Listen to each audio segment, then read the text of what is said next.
The air inside the cabin tasted like cold pennies. It was that sharp, metallic tang you get in your mouth right before a nosebleed starts. I sat at the small pine table, my coffee gone stone cold, watching the steam crawl off the surface in thin, gray ribbons. Outside, the North Cascades were buried under 3 feet of fresh powder, a silence so heavy it felt like it was pressing against the glass. I had been here for 6 days. I knew every knot in the wood. I knew the way the floorboard near the stove groaned when the temperature dipped below zero. I knew the exact dimensions of the living area, 12 feet by 14, 4 walls, 1 door. But when I turned my head toward the west wall, the one that shared a partition with the tool shed, there was a seam in the wood that hadn't been there at 11:00 p.m. last night. It was a hairline fracture at first, a vertical slit running from the ceiling to the floor. I didn't move, I didn't even breathe. I watched it with a clinical sort of detachment, the way a scientist might watch a cell divide under a microscope. My heart didn't race, it just felt heavy, like a lead weight swinging in a dark room. The seam widened. There was no sound of splintering wood, no groan of hinges. It was silent. It was a smooth, mechanical glide, a second door. It was identical to the front door, heavy oak, stained a dark, bruised cherry, with a tarnished brass handle that looked like it had been handled by 1,000 greasy palms. But this door was set into a wall that led nowhere. Behind that wall was 3 feet of insulation, and then the exterior siding of the cabin. Behind that was a woodpile. I stood up, my knees made a dry, snapping sound in the quiet. I walked toward it, my hand outstretched. The air grew colder the closer I got. Not the clean, biting cold of the mountain, but a damp, cellar-like chill that smelled of wet earth and rotted pine needles. I gripped the handle. It was warm. That was the first thing that felt truly wrong. Metal in a freezing cabin should be ice, but this felt like it had been sitting under a heat lamp. I turned it. The door swung inward. I wasn't looking at the tool shed. I wasn't looking at the woodpile or the snow-covered pines of the Washington wilderness. I was looking into a forest, but the colors were shifted 2 degrees into the wrong part of the spectrum. The trees were too tall, their bark a pale, sickly white like the belly of a dead fish. The ground wasn't covered in snow. It was covered in a thick, carpet-like moss that was a shade of green so vibrant it hurt the back of my eyes. And the sun, if you could call it that, was a dull, copper coin hanging in a sky the color of a fading bruise. I looked back over my shoulder at my kitchen, my half-eaten toast, my unwashed mug, then I looked back into the trees. The silence out there was different. It wasn't the absence of sound. It was the presence of something waiting for sound to happen. I stepped over the threshold. The floor beneath my boot didn't feel like wood or earth. It felt soft, spongy, like stepping on a tongue. The smell of ozone hit me first, the way the air smells right after a lightning strike, but without the rain. It was a dry, electric scent that made the hair on my forearms stand up. I was 10 feet into the other forest when I looked back. The cabin didn't look like a cabin from this side. It looked like a jagged hole cut into the air, a rectangular window into a room that shouldn't exist. I could see my pine table. I could see the calendar on the wall, the red X's I'd marked for each day of my retreat. From this side, the cabin looked like a photograph pinned to a wall of white trees. I took another step. The moss muffled my footfalls completely. I reached out and touched the bark of the nearest tree. It wasn't wood. It was smooth, slightly damp, and it gave under my thumb like pressurized rubber. "Hello," I whispered. The word didn't travel. It fell flat at my feet, swallowed by the moss.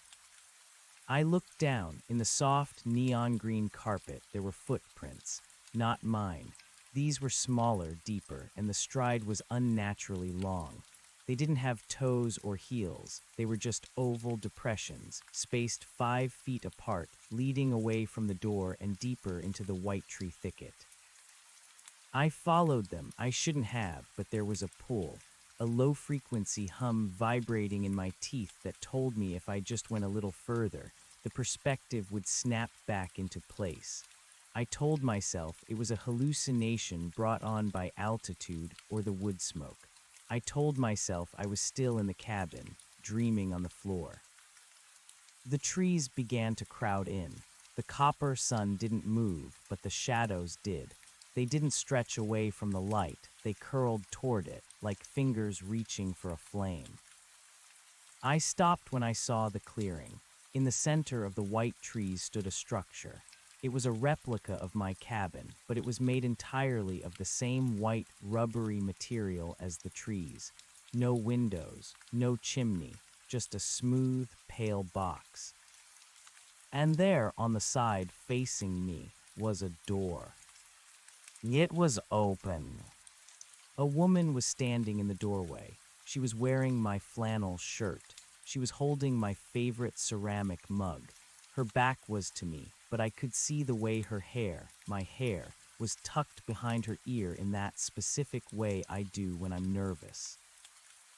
She turned around. She didn't have a face. Where the eyes, nose, and mouth should have been, there was only smooth, uninterrupted skin, stretched tight like a drumhead. She raised the mug to the blank space where her mouth should be and tilted it back. I didn't scream. My throat felt like it had been coated in wax. I turned and ran. I didn't care about the moss or the copper sky. I ran toward the rectangular hole in the air, the window back to my world. I scrambled through the second door, my boots skidding on the pine floorboards of my kitchen. I slammed the door shut and threw the bolt. I leaned my back against the wood, gasping, my lungs burning with the sudden transition back to the freezing mountain air. I waited for the scratching. I waited for the thud of a faceless head against the oak. Nothing. I stayed there for an hour, maybe two. The sun outside the real windows began to set, casting long, orange bars across the floor. I finally worked up the courage to move. I needed to nail that door shut. I needed to move the heavy dresser in front of it. I turned around, hammer in hand. The west wall was solid pine, no seam, no handle, no door. I dropped the hammer. It hit the floor with a dull thud. I ran my hands over the wood, searching for the crack, the heat, the smell of ozone. Nothing. It was just a wall. I sat back down at the table, my heart finally beginning to hammer against my ribs. I picked up my coffee mug to steady my hands. The ceramic was warm. I looked down at the mug. There was a faint smear of lipstick on the rim. I don't wear lipstick. The sound of a ticking clock is supposed to be rhythmic, constant, but that night the clock on the mantel started to skip. Tick, tick, tick, tick. I lay in bed, the blankets pulled up to my chin. The fire had died down to a bed of glowing red eyes in the hearth. I kept my gaze fixed on the west wall. Even in the dark, I could see the grain of the wood. I was waiting for the seam to reappear. I was praying it wouldn't. Then I heard it. It wasn't coming from the wall. It was coming from under the floor.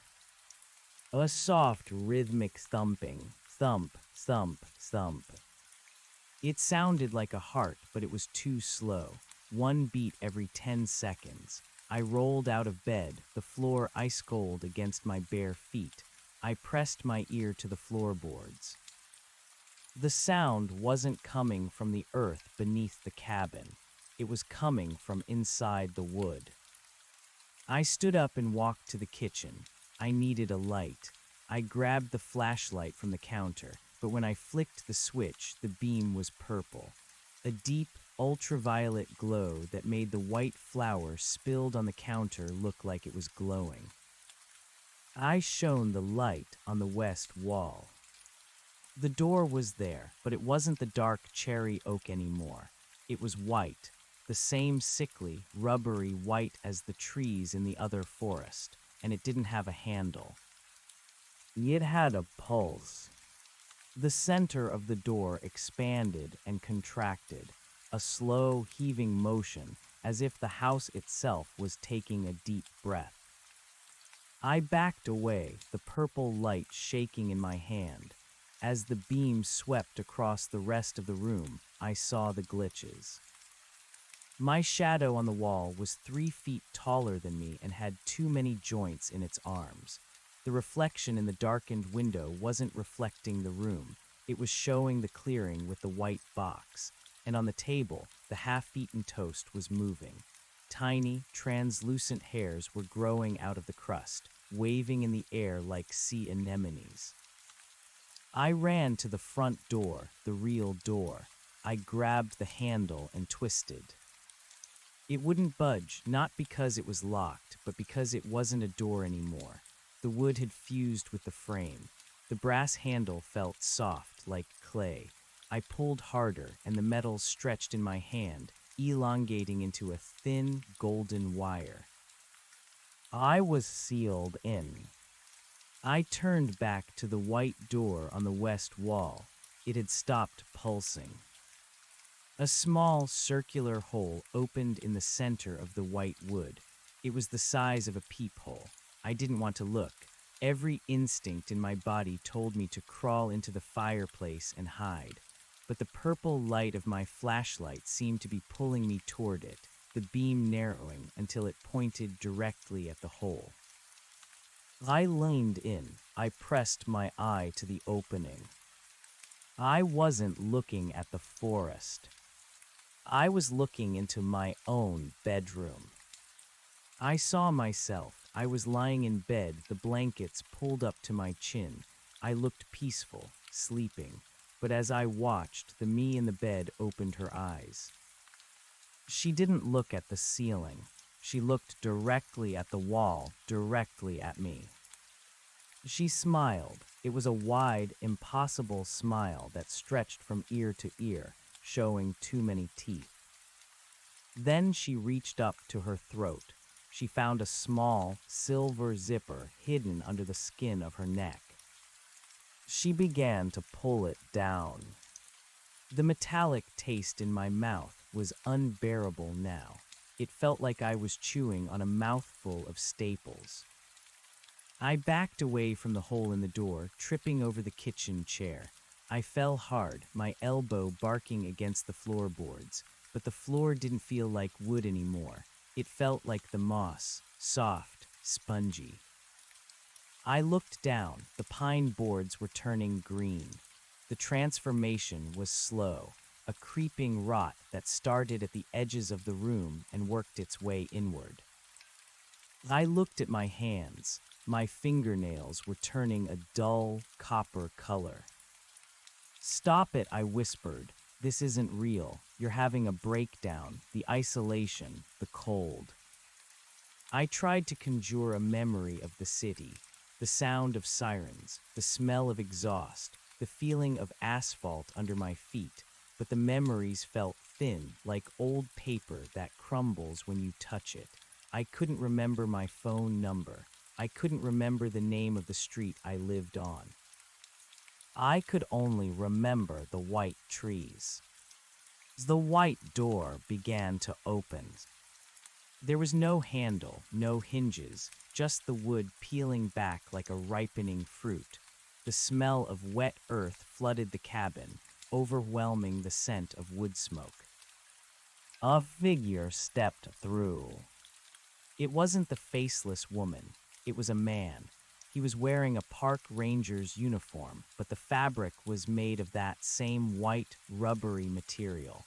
His skin was the color of a fading bruise. He didn't look at me. He walked to the stove, picked up the kettle, and set it on the cold burner. "The snow is deep tonight," he said. His voice didn't come from his throat. It sounded like it was coming from the walls themselves. "You should have stayed in the clearing." "Who are you?" I managed to ask. My voice sounded small, like a child's. The man turned. He had eyes, but they were set too far apart, almost on the sides of his head. They were solid copper, no pupils, no whites. "I'm the one who checks the locks," he said. He walked toward the front door, the one that had fused shut. He pressed his hand against the wood, and it softened under his touch. "This one is broken. It's leaking." "Leaking what?" "Reality," he said. He looked at me, and for a second, I saw a flash of something like pity in those copper eyes. "You're starting to see the seams, Ilara." He knew my name. I hadn't told him my name. "I want to go home," I said, tears finally hot against my cheeks. "You are home," the man said. He gestured to the room. I looked around. The cabin was gone. The walls were white. The furniture was made of moss. The window showed only the copper sky and the endless rows of white trees. "The other place," the man whispered, "the place with the snow and the cold, that was just the second door. You left it open too long, and now the draft has blown the candles out." He stepped toward me, his hand reaching out. His fingers were too long, with too many knuckles. "Time to put on your face," he said. "The others are waiting in the clearing." He reached for my neck. My fingers flew to my throat, searching. I felt it just under the jawline, a small, cold metal tab. "A zipper." I pulled. The sound of the zipper was not the rasp of metal on plastic or the sliding of teeth. It was a wet, organic peeling, like a ripe orange being split by a thumb. As the tab moved downward, the pressure in my skull, that mounting metallic ache, suddenly vanished, replaced by a rush of cold, thin air that didn't enter through my nose or mouth. It entered through the new opening in my chest. I didn't scream because the mechanism for screaming was being unmade. I watched, detached and horrified, as the skin of my flannel shirt, which was no longer caught, but a patterned membrane, parted. Beneath it wasn't bone, muscle, or the wet machinery of a human heart. It was a hollow cavity lined with a soft, pulsing violet moss. Inside the hollow, nestled like a pearl in an oyster, was a small, glowing sphere of copper light. It hummed at the same frequency as the sun in the bruised sky outside. The man in the rubberized ranger uniform nodded, a slow, creaking movement. "There," he said, "the fit was too tight. You were suffocating in that shape." He reached out and took the ceramic mug from the table. As his fingers touched it, the lipstick smear I'd seen earlier began to spread, covering the white clay in a layer of fleshy pink. He handed it to me. I didn't want to take it, but my arm moved without my consent. My joints felt lubricated by something thick and silent. I drank. The liquid wasn't coffee. It was thick, sweet, and tasted like crushed marigolds and static electricity. As it went down, the room began to vibrate. The walls of the cabin, the white, spongy walls, started to translucent. I could see the silhouettes of the trees outside, but they weren't just standing there. They were swaying in a wind I couldn't feel, their branches interlacing like fingers in a complex, shifting weave. "What is the clearing?" I asked. My voice was no longer mine. It was a harmony of 3 different tones, none of them human. "The clearing is the loom," the ranger said. He walked toward the open white door, his boots making a sound like wet suction. "We are the thread. You've spent too much time thinking you were the cloth, Ilara, but the cloth is just a dream the thread has when it's tired." I stood up. My legs felt long, impossibly light. I followed him through the door, leaving the wreckage of my real life behind. The kitchen table was already melting, the pine boards turning into a slurry of gray mulch that fed the neon moss.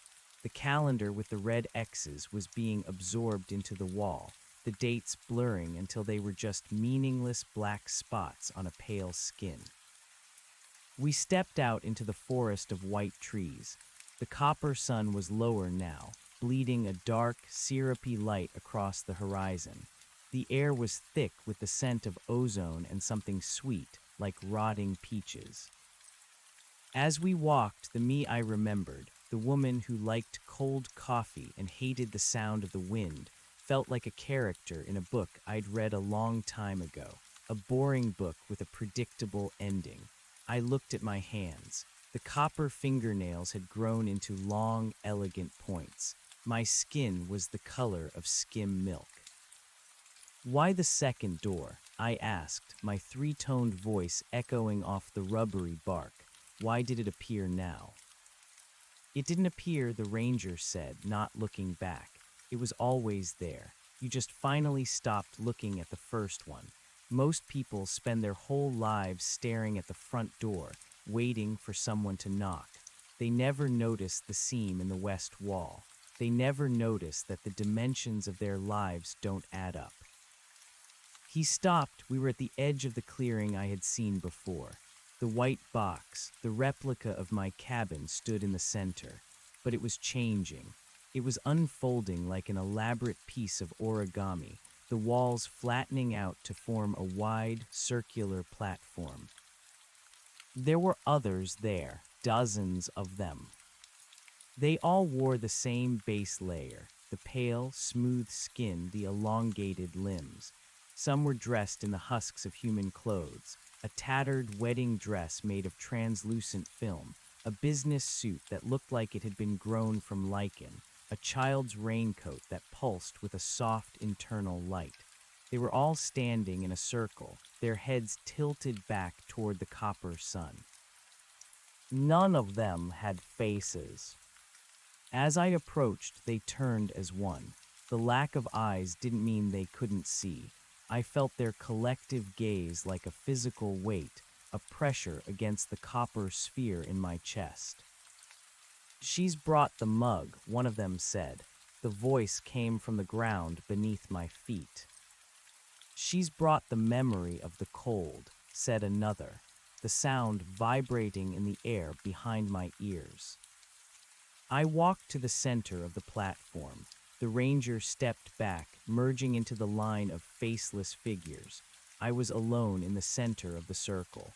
The white box had completely flattened now, and the surface beneath my feet was as clear as glass.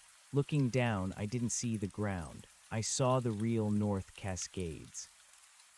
I saw the cabin from above, buried in snow. It looked tiny, a wooden speck in a vast, white wilderness. I saw a truck parked in the driveway, its engine covered in a thick blanket of powder. I saw a man, a real man in a heavy parka, walking toward the cabin door.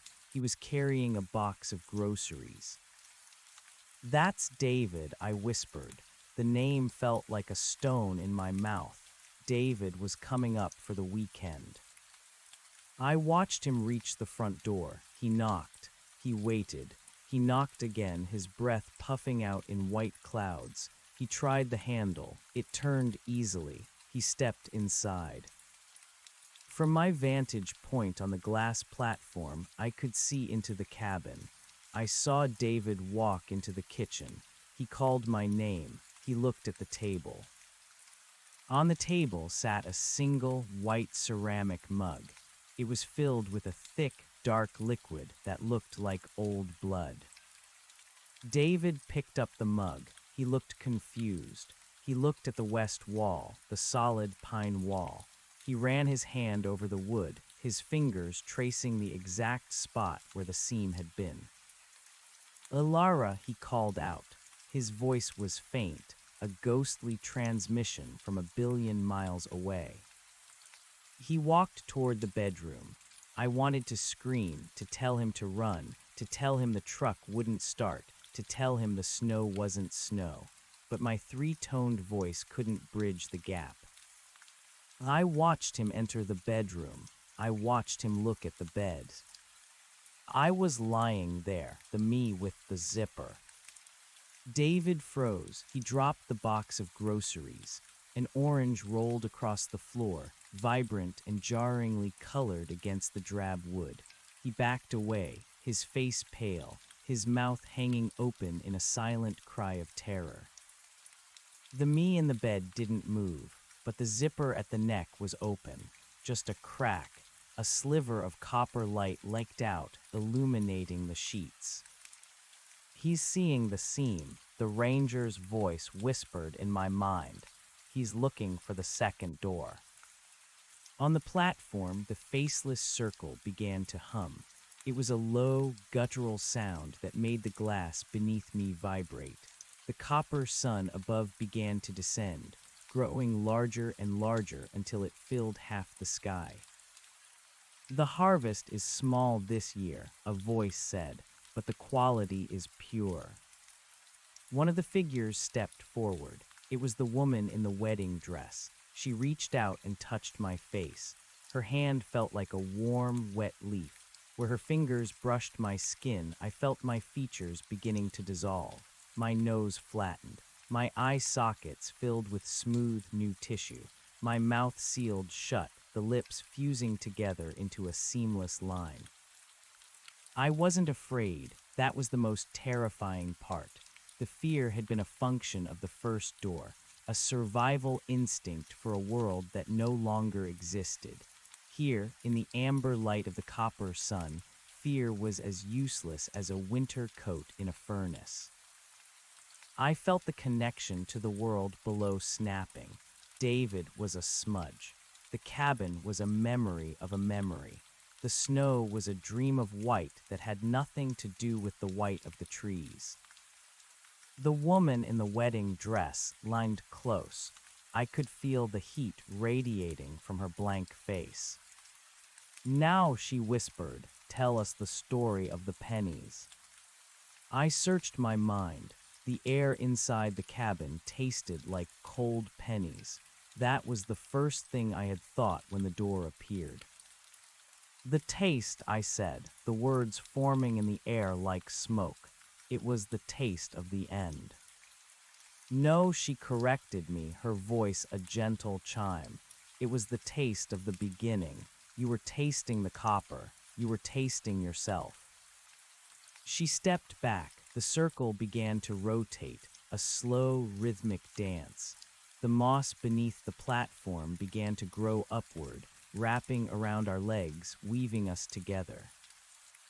I looked back down through the glass one last time.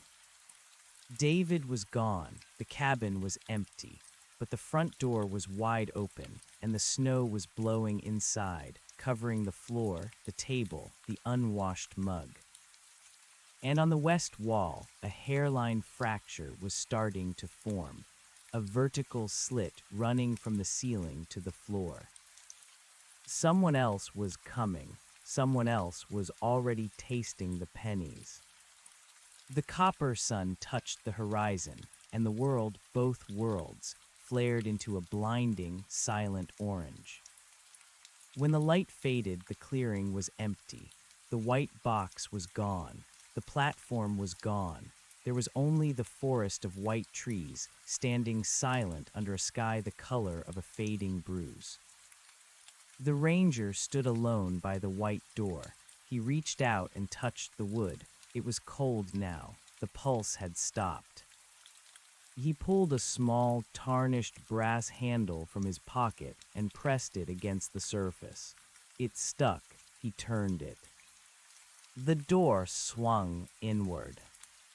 On the other side was a hallway, a long, fluorescent-lit corridor with linoleum floors and the smell of industrial cleaner. A sign on the wall read, "Level 4, Psychiatric Observation." The ranger stepped through, his rubbery uniform shimmering and shifting until it became a white lab coat. His copper eyes bled into a dull, tired brown. He checked his watch. He walked down the hall to room 412. He looked through the small, reinforced glass window in the door. I was sitting on the edge of the bed. I was wearing a gray tracksuit. I was staring at the far wall, the one that shared a partition with the janitor's closet. I was holding a plastic cup of water, staring at the surface as if I were waiting for steam to rise. The doctor sighed and made a note on his clipboard.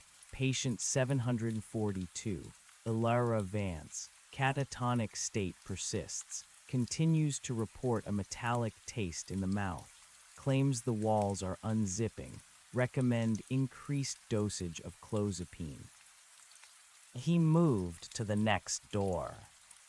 Inside the room, I didn't look at the doctor. I didn't look at the bed or the plastic cup. I was looking at the vertical seam that had just appeared in the drywall. It was a hairline fracture at first, silent, smooth. I stood up, my knees making a dry, snapping sound. I walked toward it, my hand outstretched. The air grew colder the closer I got. Not the sterile, air-conditioned cold of the hospital, but a damp, cellar-like chill that smelled of wet earth and rotted pine needles. I reached for the handle that wasn't there. "David," I whispered. The wall began to glide open. Behind it, there was no janitor's closet. There was no hospital. There was only a forest of white trees and a copper sun hanging in a sky the color of a fading bruise. And standing there at the edge of the moss was a woman in a flannel shirt. She was holding a ceramic mug. She was waiting for me to finish the story. I stepped over the threshold. The linoleum felt soft, spongy, like stepping on a tongue. The door closed behind me, and for the first time in 6 days, the ticking of the clock in the hallway finally found its rhythm. Tick, tick, tick. But inside the forest, the silence was different. It wasn't the absence of sound. It was the presence of something waiting for the next door to open. I looked at my hands. The copper was already under the nails. "I'm here," I said to the faceless woman. She didn't speak. She just handed me the mug. It was warm. I took a sip, and the taste of the hospital, the bleach, the medicine, the stale air, was washed away by the flavor of crushed marigolds and the humming of the sun. The seam in the air vanished. The wall was solid. Part 2 was over, but the forest was infinite, and there were 18 more doors to go. The transition was not a leap, but a dissolution. As the hospital room faded, the smell of antiseptic curdled into the scent of wet cedar, and something sharper, the metallic tang of a penny resting on the tongue. I stood on the mossy floor of the clearing, the weight of the ceramic mug in my hand feeling more real than my own bones. The woman in the flannel shirt, the one who looked like the memory of myself, didn't move. She was a statue carved from salt and old grief. "The third door is always the hardest," she said. Her voice didn't come from her mouth. It vibrated through the mug, humming against my palms. "It's the one where you try to bring the logic of the hallway into the logic of the hive." I looked down at the mug. The liquid inside was no longer the dark slurry of the cabin or the marigold nectar of the clearing. It was clear, vibrating with a high-frequency shimmer. When I tilted it, I didn't see my reflection. I saw a bird's-eye view of a suburban street. I saw a house with a blue door and a tricycle abandoned on the lawn. "Is that mine?" I asked. "It's a possibility," she replied. She reached out and touched the rim of my mug. Her finger left a trail of copper frost. "But look closer, Ilara. Look at the seams." I peered into the liquid. The suburban house began to flicker. The blue door wasn't wood, it was a flap of skin. The tricycle wasn't metal, it was made of calcified bone, the wheels turning on axles of gristle. The people inside the house were shadows cast by a light that didn't exist, their movements jerky and repetitive, like a film strip caught in a loop. "That's the world you want to go back to," the woman whispered. "A world held together by Scotch tape and collective denial. You think the hospital was real. The hospital was just a waiting room for the fourth door. They drugged you because you were starting to smell the ozone. They called it a breakdown because they couldn't call it an awakening." The copper sun above us pulsed, a rhythmic throb that matched the beating of the sphere in my chest. Around the perimeter of the clearing, the white trees began to lean inward. Their branches, those multi-knuckled fingers, began to knit together, forming a canopy that blotted out the bruised sky. "The ranger said there were 18 more," I said, my voice sounding like the rustle of dry leaves. 18 more doors. Where do they lead?" "Inward," she said. "The first door is the skin. The second is the memory. The third is the architecture." She turned and walked toward a stand of trees that seemed denser than the others. As she moved, her flannel shirt began to peel away in long, fibrous strips, revealing the pale, rubbery substance beneath. She wasn't shedding clothes. She was shedding a layer of reality that no longer fit. I followed her. My feet, bare and unnaturally long, sank into the moss. With every step, a memory of my human life flaked off like dry skin. I forgot the color of my first car. I forgot the taste of salt. I forgot the feeling of a toothache. These sensations were replaced by new ones. The ability to hear the sap rising in the white trees, the sensation of the copper sun's gravity pulling at my marrow, the knowledge of how many heartbeats were left in the world below. We reached a spot where two white trees grew so close together they appeared to be fused. Between them, the air was rippling, a heat haze in a frozen landscape.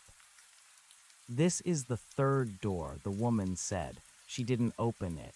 She simply stepped into the ripple and vanished. I hesitated. Behind me, the clearing was changing again. The glass platform where I had seen David was cracking, the shards rising into the air like a cloud of transparent moths. The faceless figures were merging into a single, towering mass of pale limbs and shifting shadows. The ranger was there, his copper eyes fixed on me.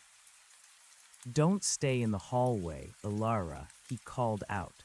"The janitor is coming with the bleach." I stepped into the ripple. The sensation was like being turned inside out through a straw. For a second, I was everywhere and nowhere. I was the copper sun. I was the snow in the Cascades. I was the plastic cup in the hospital room. Then the pressure snapped, and I was standing in a space that defied geometry. It was a library, but the books were made of meat. The shelves stretched upward into an infinite darkness, carved from the same white, porous bone as the trees. The floor was a mosaic of teeth, molars, incisors, wisdom teeth, all polished to a high, pearly sheen. The air was thick and humid, smelling of iron and old parchment. The woman was there, waiting.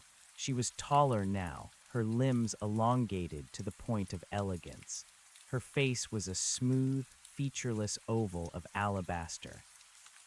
"Welcome to the architecture," she said. Her voice was a choir of whispers. "This is where the blueprints are kept. Every life, every dream, every real world is scripted here, written on the membranes of those who couldn't find the door." She pulled a book from a shelf. It was a slab of translucent muscle, bound in a heavy copper mesh. She opened it. The pages were veined with red and blue, the text consisting of pulsing nerves that twitched in patterns. "This is David," she said. I moved closer, my copper nails clicking against the tooth mosaic floor. I looked at the page. I saw David's life laid out in a series of chemical reactions and electrical impulses. I saw his love for me, not as a feeling, but as a specific frequency of vibration in a cluster of neurons. I saw his grief at the cabin, a dark, stagnant pool of bile in his stomach. "He's not real," I asked, the copper sphere in my chest vibrating with a strange, dissonant chord. "He is as real as the ink in a pen," she replied. "He is a character in a story that is being written by the fourth door. But you have stepped off the page, Alara. You are the ink that has spilled onto the table." She closed the book with a wet thud and slid it back into the shelf. "Why me?" I asked. "Why did I see the seam?" "Because you stopped believing in the ending," she said. "Most people are so afraid of the final chapter that they never look at the margins. You looked. You saw the white space. And once you see the white space, the story can no longer hold you." She began to walk down the long aisle of bone shelves. I followed, my eyes scanning the titles. They weren't names of people, but names of concepts: the weight of gravity, the illusion of linear time, the necessity of oxygen, the myth of the self. As we walked, the library began to groan. The shelves shifted, the teeth beneath our feet chattering in a rhythmic sequence. "The fourth door is opening," the woman said, her voice urgent. "The architecture is reconfiguring. We have to move before the edit begins." "The edit." "The world you left behind is trying to heal the wound you made," she explained. "The hospital, the doctor, David, they are all part of the immune system of the real world. They are trying to pull you back, to stitch you back into the narrative.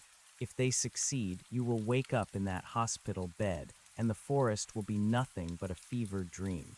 You will be schooled back into being human." The walls of the library began to bleed. A thick, dark ink started to ooze from the bone shelves, drowning the books of meat, staining the tooth mosaic floor. The scent of bleach, the sharp, stinging smell of the hospital, began to overwhelm the iron and parchment. "They're using the fourth door from the other side," the woman said, her smooth face tilting toward the darkness above. "The doctor is increasing the dosage. He's trying to drown the copper." Suddenly, the library floor tilted. The rows of shelves began to collapse into each other like a falling house of cards. The darkness above us split open, and I saw a giant, circular light, the surgical lamp of an operating room. I saw faces looking down. They were wearing masks. Their eyes were cold and clinical. "We're losing her," a voice boomed, muffled as if through water. "Charged to 200, clear." A bolt of white-hot agony tore through me. My copper sphere flared, the light turning a violent, screaming violet. The tooth mosaic floor vanished, replaced by a cold metal table. I felt the bite of leather straps on my wrists. "No," I screamed, but the voice that came out was the three-toned harmony of the forest. "She's seizing," another voice shouted. "Push the lorazepam." The library was almost gone. I could see the edges of the room, the white trees, the copper sun, flickering like a dying light bulb. The woman in the flannel shirt was standing at the edge of the fading reality, her hand outstretched. "Don't look at the lamp, Ilara," she cried. "The lamp is the lie. Look at the seam." I fought against the straps. My body felt heavy, anchored by the weight of 1,000 years of human history. The smell of bleach was a physical weight in my lungs, choking out the scent of ozone. "Ilara, stay with us," the doctor's voice said. He sounded kind. He sounded like safety. "You're having a bad reaction. Just breathe. Focus on my voice." I looked at him. He was leaning over me, his eyes warm and concerned. Behind him, the hospital room was solid, clean, and indisputably real. There was David, standing in the corner, his face streaked with tears. "Please, Alara," David whispered, "come back to me." For a second, the forest felt like a nightmare. The copper sun, the faceless woman, the books of meat. It was all so grotesque, so impossible. Why would I want a world of white trees when I could have the warmth of David's hand? I started to relax. The violet light in my chest began to dim. The zipper at my neck felt like it was healing, the teeth of the track knitting back together into smooth, unbroken skin.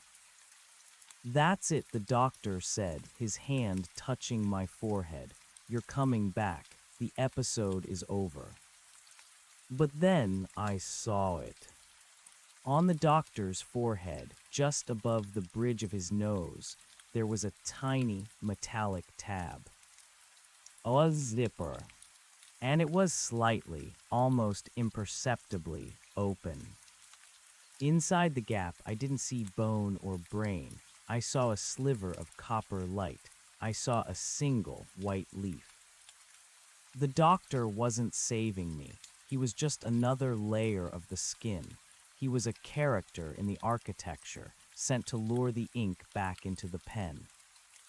I didn't breathe. I didn't focus on his voice. I reached up, my hands passing through the leather straps as if they were made of smoke, and I grabbed the tab on the doctor's forehead. "Time to put on your face," I whispered in my three-toned voice. I pulled. The hospital room didn't just vanish, it shattered. The doctor's face peeled away like wet wallpaper, revealing the void beneath.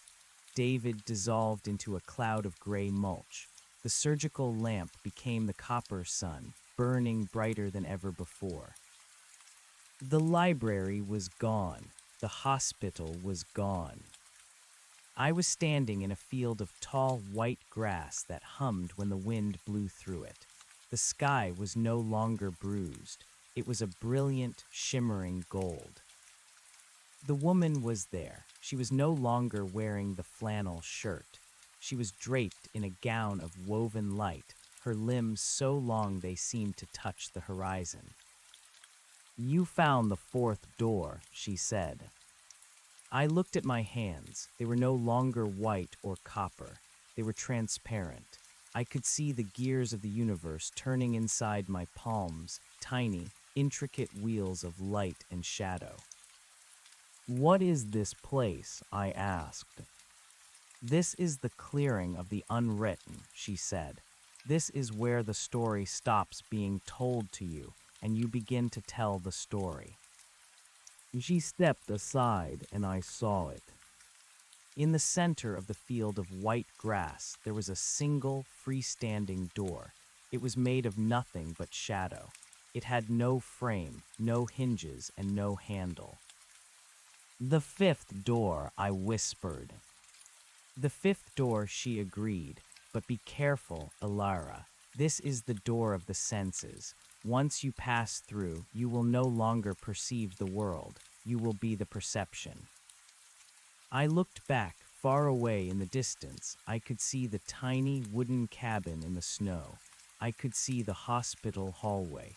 I could see the library of meat. They looked like toys discarded in a corner. I turned toward the shadow door. I didn't feel fear. I didn't feel hope. I felt a profound, echoing silence. I walked toward the shadow, and as I touched it, the copper sphere in my chest finally shattered, releasing a flood of light that turned the gold sky to white. Part 3 was over.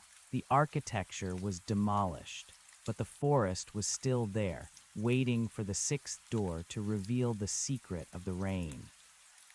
The shadow was not a void, it was a density. Stepping into the fifth door felt like walking into a wall of warm mercury. It didn't resist me so much as it invited me to occupy the same space as itself. My transparent hands vanished first, then the sensation of my feet, then the very concept of forward. I was no longer a body moving through a field. I was a frequency being tuned. The white light of the shattered sphere didn't fade. It expanded until it became a flat, infinite plane of silver. There was no horizon. There was no up or down. There was only the sound, a low, rhythmic thrumming that I recognized as the heartbeat of the forest, but amplified, as if I were now pressed directly against the great wooden ribs of the world. Lara. The voice didn't come from the woman in the gown of light. It came from the silver itself. It was 1,000 voices layered into one. The doctor, David, the ranger, the woman, and a version of myself I hadn't met yet. The door of the senses, the collective voice vibrated.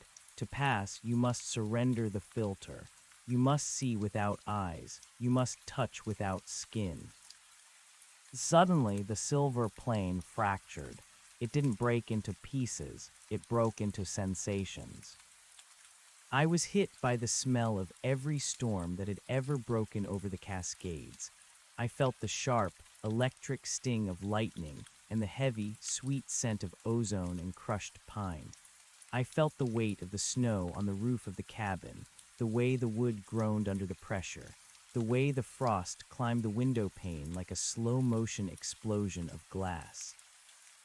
I wasn't observing the cabin. I was the cold. Then the sensation shifted. I was the taste of the copper sun, bitter, hot, and ancient. I was the texture of the janitor's bleach, the way it scoured the linoleum, the way it screamed against the microscopic life it was designed to erase. I felt the loneliness of the plastic cup on the bedside table, its molecules yearning for the sea. It was too much. The human mind is a narrow aperture, designed to let in only enough reality to keep the heart beating. I was a wide-open floodgate. The sheer volume of the universe began to tear at the edges of my consciousness. I felt myself thinning, stretching across the infinite, losing the knot of eye that held me together. Focus on the seam, a small, distant part of me whispered. It was the woman's voice, a lifeline in the sensory hurricane. The seam is the only thing that is real. I looked for the seam, but I had no eyes. I searched for the fracture in the silver, the hairline crack in the sensory overload. I found it in the sound of the ticking clock. Tick, tick, tick. It was the only thing that hadn't changed. It was the rhythm of the hospital hallway, the rhythm of the cabin, the rhythm of the library. It was the pulse of the story being told. I reached for the sound. I wrapped the phantom idea of my hands around the rhythm and pulled. The silver plane buckled. The sensations began to withdraw, coiling back into the shadows. The roar of the storms and the sting of the bleach receded, leaving behind a crystalline silence. I was standing on a bridge. It wasn't a bridge made of stone or steel. It was a bridge made of frozen light, spanning a chasm so deep that the stars at the bottom looked like grains of sand. The bridge led to a tower that seemed to be carved from a single, massive tooth. The woman was waiting at the start of the bridge. She looked different again. Her skin was the color of the bruised sky, and her hair was a tangle of white roots. She was holding a small, silver bell. "You didn't dissolve," she said, her voice sounding like the chime of the bell. "Most who reach the fifth door become the wind. They become the smell of the rain. They forget they ever had a name." I remembered the clock, I said. My voice was no longer three-toned. It was a single, clear note. "The clock is the heartbeat of the architect," she said, gesturing toward the tooth tower. "It is the sixth door, the door of chronology. This is where the sequence is maintained. This is where the before is separated from the after." She began to walk across the bridge. I followed, my steps silent on the frozen light. Below us in the chasm, I saw glimpses of other realities, flickering images of cities made of glass, of oceans of red oil, of deserts where the sand was made of ground-up clocks. "Are those the other doors?" I asked. "Those are the failed drafts," she replied, "the stories that couldn't sustain their own weight. They are the echoes of the 18 doors you must traverse. Every door you open collapses 1,000 possibilities into a single path." We reached the base of the tower. There was no door, only a vertical slit in the ivory wall. "To enter the 6th door, you must give up your history," the woman said. She held out the silver bell.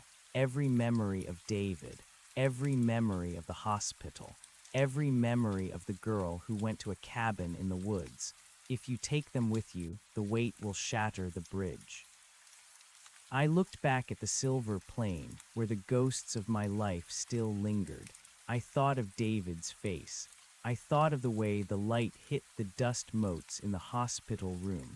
I thought of the smell of the flannel shirt. "If I give them up, who am I?" I asked. "You are the one who opens the doors," she said. "That is enough." I reached out and took the bell. It was cold, colder than the hospital, colder than the snow. As my fingers touched the silver, a wave of images rushed through me. My first birthday, the taste of a green apple, the sound of my mother's voice, the feeling of the steering wheel in my hands as I drove toward the mountains. I felt them being pulled into the bell. It grew heavier and heavier, the silver turning dark, almost black.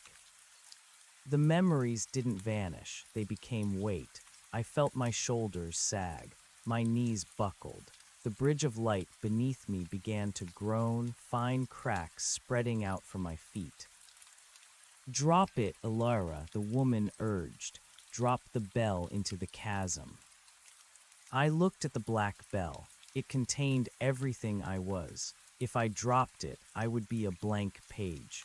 I would be the ink that spilled on the table, but with no memory of the pen. But the bridge was failing. The tower of the 6th door was receding, the ivory walls shimmering like a mirage. The ticking of the clock was growing louder, faster, a frantic staccato that threatened to shake the universe apart. I looked into the chasm. I saw a version of myself in the blue-doored house, holding a child I never had. I saw a version of myself in the hospital, old and gray, dying in a bed of white linen. I saw a version of myself back in the cabin, the 2nd door still closed, the ranger never appearing. They were all stories. I let go of the bells. It didn't fall like a stone. It fell like a scream. As it descended into the darkness, the blackness bled out of it, trailing behind like a tattered ribbon. The memories shattered against the stars at the bottom of the chasm, and for a brief, blinding moment, the entire void was filled with the colors of my life. Then there was nothing. I stood at the base of the tower, light as a shadow. I couldn't remember my mother's name. I couldn't remember the color of David's eyes. I knew they had existed, but they were facts now, not feelings. They were entries in a ledger I no longer owned. The slit in the tower wall widened. I stepped through. Inside the 6th door, time was a physical substance. It hung from the ceiling in long, shimmering threads. It pooled on the floor like golden syrup. The air was thick with the sound of a billion gears grinding against each other. In the center of the room was a great clock. It wasn't made of metal. It was made of the white trees, their branches woven into a massive circular loom. The hands of the clock were 2 long, sharpened bones, a radius and an ulna, constantly stitching the threads of time into a tapestry that flowed out of a hole in the floor. Standing at the loom was the ranger. He didn't look like a man anymore. He was a pillar of copper smoke, his eyes two burning coals in the center of the cloud. He was holding a shuttle made of obsidian, weaving the golden threads with a terrifying, mechanical precision. "You're early," he said. His voice was the sound of a grinding stone. "The sequence hasn't reached the seventh door yet. You've skipped the preamble." I dropped the bell, I said. My voice was hollow, an empty vessel. The ranger stopped his weaving. The great clock slowed, the gears groaning in protest. The golden threads began to tangle, the tapestry of the world fraying at the edges. "You dropped the bell," he repeated. The copper smoke of his body pulsed with a dull, red light. The memories were the anchor. Without them, you are a ghost in the machine. You will drift through the doors without leaving a footprint. "Maybe I don't want to leave a footprint," I said. "Maybe I just want to find the end of the forest."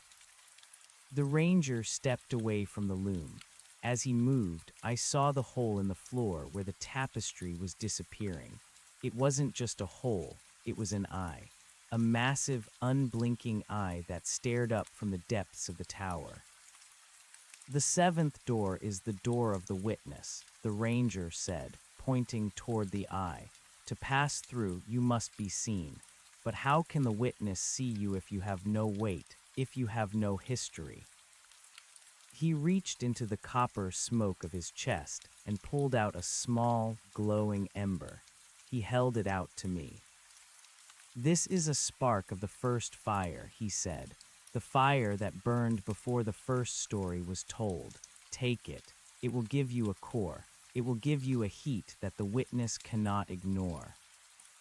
I looked at the ember. It was beautiful and terrible. I knew that if I took it, I would feel again. I would feel the burn of existence, the agony of being a single point in an infinite field. "Why are you helping me?" I asked. The ranger's eyes flickered. "Because I am tired of weaving, Alara. I have been at this loom for 10,000 cycles, stitching the same patterns, mending the same tears. I want to see what happens when the ink refuses to stay on the page. I want to see the story break." I reached for the ember. As my fingers closed around it, the cold void inside me was replaced by a searing, white-hot coal. The pain was exquisite. It brought back the sensation of my bones, the rhythm of my breath, the reality of my presence. I didn't get my memories back, but I got myself back. A new self, forged in the architecture and tempered in the sixth door. I walked toward the eye in the floor. "Wait," the ranger called out. I stopped. "The eighth door," he said, his voice softening. "The eighth door is the door of the mirror. When you get there, don't look at yourself. Look at what's standing behind you." I nodded, though I didn't understand. I stepped into the eye.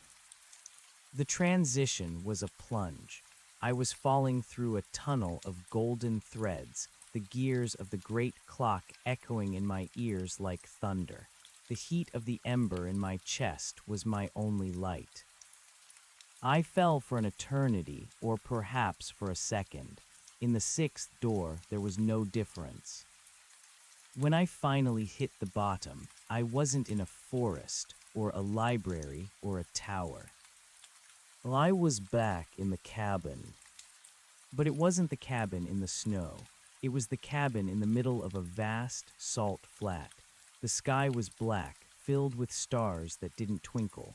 The air was dry and tasted of dust. The first door, the one I had entered through, was gone. The walls were bare, the wood bleached white by a sun that wasn't there. In the center of the room, there was a chair, and sitting in the chair was David. He looked exactly as I remembered him, but he was perfectly still. He was covered in a thin layer of salt, his eyes open and glassy. I walked toward him, the ember in my chest pulsing with a sympathetic warmth. I reached out to touch his shoulder, but my hand passed right through him. He was a hollow shell, a statue made of salt and echoes. Then I saw the second door. It was in the same place as before, but it was different. It wasn't made of wood. It was a mirror, a tall, silver mirror in a frame of copper wire. I remembered the ranger's warning. Don't look at yourself. Look at what's standing behind you. I approached the mirror, keeping my eyes fixed on the edges of the frame. The surface of the glass was rippling, like water in a breeze. I could see the reflection of the salt cabin, the white walls, the still figure of David. I stood in front of the mirror, my heart hammering against the ember in my chest. I forced my gaze to stay on the reflection of the far wall, the one behind my left shoulder. At first, there was nothing but the white wood. Then a seam appeared. It wasn't a vertical seam in the wall. It was a horizontal seam in the air. It opened slowly, like a heavy eyelid. And behind it, there was no forest. There was no hospital. There was a man. He was tall, dressed in a suit of dark, iridescent feathers. His face was a mask of polished obsidian, and in his hand he held a long, silver needle. He was leaning over the reflection of my shoulder, the needle poised just inches from the back of my neck.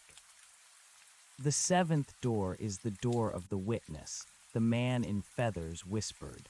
His voice was the sound of 1,000 birds taking flight, and I have been watching you since the very first page.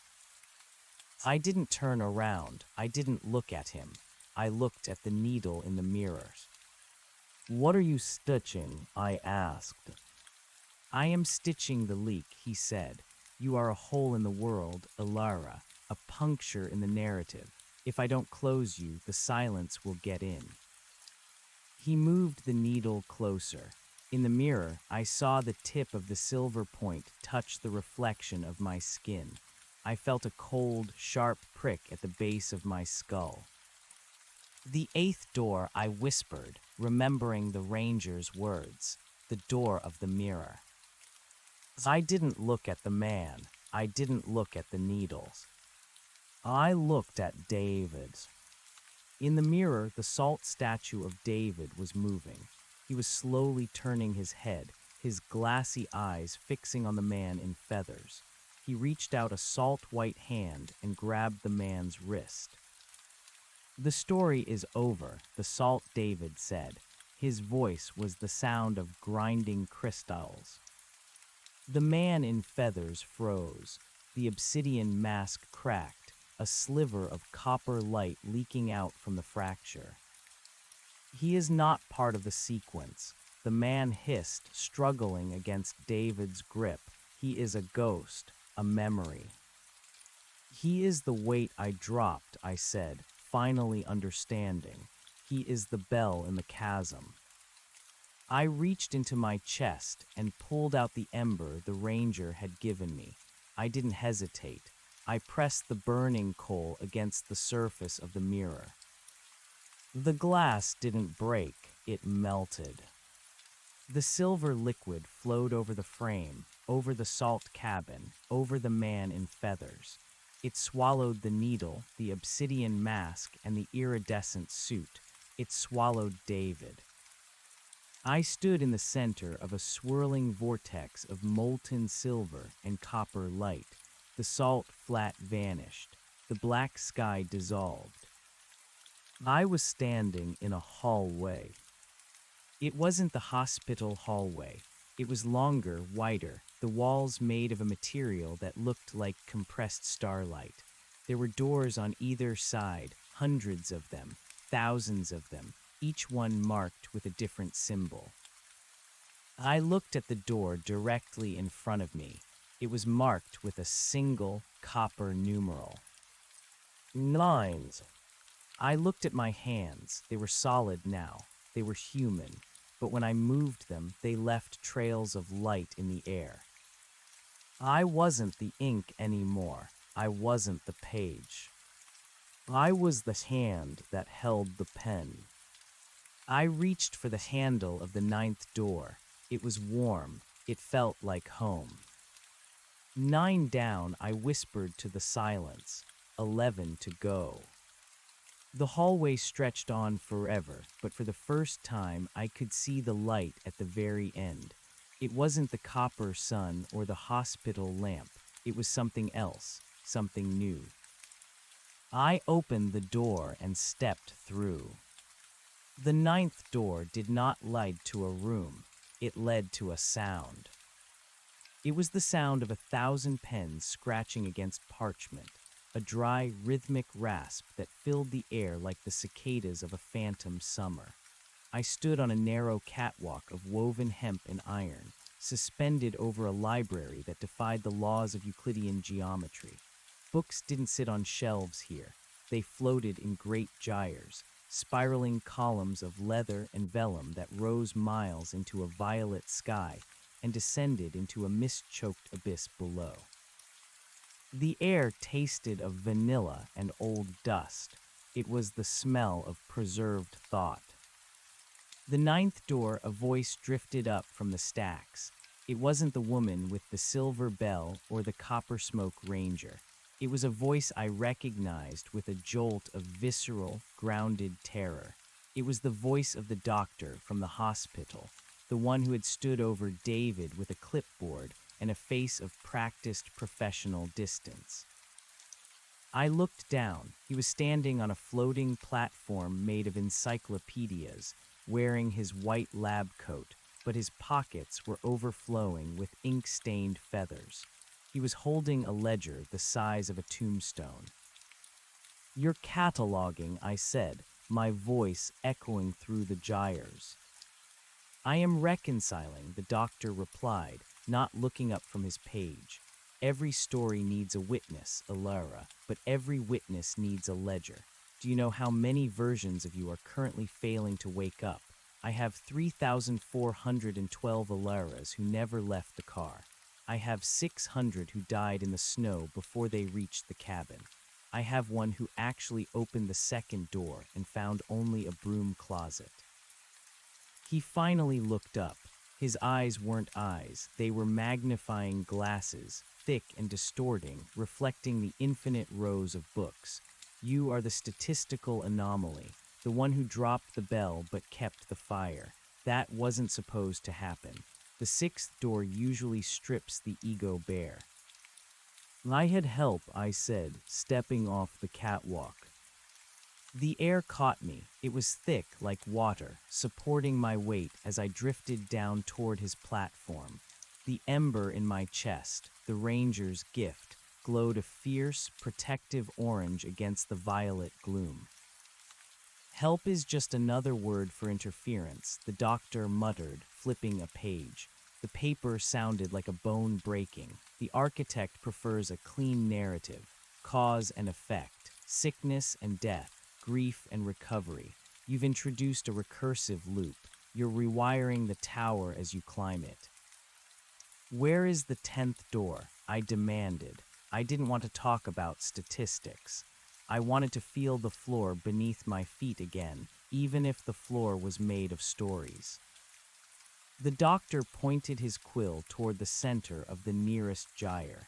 There, suspended in the eye of the bookstorm, was a door made of solid, translucent amber. Trapped inside the amber, like a prehistoric insect, was a key. "The door of preservation," the doctor said. "To open it, you must find your own story among these millions. You must pick the right book. If you pick the wrong one, you become a footnote in someone else's life.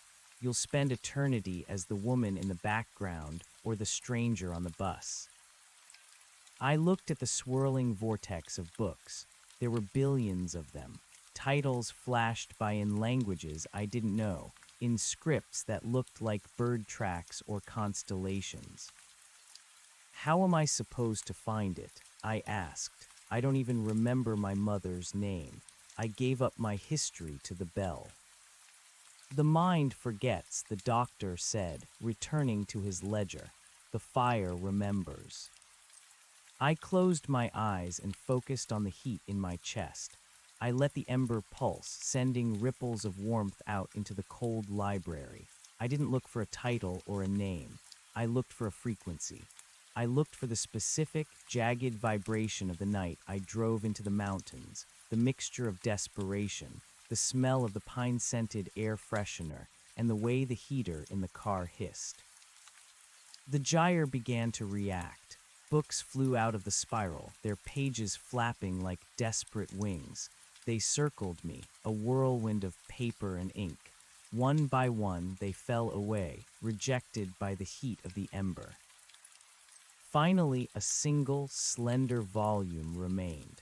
It was bound in gray flannel, the exact fabric of the shirt I had worn to the cabin. I reached out and caught it. The moment my fingers touched the cover, the library vanished. I was back in the hospital hallway, but it was silent. The lights didn't flicker. David was there, sitting in a plastic chair outside his own room. He looked healthy. He was reading a book, his glasses perched on the bridge of his nose. "You found it," he said, not looking up. "Is this the 10th door?" I asked.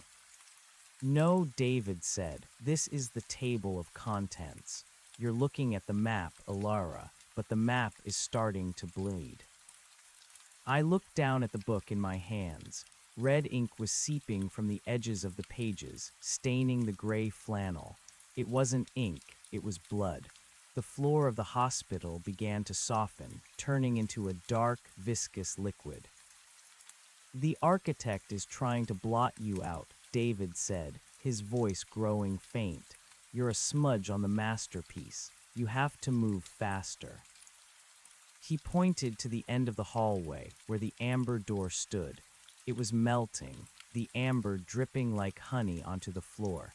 The key inside was falling, sinking into the dark liquid. I ran, my feet splashed through the narrative gore, the smell of copper and bleach returning with a vengeance. I reached the door just as the key was about to disappear into the floor. I thrust my hand into the hot, sticky amber and grabbed the metal. It burned, not with the clean, cold fire of the Ranger, but with a stinging, acidic heat. I twisted the key in the lock. The 10th door didn't open, it shattered. I was thrust into a world of pure white. No shadows, no horizon, no sky. This was the 11th door, the door of the canvas. A figure stood in the center of the whiteness. It was a child, no more than 6 or 7, holding a massive paintbrush dripping with black ink. The child had no face, only a smooth, pale surface where features should be. "You're making a mess," the child said. The voice was a composite of every child I had ever heard, giggles, whines, and whispers all layered together. "I'm trying to finish the story," I said, my voice sounding flat in the void. "There is no finish," the child said, slapping the brush against the white space. A jagged black line appeared, stretching out into the infinity.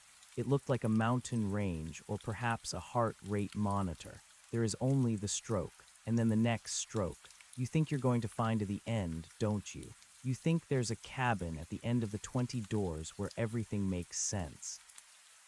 Wasn't there? The child laughed, a sound like breaking glass. The 20th door is the beginning of the first door. It's a circle, Ilara. The architect is a jeweler, and he's making a necklace of your pain. The child lunged at me with the brush. I dodged, but a spray of black ink hit my arm. Where it touched, my skin turned to paper. I could see the faint lines of text appearing on my forearm, descriptions of my own fear, adjectives detailing the way my heart was racing. I realized then that the 11th door was a trap of definition. If the child painted me, I would become static. I would become a character, bound by the words written on my skin. I reached for the ember in my chest, but it was dimming. The whiteness of the room was absorbing its light. You can't burn here, the child mocked. There's no oxygen in a vacuum. There's only the ink. I looked at the black line the child had painted. It wasn't just a line, it was a path. I didn't fight the ink. I stepped onto the black line. The moment my feet touched the blackness, the world gained dimension. The line became a narrow ridge over a canyon of white nothingness. I ran along the stroke, the child chasing me with the brush, screaming in that horrific composite voice. The 12th door appeared at the end of the line. It was a simple, wooden frame with no door at all, just a hole leading into a chaotic swirl of color. I jumped. I hit the ground hard. The air was thick and humid. I was in a jungle, but the leaves were made of photographs. Thousands of snapshots of my life, of David's life, of the lives of people I had never met, hung from the branches like weeping willow leaves. This was the 12th door, the door of the archive. Don't touch them, a warning came from the canopy. I looked up. The woman was back. She was crouched on a branch made of old film reels, her skin now a vibrant, poisonous green. She looked like a predator. If you touch a photograph, you slip into it, she said, her eyes slitted like a cat's. You'll be trapped in that moment forever. A beautiful Sunday afternoon in 2014, a funeral in 1998, a breakfast you don't remember eating. They are the honey traps of the soul. I walked carefully, keeping my arms tucked close to my sides. The photographs brushed against my hair. I saw a blurry image of a birthday cake, a shot of a rainy street, a close-up of a hand holding a silver bell. Why are there so many doors? I asked, my voice hushed by the damp heat of the archive. Why 18? Why 20? Because the architect is meticulous, the woman said, leaping from the film reel branch to a trunk made of discarded letters. He wants to ensure that by the time you reach the end, there is nothing left of the original material. He is refining you, turning you from a person into a principle. What principle?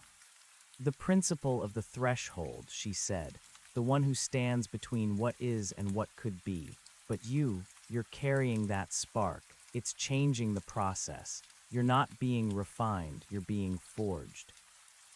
She pointed toward a clearing where a massive, rusted iron gate stood. It was the 13th door. The door of the forge, she whispered. This is where the heat gets real, Alara. This is where the architect stops using ink and starts using hammers. I approached the gate. It was hot, so hot the air around it shimmered. I could hear the rhythmic clang, clang, clang of a giant hammer striking an anvil. I pushed the gate open. The 13th door opened into a cathedral of fire. Great pillars of flame supported a roof of molten bronze. In the center of the room, a giant figure, shadowy and indistinct, composed of soot and sparks, was beating a glowing shape on a massive stone block. The shape was mine. I stood at the entrance, watching the Shadowsmith strike a glowing, ethereal version of my own body. With every strike, sparks flew, and I felt a jolt of sympathetic pain in my own limbs. Stop, I yelled. The smith didn't stop. Clang, I felt my ribs vibrate. Clang, my teeth ached. He's knocking the impurities out, the woman said, appearing at my side. She was shivering despite the heat.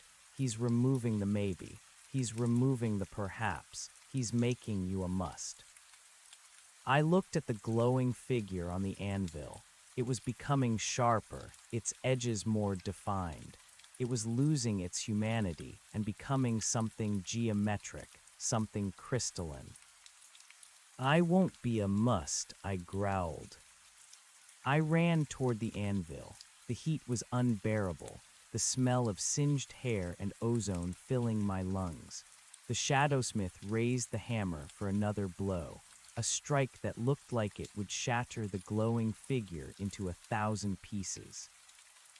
I didn't grab the figure, I grabbed the hammer. The moment my hands touched the handle, made of cold, black iron, the fire in the room turned blue. The shadowsmith dissolved into a cloud of soot, and the hammer's weight nearly pulled me to the floor. It wasn't a hammer, it was a pen, a massive, heavy iron stylus. The glowing figure on the anvil sat up. It had my face, but its eyes were the same burning coals as the ranger's. It reached out and touched the ember in my chest. "The 14th door is the door of the script," the figure said, its voice a perfect mirror of mine. "Write your way out." The anvil turned into a desk.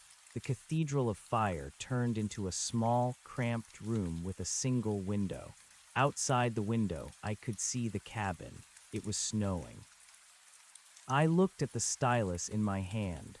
I looked at the desk, which was covered in a sheet of white marble. I began to write. I didn't write about the doors. I didn't write about David or the hospital. I wrote about the smell of the snow. I wrote about the way the light felt when it hit the silver plane. I wrote about the feeling of the second door's handle under my palm. As I wrote, the words carved themselves into the marble. The room began to shake. The 14th door, the window, shattered. I climbed through the frame. The 15th door was a desert of glass. The 16th was an ocean of clocks.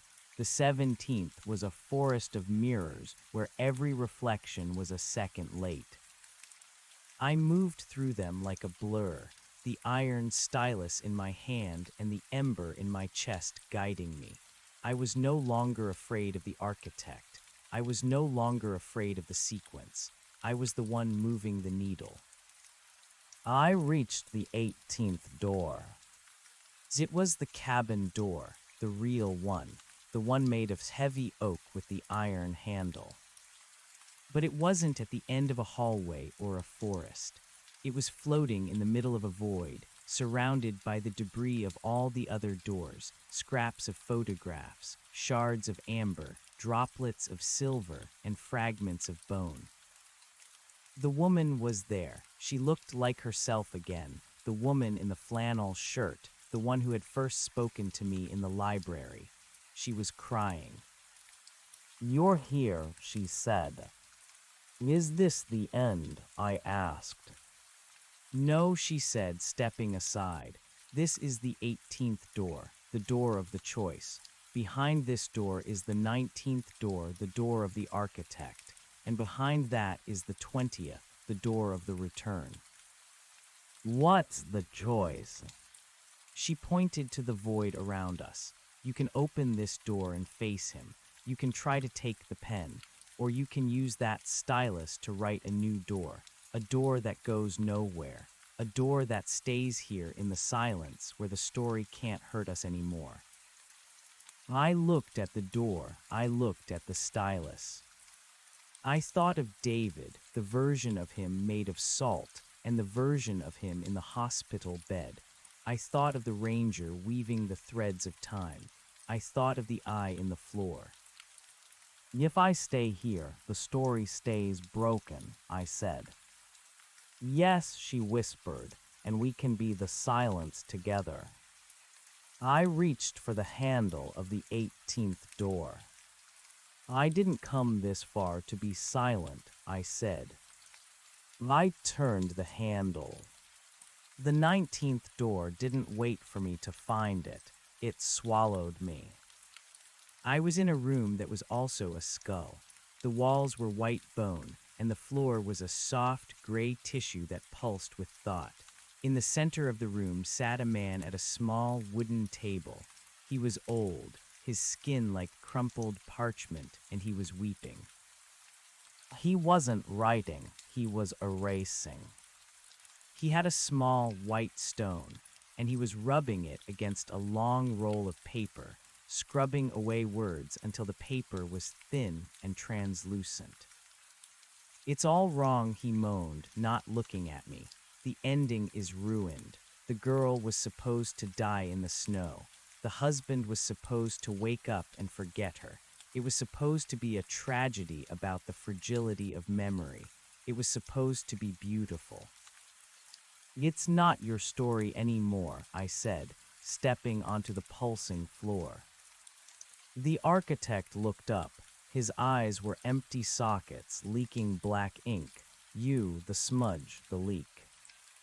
"I am the one who opens the doors," I said, raising the iron stylus. "There is no 20th door," he screamed, his voice cracking. "I haven't written it yet. I ran out of ink. I ran out of life." He lunged for the stylus, his claw-like hands reaching for the iron. I stepped back, and the ember in my chest flared with a blinding white light. "Then I'll write it," I said. I slammed the stylus down onto his table, carving a single, massive circle into the wood. The table split. The bone walls of the room began to crumble. The architect dissolved into a cloud of dry dust, his erasers and papers blowing away into the void. The 20th door appeared in the floor, right where the table had been. It wasn't a door at all. It was a window looking down into a hospital room. I saw a woman lying in a bed. She was pale, her breathing shallow. A man was sitting beside her, holding her hand. He was crying, but he was also whispering to her. He was telling her a story about a cabin in the woods. He was telling her about a second door that she should never, ever open. I looked at my hands. They were fading. The light of the ember was leaking out of my skin, flowing down toward the woman in the bed. "Go back," a voice whispered. It was the ranger, the woman, the doctor, and the child, all speaking as one. I stepped into the window. I felt the fracture of the silver plane one last time. I felt the smell of the ozone and the sting of the bleach. I felt the weight of the snow and the tick of the clock. Then I felt a hand, a warm, solid human hand. My eyes snapped open. The light was blinding. The smell of the hospital was overwhelming. I tried to speak, but my throat was dry, filled with the taste of salt and copper. "Lilaras." I turned my head. David was there. He looked tired, his eyes red-rimmed, but he was alive. He was real. "David," I croaked. "You're back," he sobbed, leaning forward and pressing his forehead against mine. "The doctors said. They said you were too far gone. They said the trauma to your brain. They said you were in a loop." I looked at the door to the hospital room. It was painted a dull, antiseptic white. "I saw the cabin," I whispered. David froze. "The cabin, the one we were going to. Ilara, we never made it. The ice, the car." "I know," I said, but I opened the second door. I looked down at my arm. There, faint and fading like a white scar, was the mark of the 9th door, the description of my own fear, written in the ink of the architect. And in my mind, I could still hear it, the faint, rhythmic tick, tick, tick of a clock that didn't exist in this room. I reached out and touched David's face. He was warm. He was a must.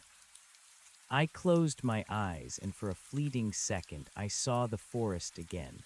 But the trees were no longer white, and the sun was no longer copper. The doors were gone. The story was over. But as I drifted off into a real, dreamless sleep, I felt a small, cold weight in my palm. I opened my hand just enough to see. There, nestled against my skin, was a small, silver bell. The silver bell did not ring. It lay in the hollow of my palm, a cold, silent weight that felt heavier than any object of its size should. It was a physical stowaway, a piece of the architecture that had refused to dissolve into the ether of my waking mind. I closed my fingers over it, the metal biting into my skin, and looked at David. He was saying something about the monitors, about the miracle of the last 10 minutes, but his voice sounded like it was coming from the bottom of a deep well. The hospital room was too bright. The white of the walls was the same aggressive, featureless white of the 11th door, and for a terrifying second, I expected a child with a paintbrush to emerge from the shadows of the equipment. But there were no shadows here. The fluorescent lights hummed with a flat, electric drone that lacked the melodic malice of the gyre. "Alara, look at me," David said, his hand trembling as he cupped my cheek. "You're staring at the door. Stay here. Stay with me." I forced my gaze away from the exit. "I'm here, David. I'm really here." "The police said the car rolled 3 times," he whispered, his words tumbling out as if he'd been holding them back for a lifetime. "They found you in the snow. You weren't breathing. They said the hypothermia actually saved your brain, kept it in some kind of stasis while they worked on you, but you've been under for weeks. You kept twitching like you were running. Your eyes were moving behind your lids like you were reading a book at 1,000 miles an hour. A book, the table of contents, the blood-soaked flannel. I felt a phantom sting on my arm where the ink had turned my skin to paper. I looked down, but the marks were gone, replaced by the pale, bruised skin of a long-term patient and the clear plastic of an IV line. "I had to find the way out," I said. My voice was a ghost of itself. "There were 20 of them, David, 20 doors." He pulled back slightly, a flicker of concern, the real medical kind, crossing his face. "It was the coma, honey. Dreams. Your brain trying to process the trauma. The psychologist said to expect vivid hallucinations. It's the locked-in syndrome or some variation of it. You were dreaming." I wanted to believe him. I wanted to sink into the comfort of his logic, to wrap myself in the mundane explanation of neurons firing in a panicked, oxygen-deprived sequence. But the silver bell was still there, a hard lump pressed between my fingers and my palm. "Where is the cabin, David?" I asked. He hesitated. "The rental. It's still there, I suppose, somewhere up near Blackwood Ridge." "Why?" "We never got there," I stated. "No, we hit the black ice 5 miles from the turnoff. We never even saw the driveway." I closed my eyes. If we never saw the driveway, then I had never seen the oak door with the iron handle. I had never seen the second door, the one at the back of the hallway that didn't lead to a porch. My mind had built a map of a place I had never visited, and then it had populated that map with a nightmare. Or perhaps the map had been waiting for me, and the accident was simply the key that turned the lock. A nurse entered then, a flurry of soft-soled shoes and professional cheer. She checked my vitals, her movements efficient and rhythmic. I watched her closely, looking for the telltale shimmer of the architect's ink, for the jagged edges of a narrative. She was perfectly, boringly real. She smelled of soap and lukewarm coffee.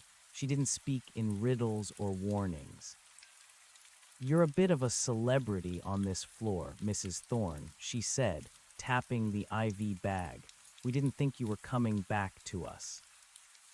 "I had help," I murmured. She smiled, the kind of smile you give to someone who has just woken up from a long darkness. "Well, your husband hasn't left your side. That's the best kind of help there is. When she left, she didn't vanish into a swirl of paper. She walked through the door into a hallway filled with the sound of a distant cleaning machine and the muffled announcement of a doctor being paged.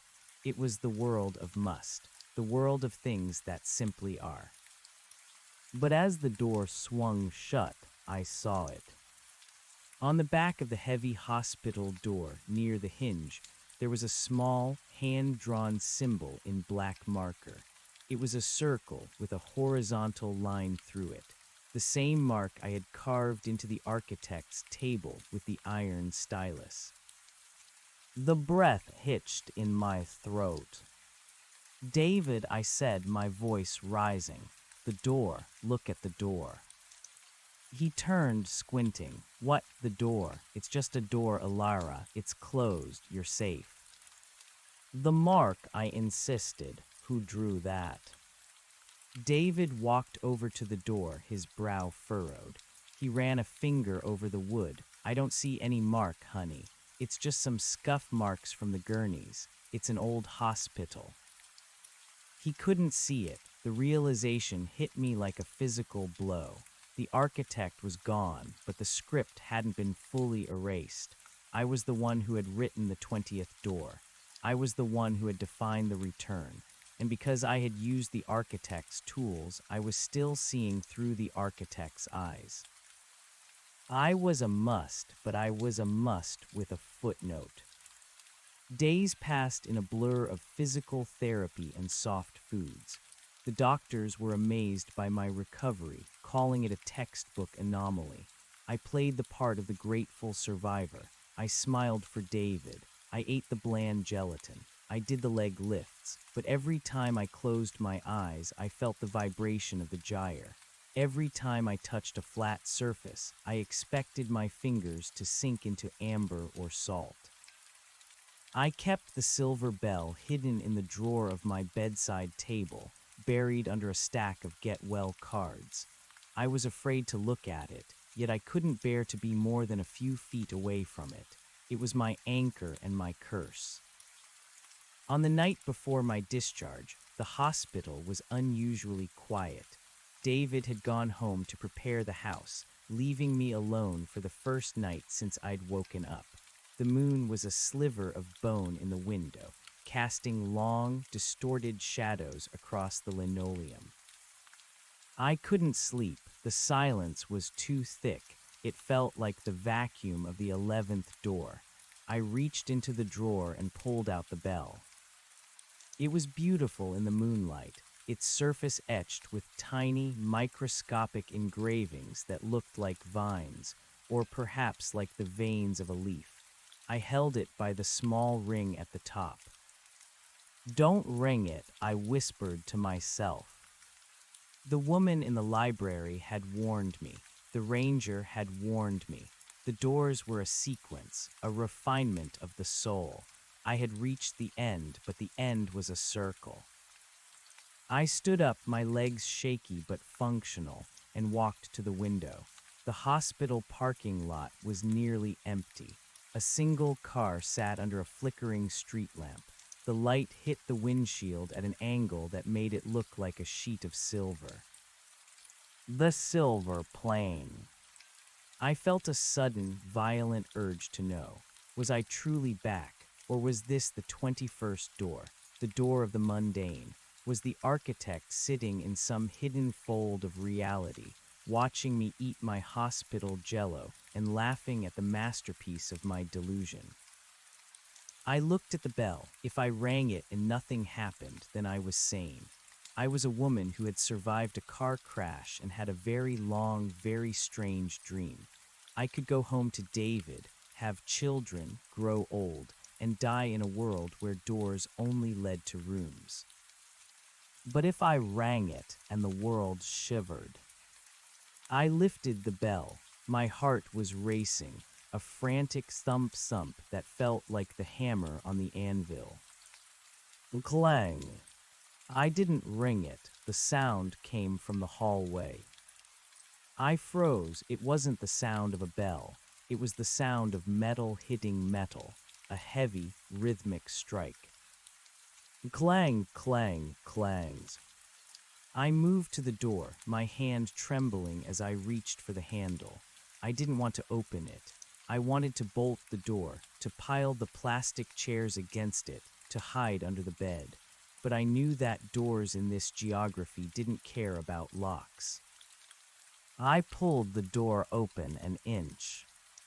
The hallway was gone. In its place was a long, narrow bridge of black iron, suspended over a chasm of swirling gray mist.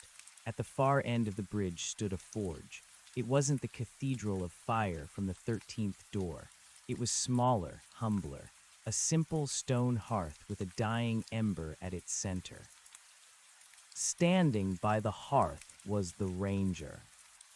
He wasn't wearing his uniform. He was wearing a gray flannel shirt, the same one I had worn, the same one the book was bound in. He was holding a hammer, and he was striking a piece of silver on a small anvil. He didn't look up, but he spoke. His voice carried across the chasm, clear and resonant. "You left something behind, Ilara." "I took the bell," I said, my voice echoing in the void. "I took the stylus. I wrote the way out." "You wrote a way back," the ranger said, finally looking up. His eyes were no longer coals. They were human, tired, and kind. "But you can't go back to who you were. You've seen the architect's ink. You've tasted the salt. You're part of the weave now." "I want to be with David," I said, a sob rising in my throat. "I want my life." "You have your life," he said, gesturing to the room behind me. "But the cabin is still there. The second door is still there. Every time you dream, you'll find yourself standing in that hallway. Every time you hesitate at a threshold, you'll feel the weight of the key." "How do I stop it?" The ranger held out his hand. "Give me the bell." "Why?" "Because the bell is the heartbeat of the sequence. As long as you hold it, the doors are open. You are the bridge, Ilara. You are the 20th door." I looked down at the small silver object in my hand. It was so small, so innocent. "If I give it to you, will I forget?" I asked. "No," the ranger said. "You will remember everything. But the memory will be a story, not a destination. You will be the author, not the character." I stepped out onto the iron bridge. The air was cold, smelling of pine and ancient dust. I walked toward the forge, my bare feet silent on the metal. The mist below churned, and for a second I thought I saw the face of the child, the woman, and the architect, all dissolving into the gray.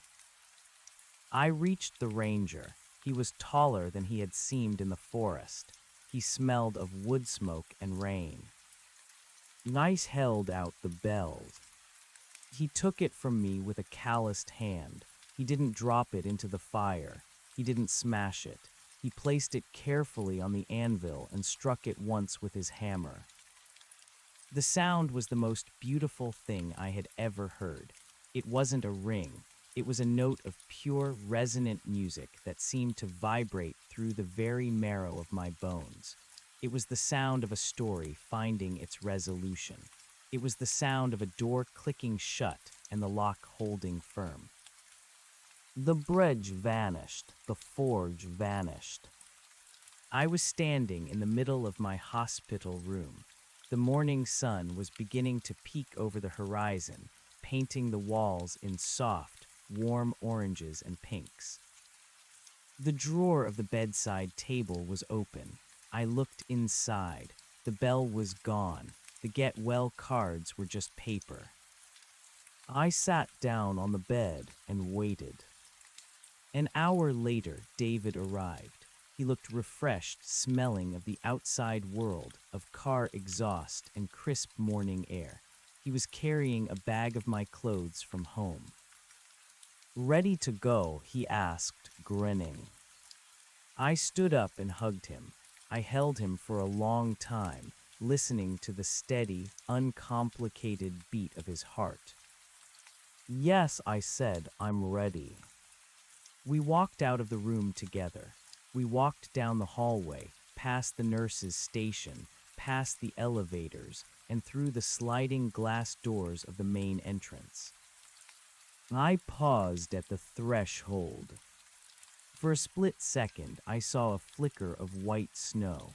I felt a phantom chill on my neck. I saw the shadow of a cabin tucked away in the trees. Then I stepped through. The air was real. The sun was real. The noise of the city was a chaotic, beautiful symphony of the living. We got into the car. David started the engine, and the heater hissed, a normal, mechanical hiss that meant nothing more than warmth. He backed out of the space and turned toward the exit. "Oh, hey," David said, reaching into the glove box. "I found this when I was cleaning out the car after the wreck. I don't know how it survived or where it even came from. We didn't have it when we left." He handed me a small, pine-scented air freshener. It was shaped like a little green tree. I took it from him, my fingers brushing his. I looked at the little tree, its scent sharp and synthetic. "Thanks," I said. I hung it from the rearview mirror. It swung back and forth as we drove away from the hospital, a small green pendulum marking the time. I looked out the window at the passing trees. They were just trees. The sky was just the sky.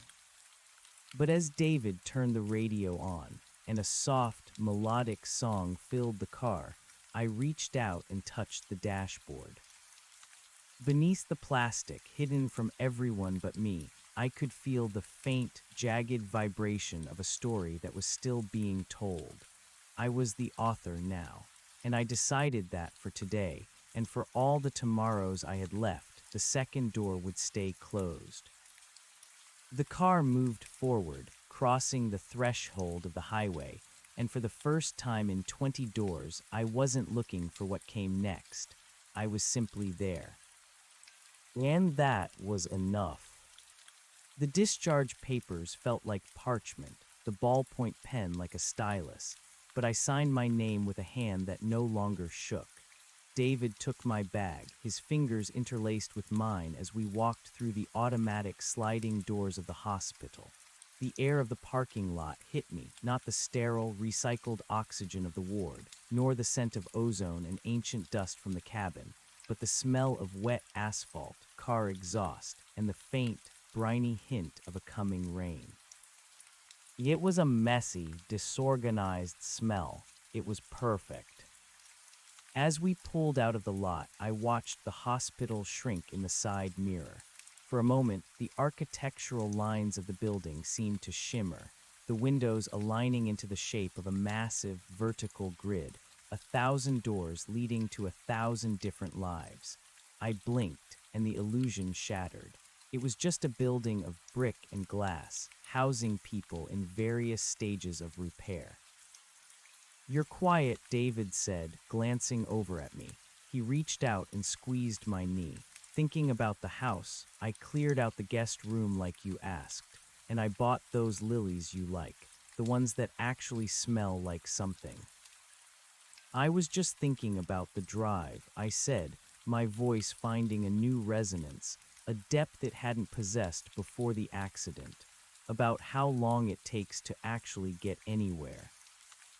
"We're taking it slow today. No black ice, no shortcuts." He turned on the radio. A local news report was detailing a minor pileup on the interstate, followed by a weather forecast predicting a mild spring. It was the white noise of a functional reality. I leaned my head against the cool glass of the window and watched the world slide by. The trees along the highway were budding, tiny clusters of green fighting through the gray remains of winter. They weren't the skeletal, white-barked sentinels of the forest in the loop. They were stubborn, living things. When we pulled into our driveway, the house looked smaller than I remembered. The blue paint was peeling slightly near the eaves, and the mailbox was leaning at a precarious angle. It was flawed. It was beautiful. David led me inside, his hand hovering near the small of my back as if he expected me to vanish if he let go. The smell of home, coffee, old books, and the faint scent of his cologne washed over me. I stood in the entryway, my eyes immediately darting to the hallway that led to the bedrooms. There was a door at the end of it. I felt a cold prickle of sweat break out along my spine.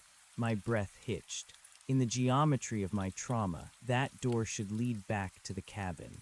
It should lead to the architect's study, or the library of salt, or the room where the child painted the world white. "Alara, you okay?" David was watching me, his expression guarded. "I'm fine," I lied, my heart hammering against my ribs, just a little lightheaded, the car ride. "Zit, I'll make tea." He disappeared into the kitchen, the familiar clatter of the kettle providing a rhythmic anchor to the present. I forced myself to walk toward the door at the end of the hall. Each step felt like a defiance of physics. My mind screamed at me to turn back, to stay in the living room where the light was bright and the exits were clear. I reached the door. It was wood, painted a soft cream color. The brass handle was tarnished. I reached out, my fingers hovering inches from the metal. If I open this and I see the forest, I will never come back, I thought. I gripped the handle and turned. It was a linen closet. Stacks of folded towels, a rogue pillowcase, and a box of winter blankets greeted me. The scent of lavender detergent was so mundane it made me want to laugh and cry at the same time. I leaned my forehead against the shelves, the rough texture of the terracloth pressing into my skin. It was just a closet. The map was gone. The architect had no jurisdiction here. "Tea's ready," David called out. I closed the closet door firmly, making sure the latch clicked, and joined him in the kitchen. The weeks that followed were a study in the art of being ordinary. I went to my follow-up appointments. I did my physical therapy. I started painting again, though my style had changed. I no longer painted landscapes or portraits. I painted textures, the way light hit a cracked sidewalk, the ripple of water in a glass, the intricate patterns of a moth's wing. I was obsessed with the isness of things. But the silence was never truly silent. In the quiet moments before sleep, or the stillness of a Sunday morning, I could still hear the faint, rhythmic scratching of a pen. Sometimes, when I looked at a blank wall, I could see the faint outlines of the symbols I had carved into the architect's table. They were like floaters in my vision, always there, shifting when I tried to look at them directly. David was patient, but I could tell he was watching me for signs of a relapse. To him, the cabin was a place we never reached, a trauma of the flesh. To me, it was a country I had inhabited, a transformation of the spirit. We were living in the same house, but we were navigating different topographies. One evening, about a month after my return, a storm rolled in from the mountains. The wind howled through the eaves, and the rain lashed against the windows with a ferocity that felt personal. David was in the basement, tinkering with a broken lamp, and I was in the living room, curled up with a book I wasn't reading.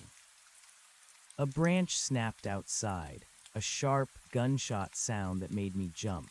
The power flickered, the lights dimming to a dull orange glow before dying completely. The darkness wasn't the darkness of my living room. It was the heavy, suffocating darkness of the ninth door. I sat perfectly still, my pulse thrumming in my ears. The house felt different. The proportions seemed to stretch, the ceiling rising into an invisible vault. The sound of the rain changed, shifting from the chaotic splatter on glass to a rhythmic, metallic tapping. I reached for the flashlight on the coffee table, but my hand brushed against something cold and hard. It was a silver bell. My breath stopped. I didn't turn on the light. I didn't scream. I simply stared at the shape of the bell in the gloom. It sat there, a silent accusation. I had given it back to the ranger. I had heard him strike it. I had seen the bridge vanish. "You can't be here," I whispered. The bell didn't move, but the shadows in the corner of the room began to stir. They didn't coalesce into a figure. They simply deepened, becoming a doorway where a wall should be. Lilaras. It wasn't David's voice. It was a chorus. The child, the woman in the library, the man in the flannel shirt. Their voices were layered, a harmony of echoes. "The story isn't finished," the shadows whispered. "The 20th door was a return, but every return is a new beginning.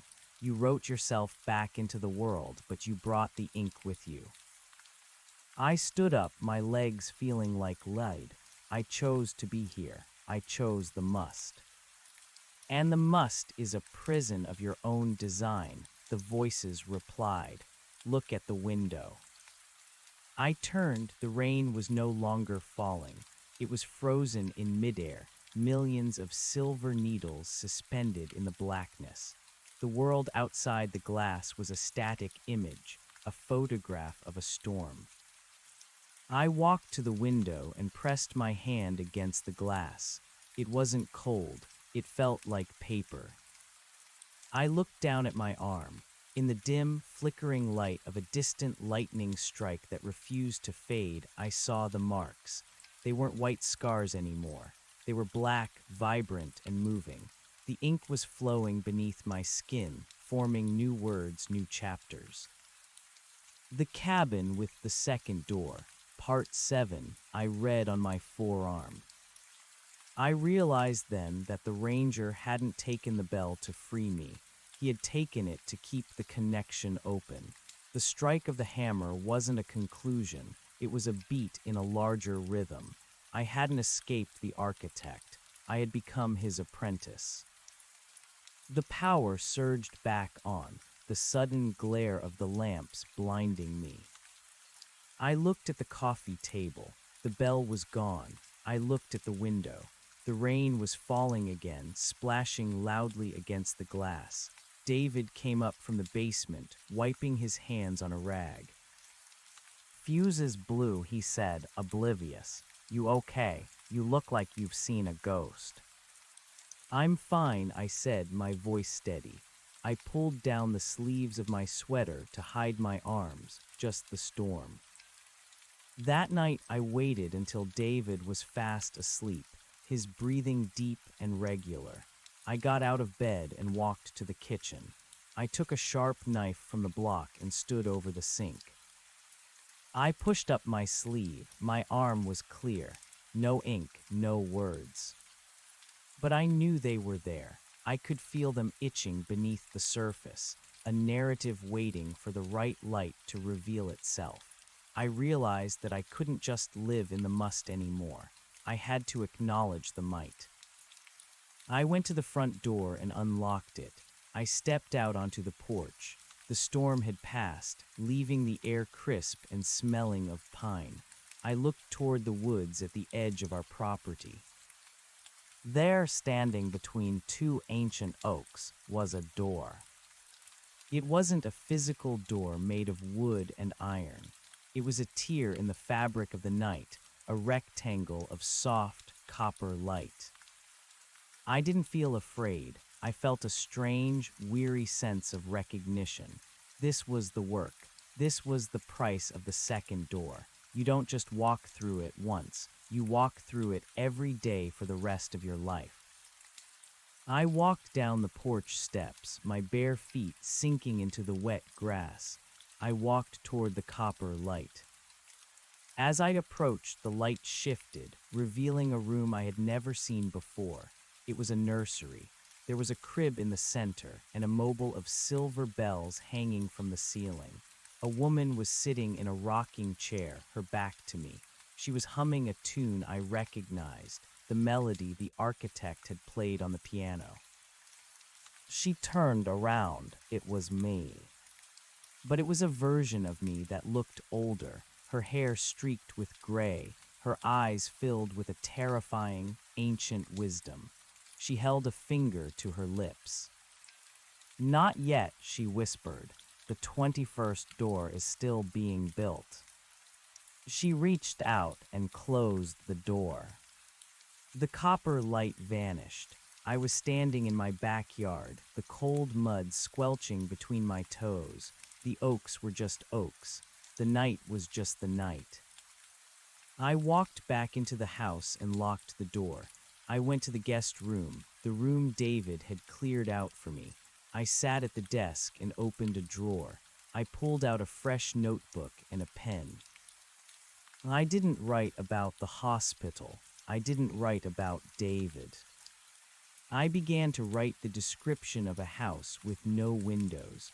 I wrote about the sound of a clock that ticked backwards.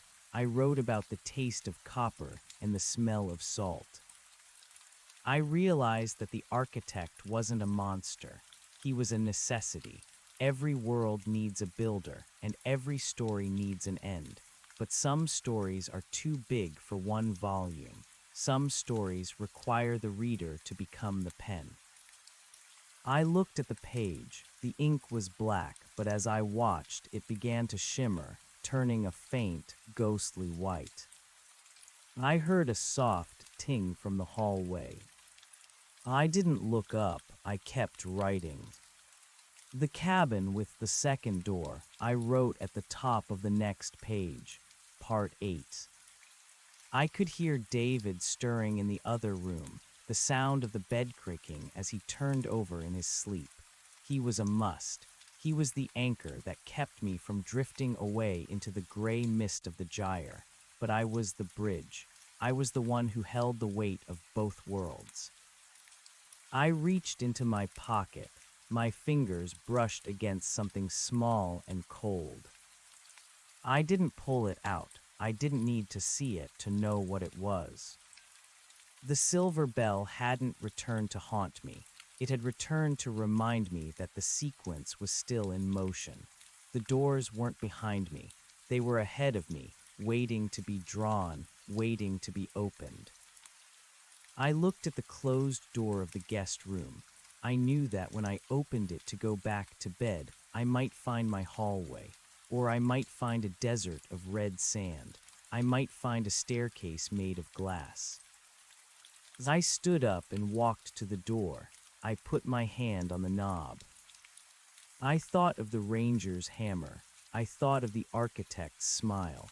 I thought of David's warm hand in the hospital. I turned the handle. The light from the hallway spilled in, mundane and yellow. I saw the framed picture of our wedding on the wall. I saw the vacuum cleaner leaning against the baseboard. I exhaled a long, shaky breath.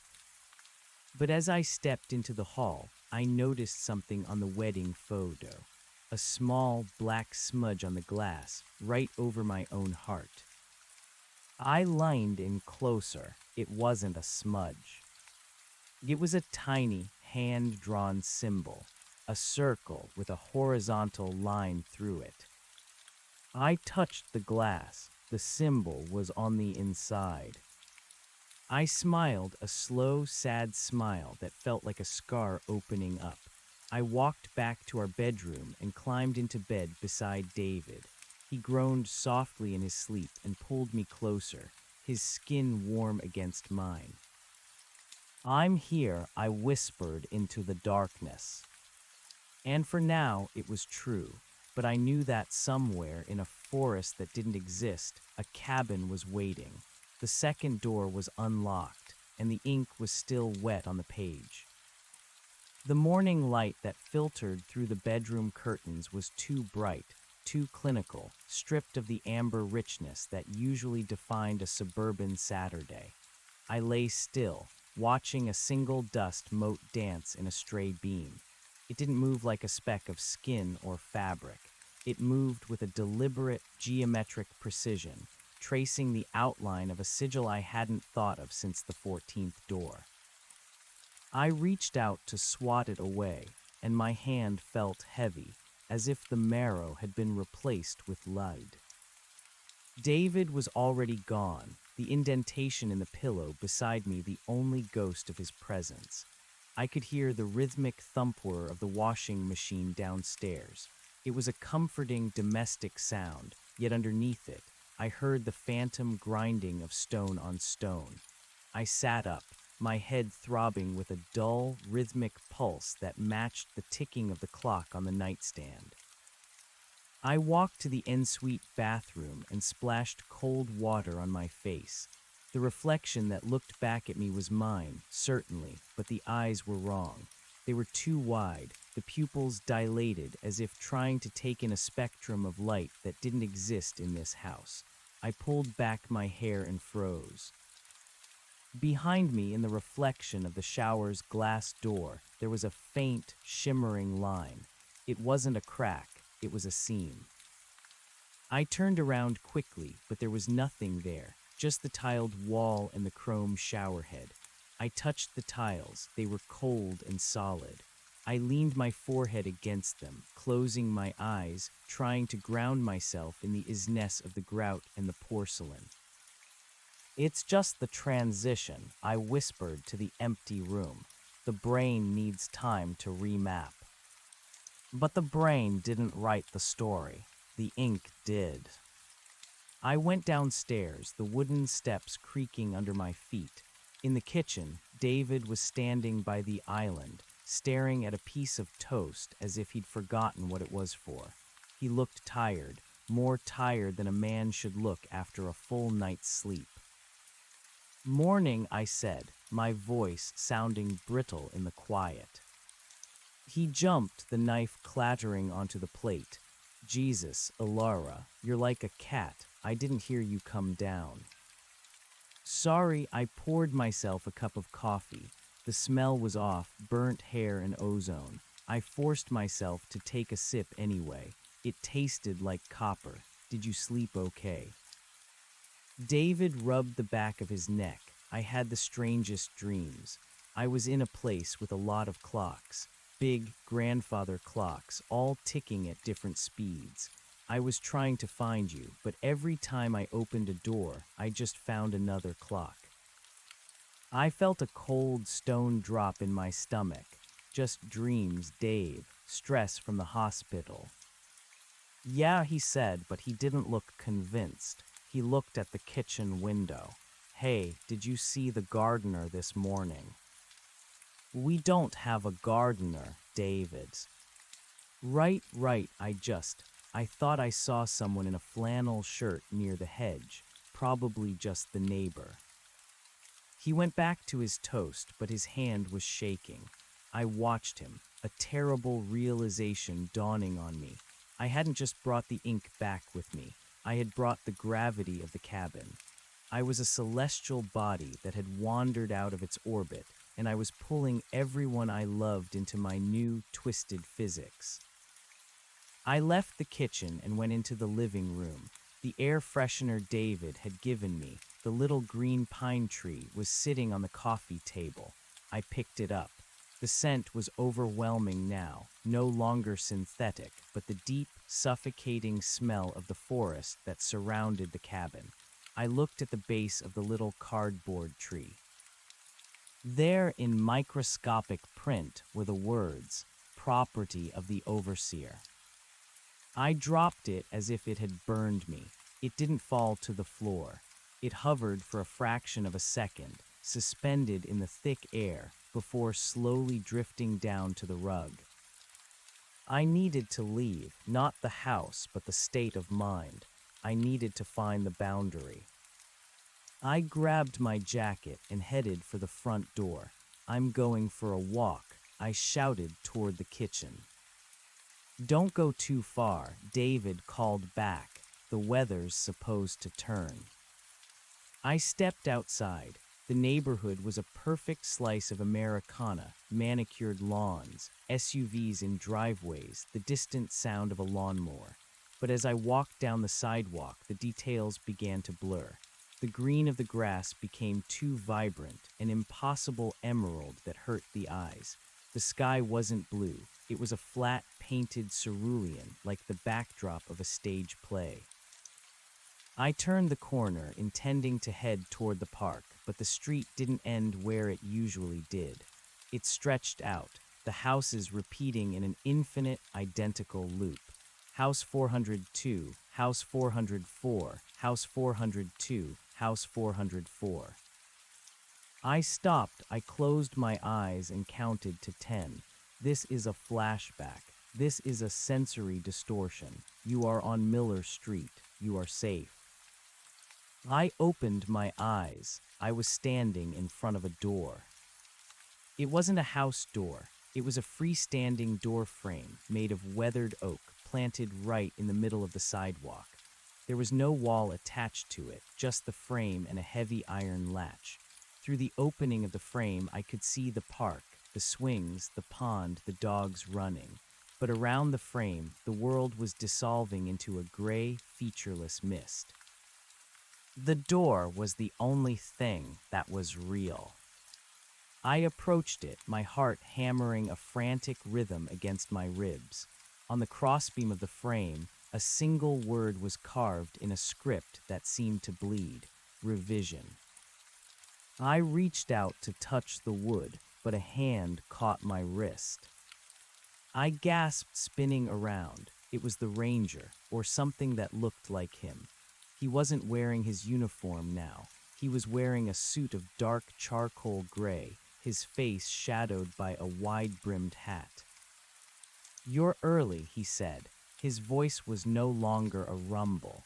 It was the sound of dry leaves skittering across pavement.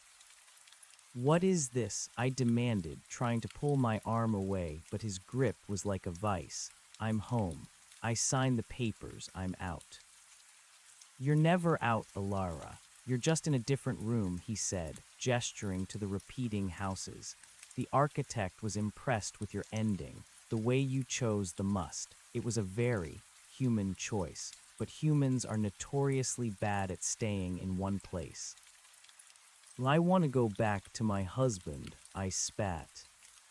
"Which one? The David in the kitchen who dreams of clocks, or the David who died in the car wreck 3 months ago?" The world tilted. The emerald grass turned to ash. "What are you talking about? The wreck. We survived. We were in the hospital." The man in the suit sighed, a sound of profound boredom.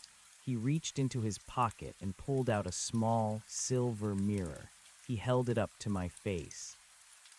I didn't see myself. I saw a wreckage. A silver sedan wrapped around a tree on a lonely mountain road. I saw paramedics shaking their heads.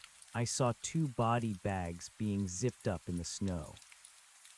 "The cabin was the transition," he explained softly. "The second door wasn't a way back to life. It was a way to negotiate the terms of your afterlife. You chose a reality where you survived. You wrote a story where the car didn't slide, where the hospital was real, where the tea was warm. And because you are a gifted author, the world obeyed." I felt the air leave my lungs. No, I feel the floor. I feel the cold. David is real. He is as real as you make him. But look at the ink, Alara. Look at the cost of maintaining the lie. He pointed to my feet. The black ink was leaking out from under my fingernails, dripping onto the sidewalk, staining the concrete. It wasn't just on my skin anymore. It was part of the environment.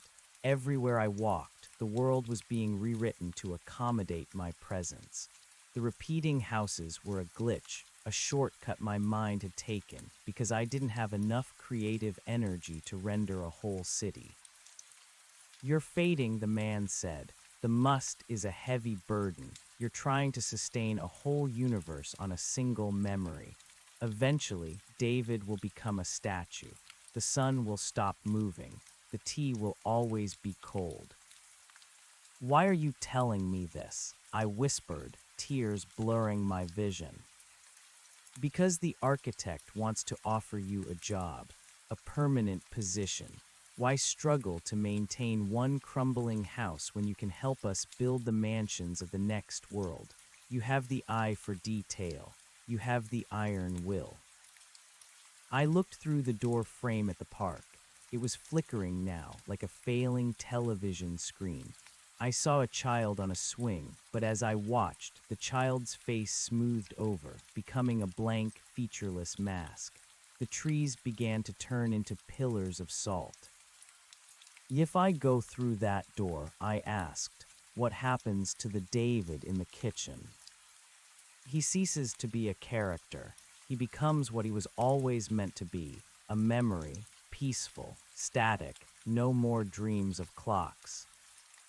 I looked back the way I had come. My house was still there, but it looked like a cardboard cutout, thin and flimsy against the encroaching gray. I thought of David's shaking hand. I thought of the smell of burnt hair in the coffee.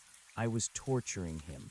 I was keeping him in a half-life, a puppet in my play of grief. I can't stay here, I realized. The words felt like a confession. No, the man said, but you can't go back either.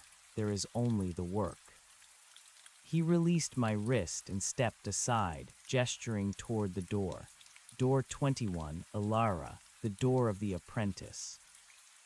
I looked at the iron latch. I thought of the linen closet in my house, the smell of lavender, the mundane safety I had craved so desperately. It was a beautiful lie, a masterpiece of denial, but the ink was running dry. I walked toward the frame. I didn't look back at the repeating houses or the charcoal gray man. I stood at the threshold, the wind from the other side blowing my hair back. It didn't smell like pine or ozone. It smelled like nothing. It was a blank page, waiting for a first line. I reached for the latch. Lilara. I froze. The voice was distant, muffled by layers of reality, but it was unmistakable. It was David. Not the David from the kitchen, but a voice that sounded like it was coming from the bottom of a deep well. Lilara, don't listen. Stay in the car. Stay with me.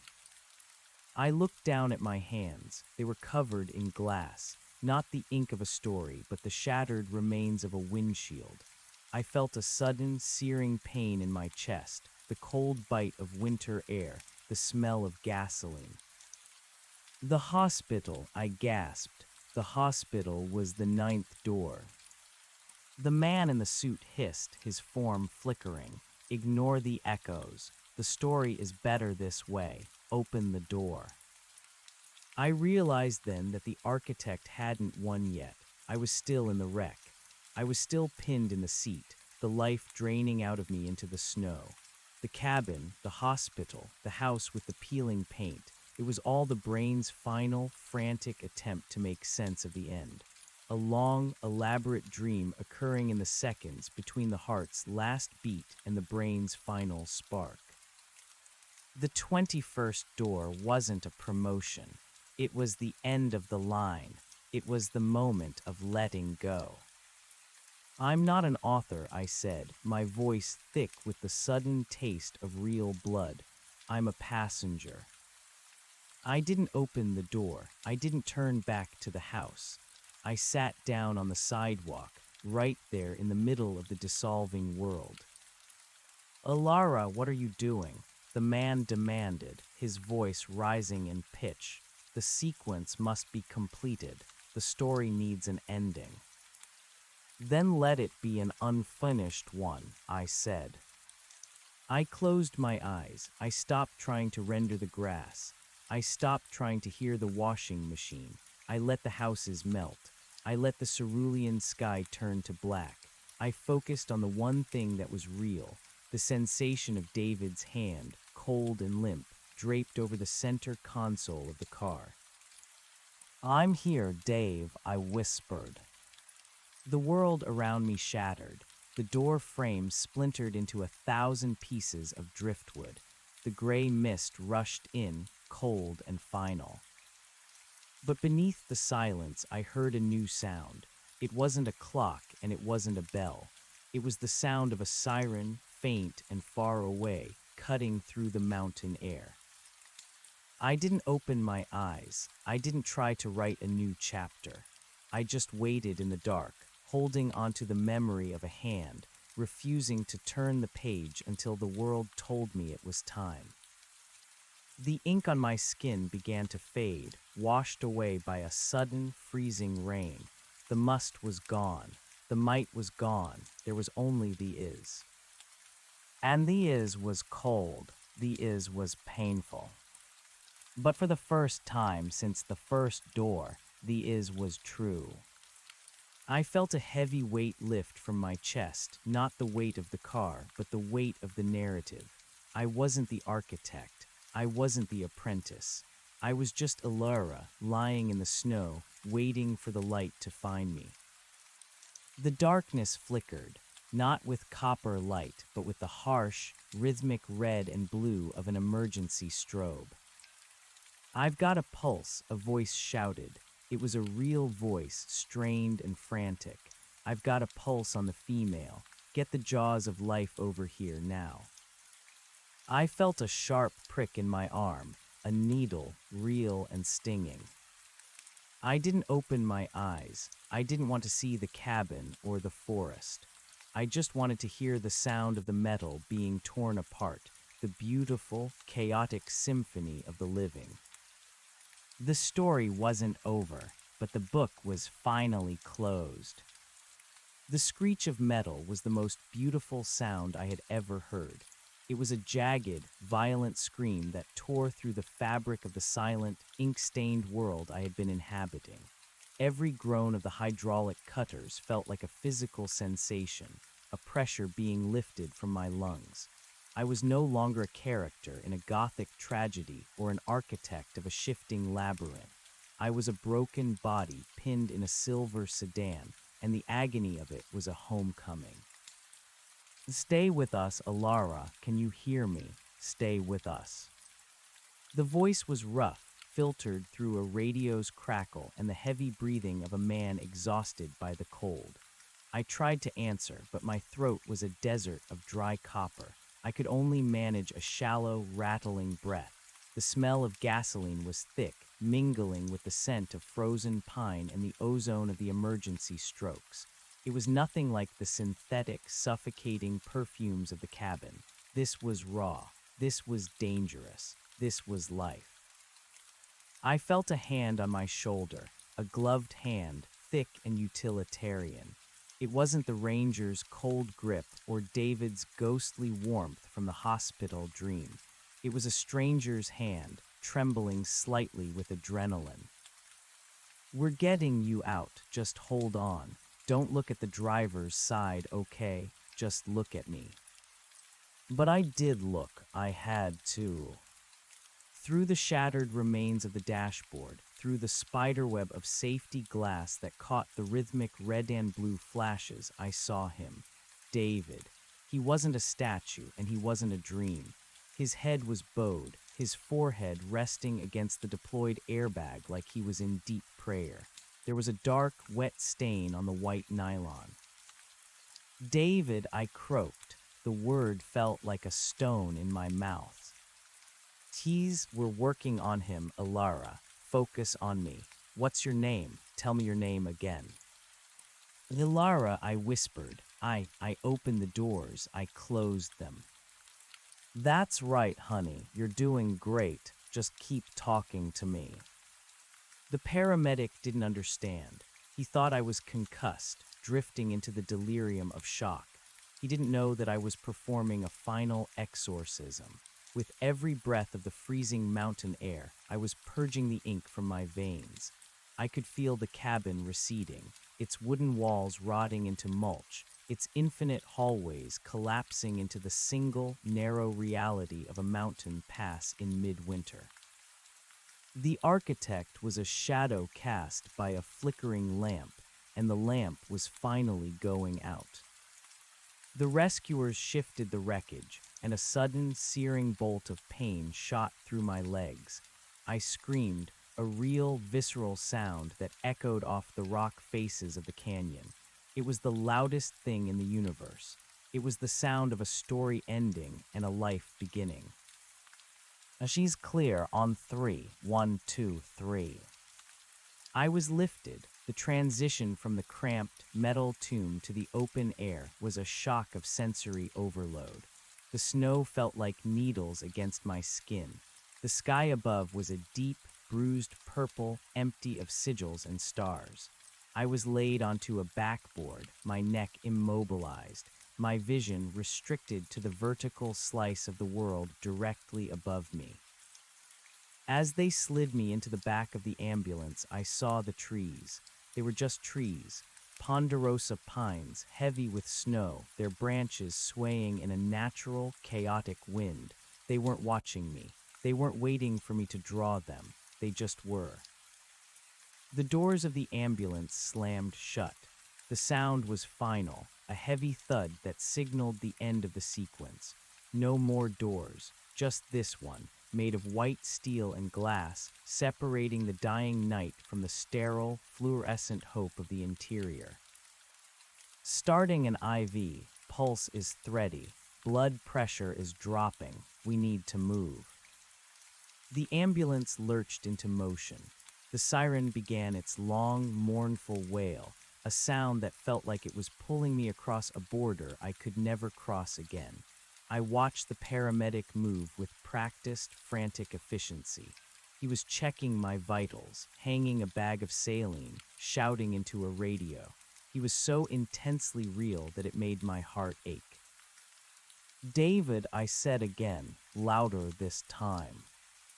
The paramedic paused, his eyes softening behind his glasses. He reached out and squeezed my hand. "They're right behind us, Ilara. The second rig is right behind us. They're doing everything they can." I closed my eyes. I didn't want to see the fluorescent lights anymore. I wanted to go back to the darkness, but not the darkness of the cabin. I wanted the darkness of a deep, dreamless sleep, the kind of sleep that only comes when the work is finally done. I drifted. Time became a series of sensations. The vibration of the tires on the asphalt, the smell of rubbing alcohol, the distant, rhythmic beep of a monitor.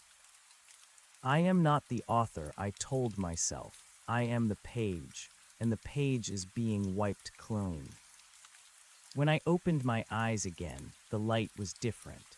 It wasn't the strobing red of the mountain or the clinical yellow of the dream hallway. It was the soft, diffused gray of a winter morning scene through a hospital window. The air was warm. It smelled of floor wax and stale coffee. I tried to move, but my body felt like a jigsaw puzzle that had been glued back together by an amateur. There was a dull, heavy ache in my hips and a sharp, stinging sensation in my chest. I looked down at my arm. It was wrapped in white gauze, an IV line snaking out from under the tape. No ink, no black stains, just pale skin and a blue bruise where the needle had gone in. I looked around the room. It was small and functional. A television hung from the ceiling, its screen dark. A plastic pitcher of water sat on the bedside table. On the chair in the corner, a woman was sitting, her head slumped against her chest, fast asleep. "Mom," I whispered. The woman stirred, her eyes snapping open. She looked older than I remembered, her face etched with lines of exhaustion and grief. She stood up, her chair scraping against the linoleum. "Ilara, oh God, Ilaris." She was at my side in a second, her hands hovering over me as if she were afraid I would shatter if she touched me. How long?" I asked. 2 days, she said, her voice trembling. "They brought you in from the pass. They said it was a miracle you survived the night in that temperature. The car, they said the car was unrecognizable." I swallowed hard, David. My mother's face broke. It didn't shift into a mask. It didn't dissolve into ink. It just crumpled, the way a human face does when the weight of the world becomes too much to bear. She didn't have to say it. The silence in the room was the answer. He didn't make it to the hospital, she whispered, taking my hand. Her palm was cold. He died at the scene. They said it was instant, Alara. He didn't suffer. I didn't cry, not yet. I just looked at the ceiling tiles, counting the little pits in the acoustic foam. I thought about the cabin. I thought about the hospital room I had built for him in my mind, the way I had imagined his warm hand and his groaning sleep.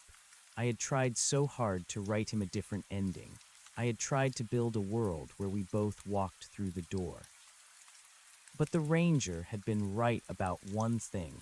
The must was a heavy burden, and I had finally laid it down. I saw him, I said. My mother wiped her eyes with the back of her hand. The doctors said you might have hallucinations from the shock, the blood loss. No, I said, and for the first time in what felt like an eternity, I felt a sense of clarity.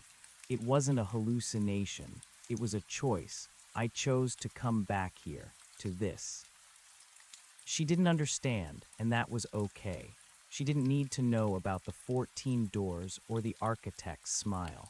She didn't need to know that I had spent a lifetime in a forest that didn't exist, fighting for a lie that was easier to breathe than the truth. I stayed in the hospital for 3 weeks. The physical recovery was a slow, agonizing process of relearning how to exist in a body that felt gravity. Every step in physical therapy was a battle against the leaden weight of my own bones, but the mental recovery was something else entirely. I was terrified of paper. Every time a nurse brought in a form for me to sign, my heart would begin to race. I would stare at the black ink of the pen, expecting it to crawl off the page and up my arm. I would look at the white space of the margins and see the outlines of trees, the faint, shimmering geometry of a cabin that refused to stay buried. The doctors called it PTSD. They gave me pills to dull the edges of the world to stop the flashbacks. I took them, but I knew they were just a different kind of ink. One afternoon, toward the end of my stay, a young man in a volunteer vest brought a cart of books to my room. "Would you like something to read?" he asked, his voice bright and hopeful. "We have mysteries, romances, some new nonfiction." I looked at the spines of the books. They were so colorful, so solid. I reached out, my hand trembling, and touched a worn paperback. The texture of the cover, the slight grit of the laminate, the softness of the paper sent a jiver through me. "No," I said, pulling my hand back. "No, thank you. I'm done with stories for a while." He nodded, unbothered, and wheeled the cart away. I turned back to the window. The snow was beginning to melt, revealing the brown, dormant grass of the hospital grounds. It wasn't beautiful, but it was honest. I thought about the charcoal gray man. I wondered if he was still standing there in that middle place, waiting for an apprentice who would never come. I wondered if the architect was angry, or if I was just a footnote in a larger, more terrible manuscript. But as the days turned into weeks, the memories of the cabin began to lose their sharp edges. They became like a dream you try to recount at breakfast, the details slipping away even as you speak them. The horizontal line through the circle, the smell of the ozone, the sound of the stone grinding on stone, they were becoming abstractions. I was getting better. I was becoming mundane. The day I was discharged, my mother drove me home, not to the house I had shared with David. I couldn't go there yet, but to the small, cluttered suburban house where I had grown up. As we pulled into the driveway, I saw the neighborhood. It wasn't a repeating loop. The houses were different colors. The lawns were in various states of neglect. There were children playing on the sidewalk, and their faces were unique, messy, and alive. "You okay?" my mother asked, her hand on the gear shift. "Yeah," I said, "I'm okay." I stepped out of the car. The air was crisp, smelling of damp earth and car exhaust. I walked up the driveway, my limp a steady, rhythmic reminder of the price of the truth. I went inside and sat on the sofa. My mother went into the kitchen to make tea. I sat there in the quiet, watching the dust motes dance in the light. They didn't move in geometric patterns. They just drifted, aimless and free. I reached into my coat pocket and felt something small and sharp. I pulled it out. It was a splinter of wood, dark, weathered oak. I stared at it for a long time. It shouldn't have been there. I had been wearing a hospital gown for weeks. This coat had been in a plastic bag in the evidence locker. There was no way a piece of the door frame from the middle place could have followed me here. Unless it wasn't a piece of the door. Unless it was a seed. I looked at the splinter, and for a moment the room felt thin. I could almost hear the sound of a forest wind, the distant, rhythmic thump-whir of a world that was still trying to right itself around me. I stood up and walked to the kitchen. My mother was standing by the stove, the kettle beginning to whistle.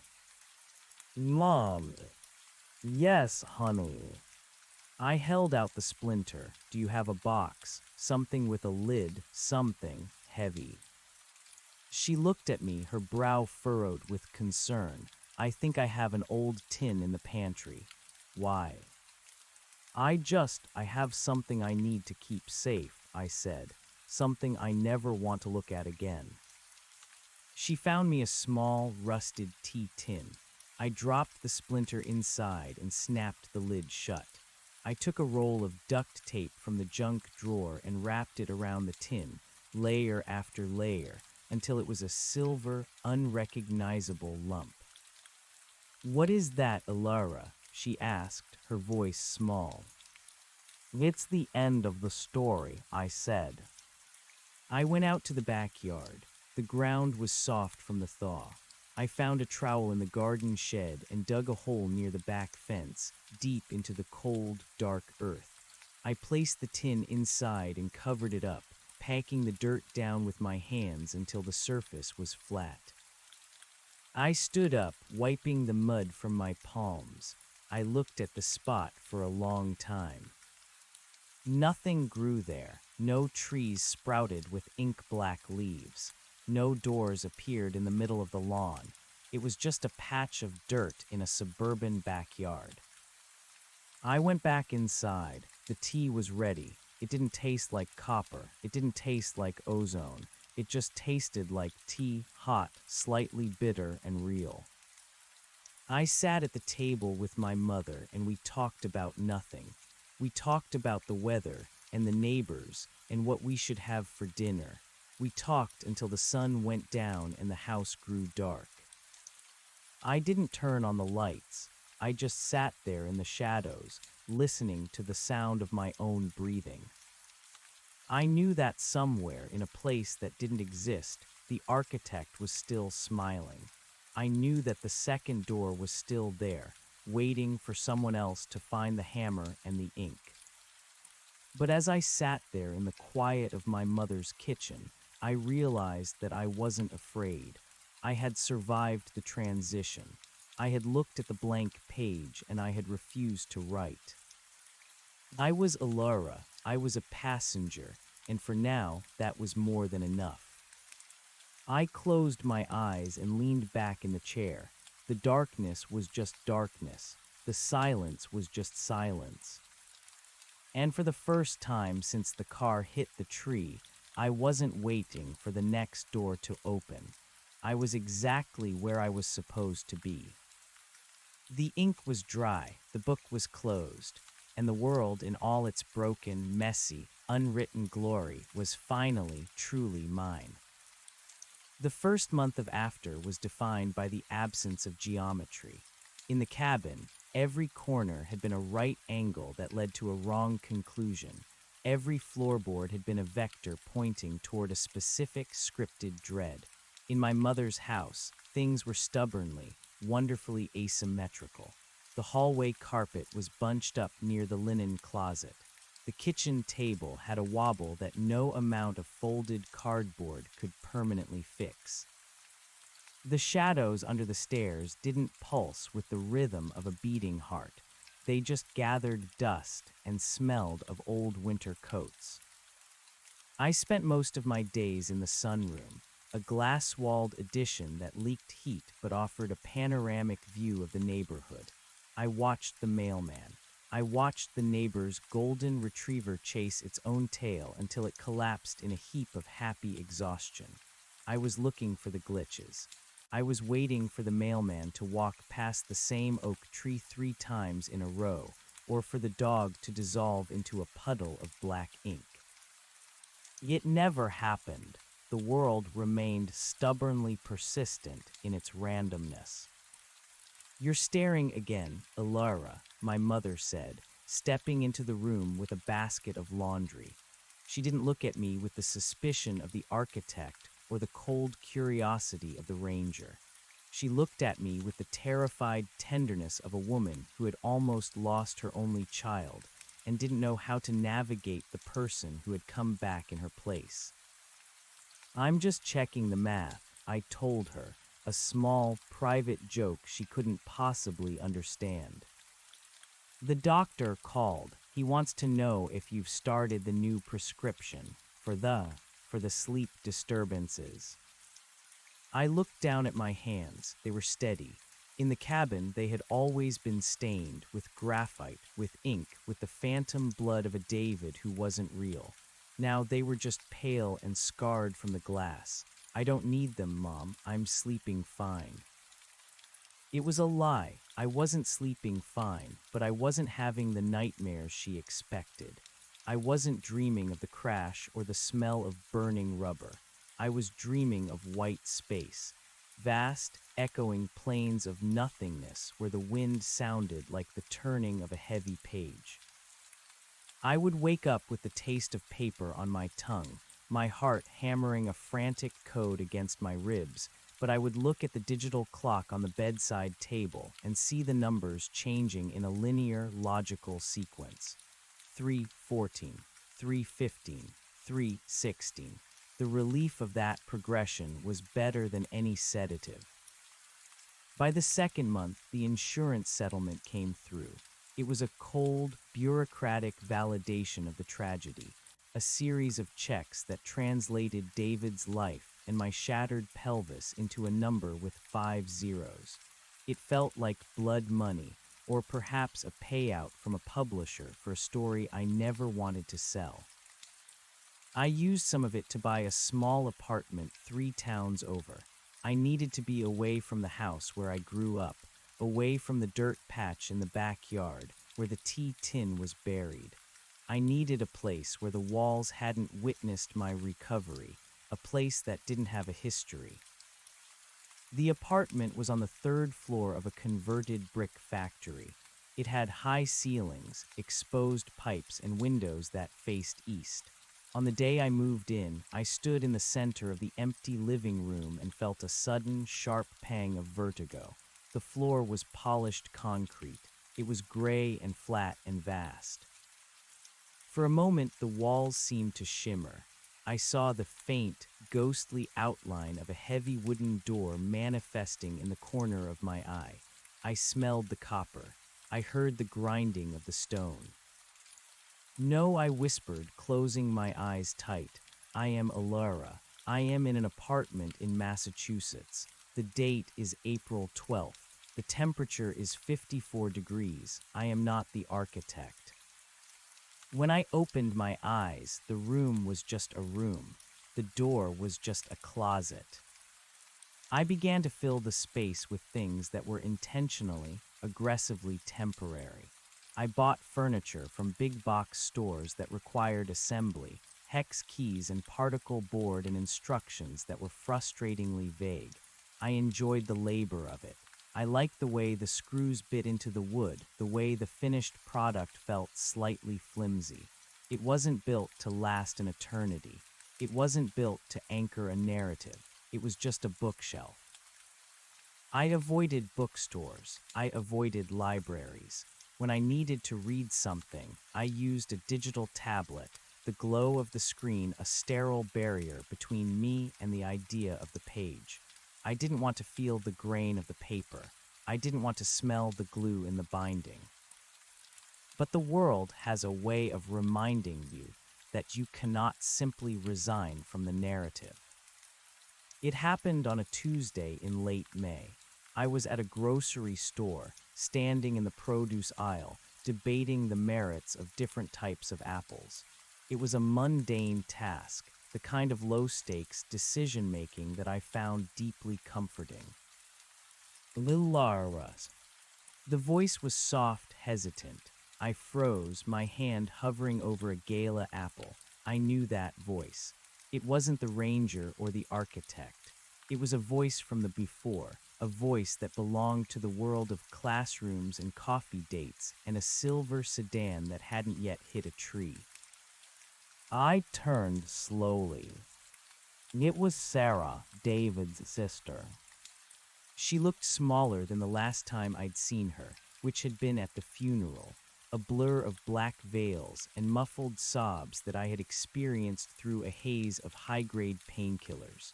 Her hair was pulled back in a messy bun, and there were dark circles under her eyes that mirrored my own. "Sarah," I said, my voice cracking. She didn't move toward me. She stayed a respectful distance away, her hands clutching the handle of her shopping cart so hard her knuckles were white. "I heard you moved. My mom said you were doing better." I'm functional," I said. It was the truest thing I could offer. "I went to the house," she said, her voice dropping to a whisper, "to your and David's place, to help pack up his things. Your mom said you didn't want anything, that you told her to just give it all away." "I couldn't go back there, Sarah. I'm sorry." "No, I get it. I do. It's just," she reached into her purse and pulled out a small, rectangular object wrapped in brown shipping paper. "I found this in his desk, in the back of the bottom drawer. It had your name on it. I thought, maybe he was planning on giving it to you that night, or for your anniversary." I stared at the package. My vision began to tunnel. The fluorescent lights of the grocery store hummed with a sudden, aggressive frequency. The smell of the oranges nearby turned sharp, almost metallic. "I don't want it," I said, my voice rising. "Lara, it's just a gift. It's the last thing he had for you." "I can't take it, Sarah, please." But she was already stepping forward, pressing the package into my hands. The moment my fingers touched the brown paper, I felt a jolt of static electricity that made my hair stand on end. It was the weight of it, the specific, dense weight of a book. "Please," Sarah said, her eyes brimming with tears, "just take it. I can't keep looking at it. It feels like I'm holding onto a piece of him that doesn't belong to me." She didn't wait for an answer. She turned her cart and hurried away, disappearing around the end of the aisle. I stood there in the produce section, holding the package like it was a live grenade. I wanted to drop it. I wanted to leave it on the shelf next to the onions and walk out of the store and never come back. But the must was there again, a faint, rhythmic pulse in the back of my skull. It wasn't the architect's command this time. It was the gravity of the unfinished. I bought my groceries. I drove home. I sat at my kitchen table, the sun setting behind the brick buildings across the street, casting long, orange shadows across the concrete floor. The package sat in the center of the table. I waited until the room was dark. I didn't turn on the lights. I wanted to see if the package would glow, if it would emit that faint copper light that had defined the cabin. It remained dark. It was just an object. I reached for a kitchen knife and sliced through the tape. The brown paper fell away, revealing a leather-bound journal. It was beautiful, deep navy blue with silver filigree along the edges. There was no title on the spine. I opened the covers. On the first page, in David's neat, architectural handwriting, were 4 words. For the next chapter. The rest of the pages were blank. I stared at them. I ran my fingers over the creamy, thick paper. It was high-quality vellum, the kind that invited the ink, the kind that promised a smooth, effortless flow of thought. I felt a sob rise in my throat, a violent, racking thing that I had been suppressing for months. I leaned forward, my forehead resting against the empty pages, and I finally cried. I cried for the David who was gone, the man who had bought me a blank book because he believed in my voice. I cried for the Alara who had been trapped in the cabin, and for the Alara who was trapped now, in a world that felt too thin to hold the weight of her grief. I cried until my eyes were swollen and my chest ached, and then I did something I promised myself I would never do again. I reached into the junk drawer and found a pen. It was a cheap ballpoint, the kind that leaked and skipped. It wasn't a quill, it wasn't a stylus made of bone. It was a tool of the mundane world. I held the pen over the first blank page. My hand was shaking. I thought about the tea tin buried in the backyard. I thought about the splinter of the door. I thought about the architect's smile and the way the ranger had looked at the trees. I realized then that the cabin hadn't been a prison of wood and stone.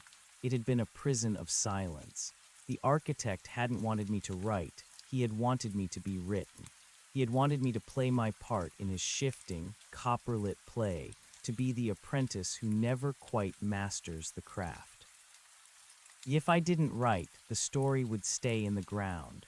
It would fester. It would wait for the next person to stumble into the woods, the next person to look for a door when they should be looking for a way out. I touched the pen to the paper. The cabin was not a place, I wrote. It was a hunger. The ink didn't crawl, it didn't shimmer. It just sat there, black and wet against the blue-white vellum. I wrote for hours. I wrote about the hospital with the shifting hallways. I wrote about the man with the charcoal skin and the woman with the copper hair.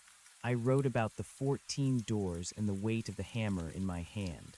I wrote about the smell of the ozone and the sound of the car hitting the tree.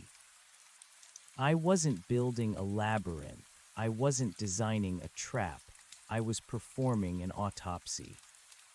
With every word, the memory of the cabin felt less like a haunting and more like a history. I was taking the power back, one sentence at a time. I was defining the borders of the nightmare, pinning it to the page like a butterfly in a display case. As the sun began to rise, I reached the end of the journal. There were only a few pages left. My hand was cramped, my eyes burning with exhaustion, but I felt a strange, hollow peace. The room didn't feel thin anymore. The walls felt solid. The shadows were just the absence of light.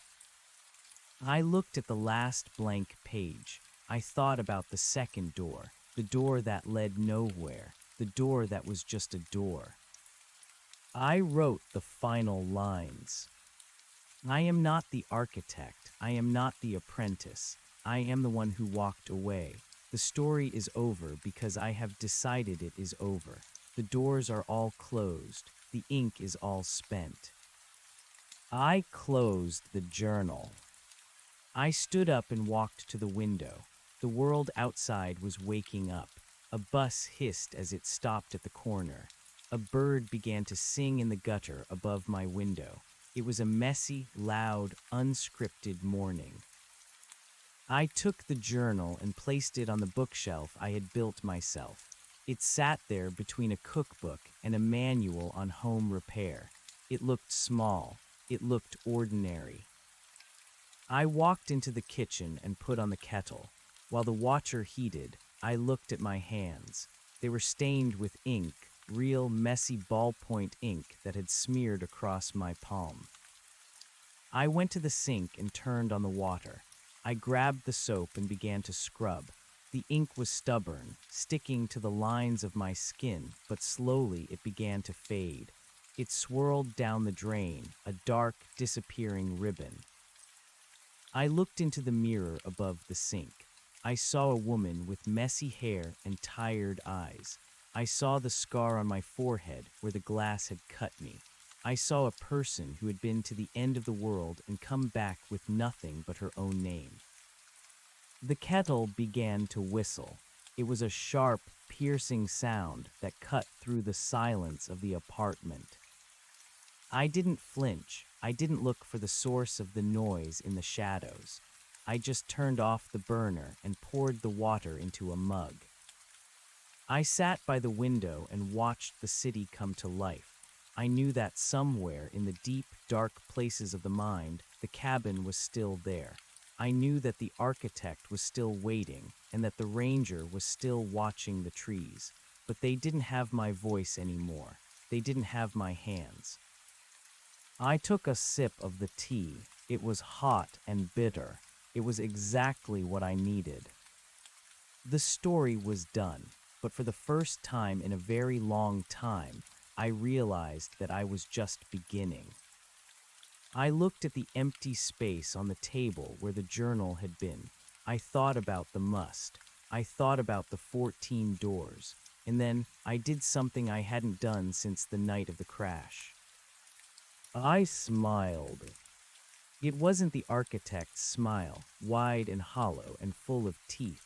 It was a small, tired human smile. I got up, grabbed my coat, and walked out the door. I didn't lock it. There was nothing left inside that wasn't mine to keep. As I descended the stairs, the rhythm of my footsteps echoed in the hallway. Thump, thump, thump, a steady, linear progression, one step after another. I walked out into the morning air, into the beautiful, chaotic, unwritten world. I didn't look back. I didn't look for the second door. I just kept walking, a character who had finally stepped off the page and into the light. The city air was thick with the scent of exhaust and blooming jasmine, a sensory overload that felt like a physical weight against my skin. I walked 3 blocks before I realized I didn't have a destination. In the cabin, movement was always purposeful. You moved to escape, you moved to explore, or you moved because the geometry of the room shifted and forced you into a new corner. Here, the sidewalk stretched out in a straight, indifferent line toward the horizon. I could turn left, I could turn right, I could sit on a bench and watch the pigeons fight over a discarded crust of bread. The sheer horizontal freedom of it made my breath come in short, jagged hitches. I stopped at a small park, a patch of green struggling against the surrounding brick and iron. I sat on a wrought iron bench that was cold enough to seep through my jeans. Across the path, an old man was feeding birds. He didn't look like the architect. He didn't look like anyone I had met in the white space. He was just a man with a plastic bag and a slow, rhythmic flick of his wrist. I watched him for a long time, looking for the pattern. Was he a loop? Was he a placeholder? I waited for him to reach the end of the bag and then start again from a full one that hadn't been there a moment before. I waited for the birds to fly in a formation that spelled out a warning. But the bag emptied, the man shook it out, folded it neatly into his pocket, and limped away toward the subway entrance. The birds scattered. The scene ended not with a twist, but with a mundane conclusion. I let out a breath, I felt I'd been holding since the hospital. I spent the afternoon drifting. I bought a cup of coffee from a woman with a nose ring who didn't look up from her phone. I browsed a hardware store, running my fingers over the rough handles of hammers and the cold, oily surfaces of drill bits. I bought a box of nails I didn't need, just to feel the weight of them in my pocket, small, sharp anchors to the physical world. When I returned to the apartment, the sun was hitting the brickwork of the opposite building, turning the world a bruised, dusty purple. I climbed the stairs, my knees aching in a way that felt honest. I reached my door and paused. The hallway was silent. The light from the single overhead bulb was yellow and flickering. For a heartbeat, the familiar dread surged, the expectation that when I turned the key, the door wouldn't lead to my kitchen. It would lead to the forest. It would lead to a room full of clocks. It would lead to David, sitting at a table, waiting for a dinner I could never finish. I turned the key. The lock clicked. The apartment was exactly as I had left it. The half-empty mug of tea was on the table. The cheap bookshelf stood against the wall. The air smelled faintly of dust and the lemon soap I'd used that morning. I didn't turn on the lights. I walked to the bookshelf and looked at the navy blue journal. In the twilight, the silver filigree seemed to catch what little light remained, shimmering like a circuit board. I felt a pull, not the must, but a lingering curiosity. I had written the ending. I had closed the book, but the book was still there.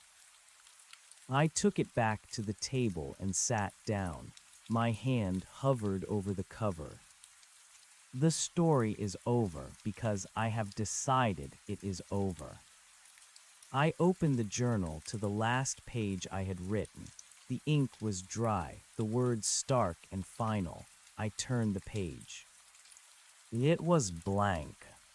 I turned the next one, blank. I flipped through the remainder of the book, my heart rate accelerating. I was looking for a hidden message, a watermark, a sign that David, or whatever had used David's memory, had left a trap for me. But there was nothing, just the high-quality vellum waiting. I realized then that the horror of the cabin wasn't just the doors or the architect. It was the idea that everything was already written. The terror was the script, and here I was, holding a vessel for a script, and I was terrified of the empty space. I stood up and went to the window, looking out at the streetlights flickering to life. I thought about the tea tin in my mother's backyard. I thought about the splinter of the door I had carried in my pocket for weeks, until I finally flushed it down a rest-stop toilet on the way to this town. I had been trying to throw away the pieces of the nightmare, but I hadn't realized that I was the one holding the pen. I went back to the table, picked up the cheap ballpoint pen, and sat down. I didn't write about the cabin. I didn't write about the architect. Tomorrow, I wrote, I will go to the grocery store. I will buy a plant for the windowsill, something that needs sunlight, something that grows slowly. It was a small sentence, a boring sentence, but as I wrote it, I felt a shift. The must didn't hum, the copper light didn't flare, the world stayed exactly as it was. I was no longer a character in a story about a haunted cabin. I was a person writing a grocery list in a third-floor apartment. I stayed up late, not because I was afraid to sleep, but because I wanted to see the moon move across the sky. I watched it pass from one pane of glass to the next, a slow, silent transit that didn't require a metaphor. Around 3:00 a.m., the phone on the counter vibrated. The sound was deafening in the stillness. I jumped, my hand knocking the pen off the table. I picked up the phone. It was a text from an unknown number. My stomach dropped. I thought of the ranger. I thought of the way he had looked at the phone in the cabin. as if it were a foreign object. I thought of the architect's ability to manifest whatever he needed to keep the narrative moving. I stared at the screen for a full minute before I gathered the courage to open it. Ilara, it's Sarah. I'm sorry to text so late. I couldn't sleep. I just wanted to say, I'm glad I saw you today. I hope the book helps. David always said you were the one with the words. I stared at the message until the screen timed out and went black. David always said you were the one with the words. A memory surfaced, unbidden. It wasn't a memory from the cabin. It was a real memory, crisp and clear. We were in the car, the silver sedan, months before the crash.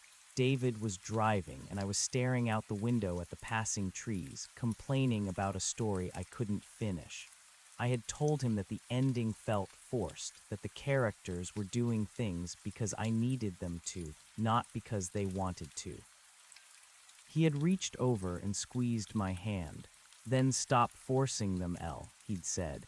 Give them a door and see if they have the guts to walk through it. If they don't, that's the story.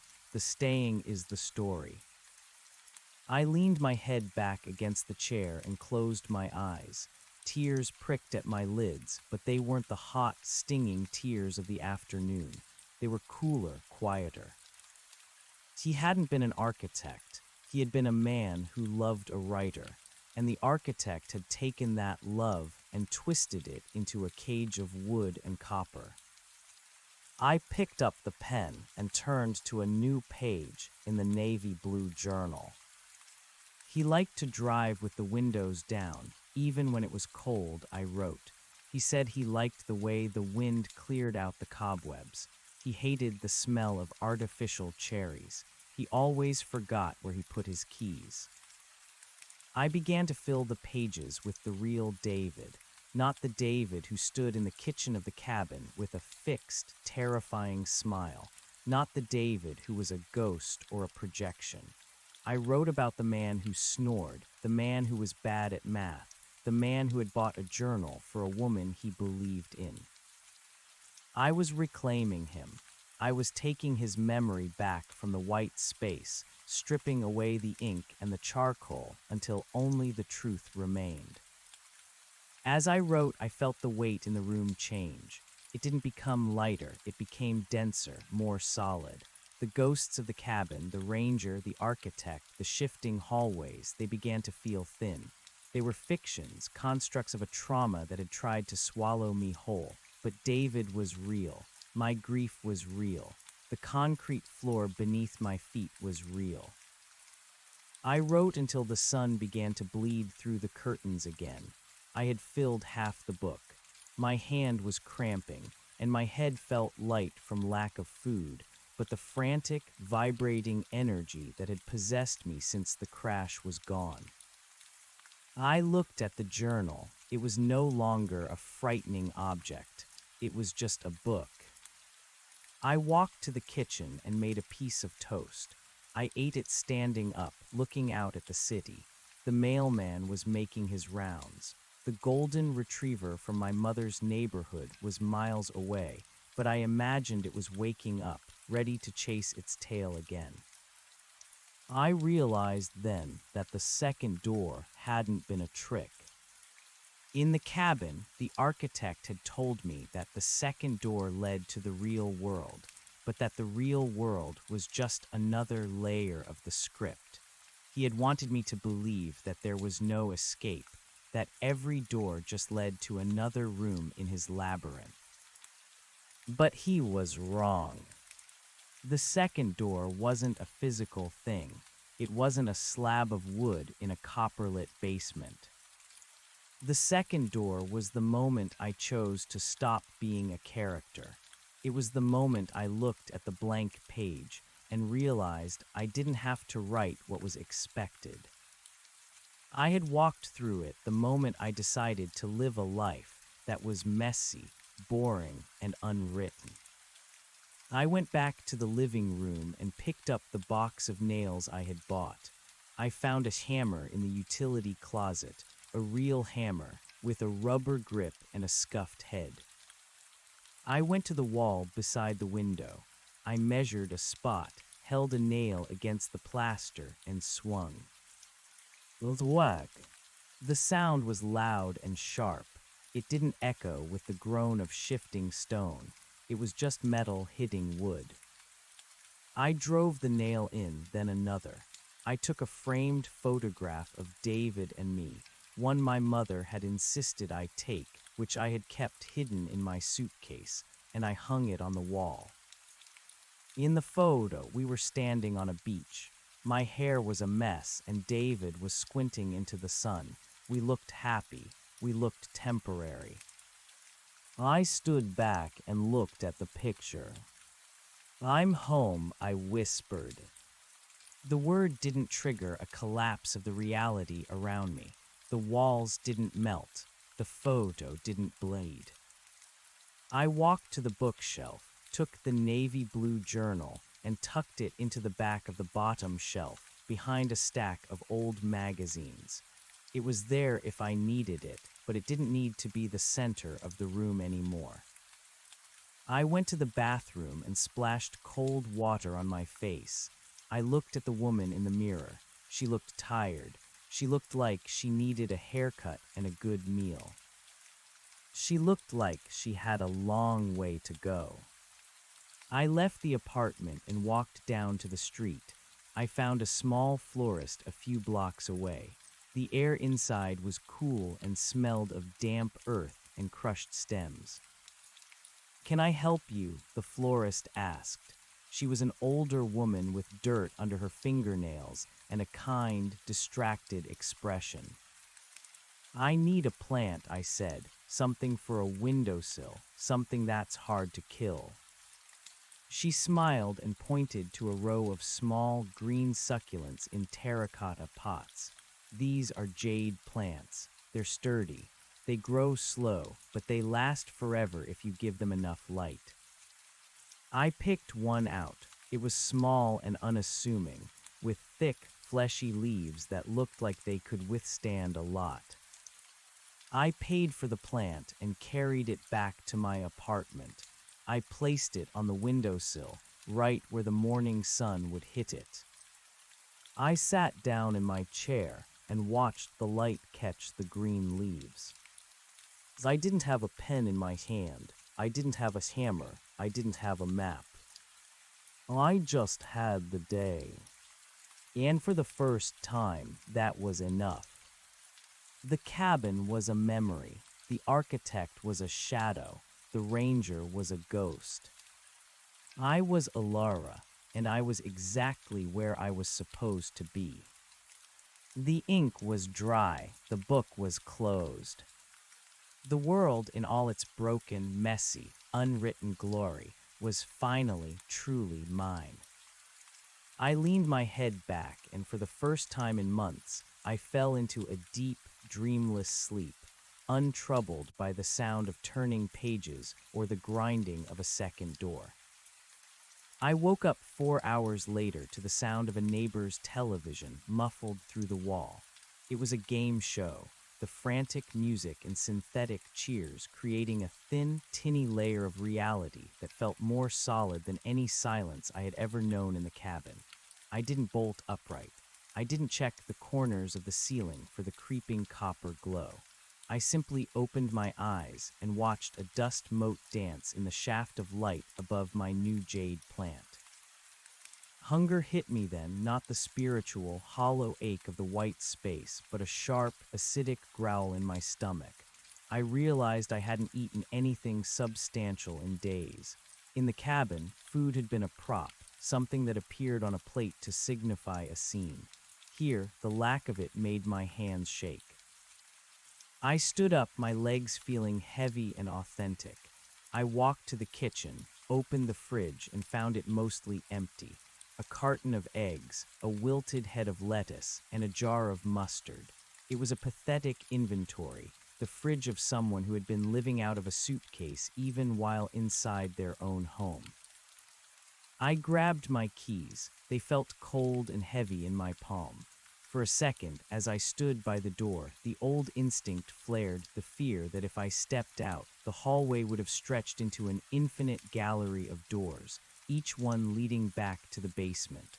I closed my eyes, took a breath of the stale apartment air, and turned the knob.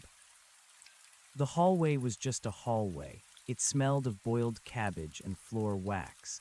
I walked to the elevator, and when the doors slid open, there was a teenager inside wearing oversized headphones. He didn't look at me. He didn't offer a cryptic warning or a hollow smile. He just shifted his weight and tapped his foot to a beat I couldn't hear. The grocery store was 3 blocks away. It was a cathedral of the mundane.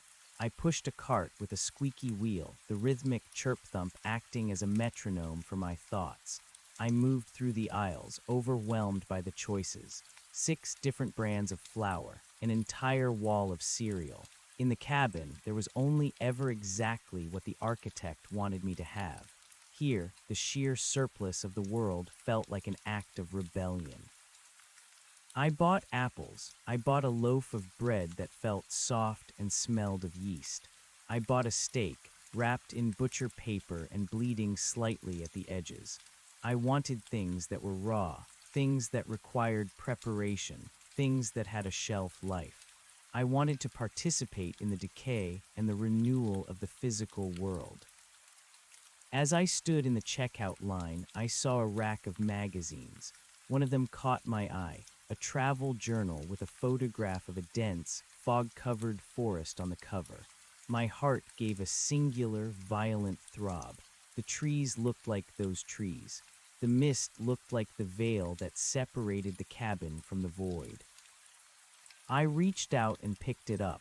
My fingers trembled as I flipped through the pages.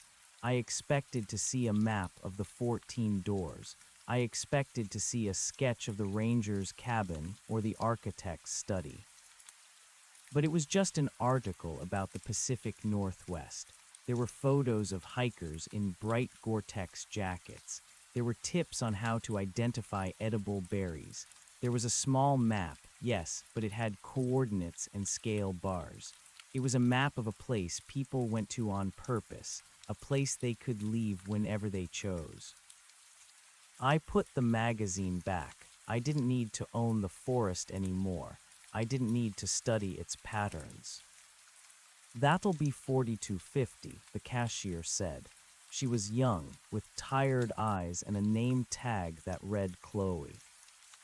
I handed her the cash. As she counted out the change, our fingers brushed. Her skin was warm. It was a brief, unremarkable contact, but it sent a jolt through me. She was real. I was real. We were 2 people in a grocery store at 4 in the afternoon, and neither of us was a metaphor. "Have a good one," she said, already looking past me to the next customer. "You too," I replied. My voice sounded stronger than it had this morning. It had a resonance to it, a weight that didn't need to be earned through suffering. I walked home with the heavy bags cutting into my fingers. The pain was grounding. I welcomed it. Back in the apartment, I set the bags on the counter and began to cook.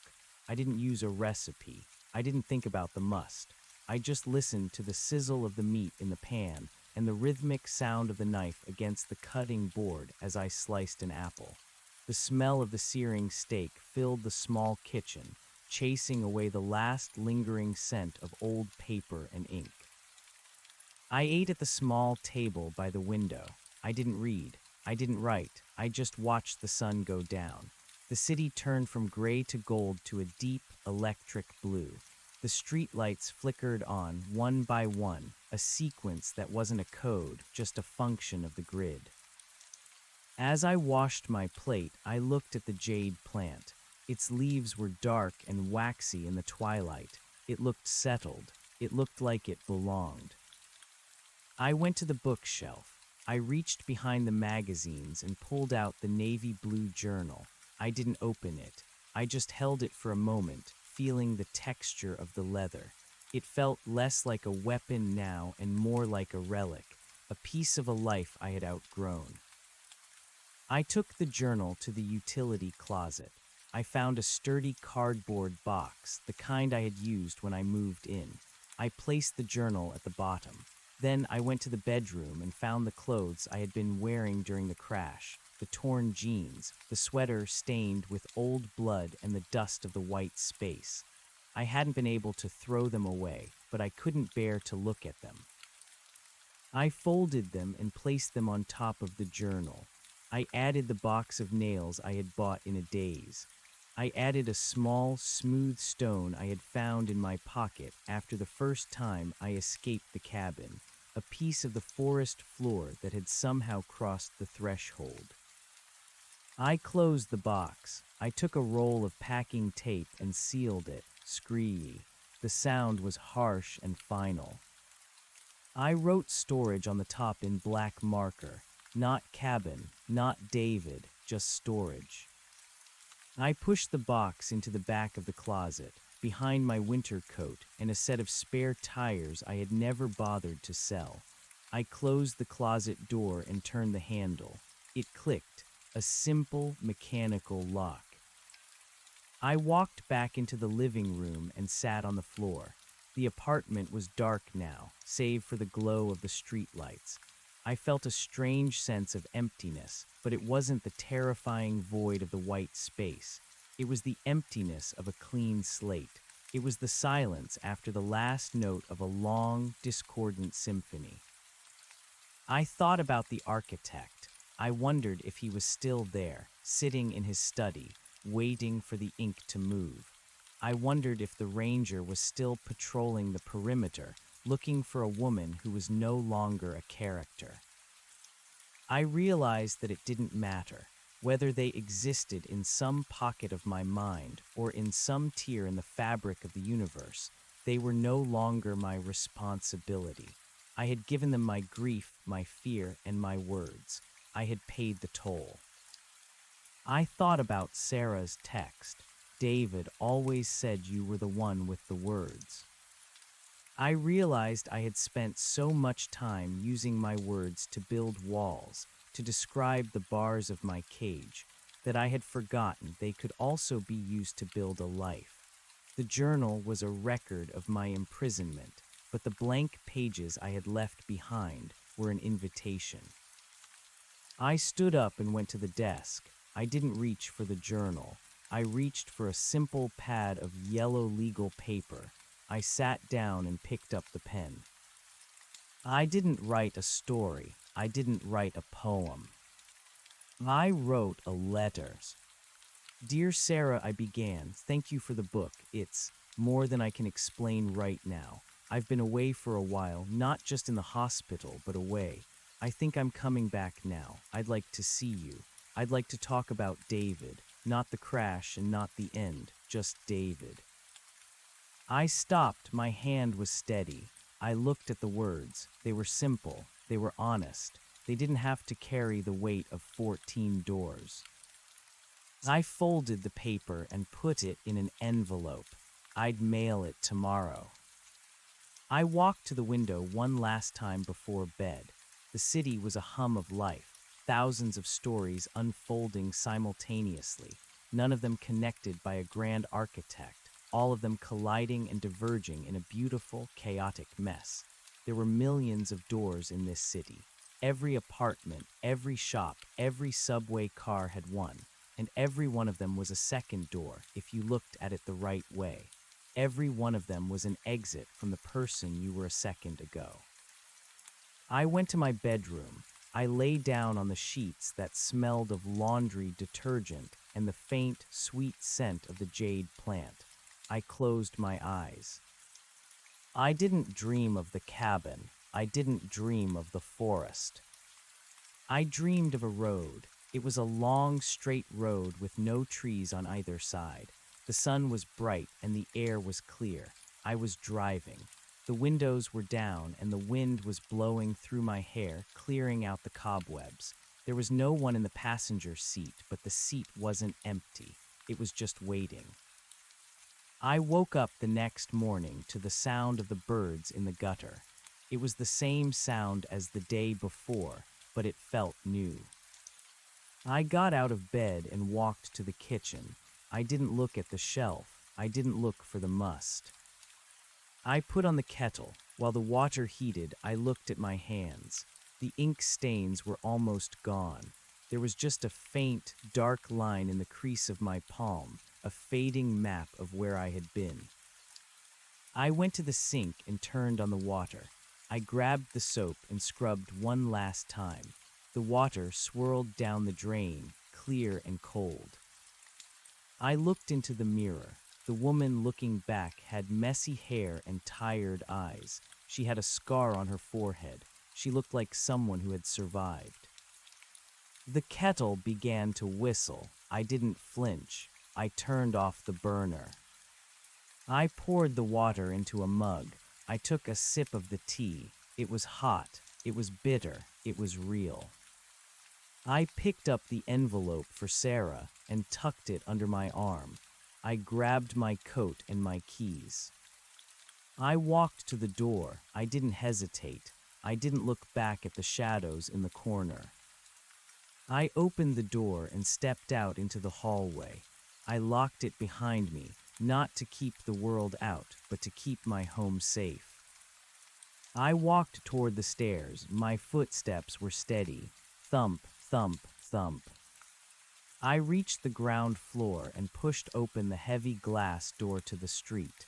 The morning air hit me, cool and sharp, and full of the scent of the city. I stepped onto the sidewalk. I turned right. I could have turned left. I could have gone anywhere. I just kept walking. The story was over. The ink was dry. And for the first time in my life, I didn't know what happened next. It was the most beautiful thing I had ever felt. I walked past the florist, where the old woman was setting out buckets of sunflowers. I walked past the bakery, where the smell of fresh bread was almost a physical weight. I walked past a man walking a golden retriever that looked nothing like the dog from my mother's neighborhood, but wagged its tail just as hard. I reached the mailbox at the corner. I held the envelope over the slot for a second. I thought about the must. I thought about the architect's hollow smile. I thought about the 14 doors. And then I let go. The envelope slid into the dark with a soft thwump. I turned away and kept walking. I didn't look for a second door. I didn't look for a script. I just walked into the light of a Tuesday morning, a woman with no more stories to tell and a whole world left to live. The cabin was gone. The second door was closed. I was free. The city didn't wait for me to catch up. It didn't pause to acknowledge my liberation or provide a soundtrack to my first real walk in months. It simply roared. Buses hissed as their air brakes released. A jackhammer stuttered 3 blocks away, and the smell of roasting coffee beans from a corner vent was so potent it made my eyes water. It was a sensory assault that felt like being scrubbed raw with a wire brush, and I loved every agonizing, beautiful second of it. I found myself walking toward the park, a rectangular patch of green hemmed in by brick and glass. It wasn't the forest.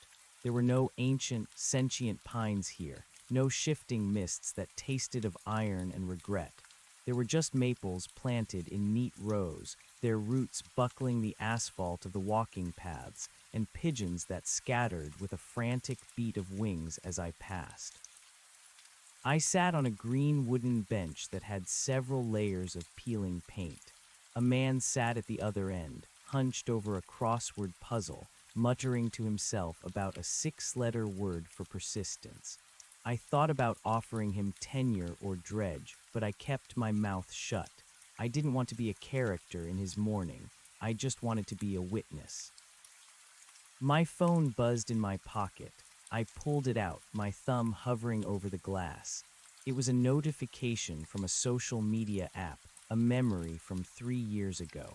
I braced myself, expecting a photo of David, a digital ghost sent by the architect to pull me back into the labyrinth of what if. It was a picture of a burnt tray of muffins. I had tried to bake for a work potluck, and they had come out looking like charcoal briquettes. The caption I'd written back then was, "Nature is healing. I am officially banned from the kitchen." I laughed. It wasn't a poetic laugh. It was a dry, raspy sound that caught in my throat. It was the laugh of a woman who had once been bad at things, who had been clumsy and unremarkable and prone to minor kitchen disasters. I had forgotten that version of myself. The cabin had turned me into a tragic heroine, a figure of profound sorrow and cosmic significance. But the woman who burnt muffins was much more interesting. I stood up and kept walking, my pace quickening. I felt a sudden, urgent need to see someone who didn't know the story. I headed toward the university library, where I used to work before the crash, before the leave of absence became a permanent state of being. The revolving door caught me in its glass teeth and spat me out into the lobby. The air here was different, filtered, quiet, and heavy with the scent of old glue and dust. It was familiar, but it didn't feel like a trap. Lillaras. I turned. Standing behind the circulation desk was Marcus. He was wearing the same corduroy vest he'd worn for 5 years, his glasses perched precariously on the tip of his nose. He looked older, the gray at his temples having staged a successful coup since I'd last seen him. "Marcus," I said, my voice felt steady. He stepped around the desk, his expression a complicated map of surprise and hesitation. We heard you were struggling. Sarah said you were home, but that you weren't really seeing anyone." "I wasn't," I said. "I was away." "Right, the recovery. It's a long road." He looked me over, his eyes lingering on the scar on my forehead, then moving to my hands. "You look different, clearer." "I am." I leaned against the counter. "Is my old spot at the reference desk still open, or did you give it to one of the grad students?" Marcus smiled, and for the first time, it wasn't a smile meant to comfort a grieving widow. It was the smile of a colleague. "We've had 3 people try to fill it. One quit because she couldn't handle the microfiche, and the other 2 just didn't have the temperament for the eccentric researchers. If you're serious, the director would probably cry with relief." "I'm serious," I said. "I need to be around books that other people wrote. I need to organize things that actually exist." "Come by Monday," he said. "We'll do the paperwork. And Alara, it's good to have you back in the room." I left the library feeling a strange, buoyant lightness. I wasn't just Alara, the survivor. I was Alara, the librarian. I was reclaiming the nouns that had been stripped away by the architect's singular focus on my trauma. I spent the rest of the afternoon drifting. I went to a cinema and watched a loud, nonsensical action movie. I didn't analyze the plot or look for foreshadowing. I just ate popcorn that was too salty and let the flickering lights wash over me. When the hero made a miraculous escape from an exploding building, I didn't think about the physics of the second door. I just thought that was fun. As evening approached, I found myself back at my apartment building. I paused at the entrance, looking at the keypad. I remembered the night I had stared at it, convinced the numbers were a cipher, a way to unlock a deeper level of the basement. Now I just punched in the code, my old birthday, and heard the satisfying mechanical click of the strike plate. Upstairs, the apartment felt different. The storage box in the closet stayed silent. The jade plant on the windowsill seemed to have leaned a fraction of an inch closer to the glass. I went to the kitchen and made a cup of coffee, even though it was late. I sat at the table and opened my laptop. I hadn't touched it in weeks. The screen glowed to life, showing a cluttered desktop of old files and half-finished projects. I opened a new document. I stared at the blinking cursor. This was the moment of truth. The architect had said I was a character. He had said that without the cabin, without the must, I would have nothing to say. He believed that my creativity was a product of my suffering, a fever dream triggered by the loss of David. I started to type. It wasn't a story about a cabin. It wasn't about a ranger or a second door. I wrote about the man with the crossword puzzle. I wrote about the smell of the library glue. I wrote about the burnt muffins and the way the light hit the streetlights in the blue hour of the city. I wrote about the mundane, the temporary, and the unwritten. The words came slowly at first, halting and awkward. They didn't have the polished, rhythmic flow of the journal. They were clunky. They were real. They were mine. I realized then that the architect was wrong about the most fundamental thing. He thought the story was the destination. He thought the 14 doors were the point, but the doors were just a way of avoiding the walk. The story wasn't a place you lived in. It was a shadow you cast behind you as you moved towards something else. I typed for an hour, then stopped. I didn't feel the need to finish it. I didn't need to reach a conclusion or provide a twist. I just needed to prove that the ink still moved when I told it to. I closed the laptop and went to the bedroom. I took off my shoes and lay on top of the covers. The silence of the apartment was no longer heavy. It was a blank space, but not the terrifying, white void of the cabin. It was a space for breathing. I thought about the ranger. I wondered if he was a part of me, the part that tried to protect me from the truth by keeping me locked in a familiar cycle of pain. If he was, I hoped he was resting now.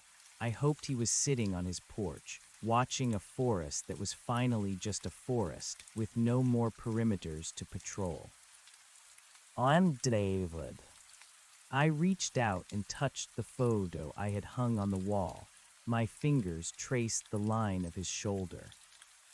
I'm going to miss you for a long time, I whispered to the empty room, but I'm not going to look for you in the basement anymore.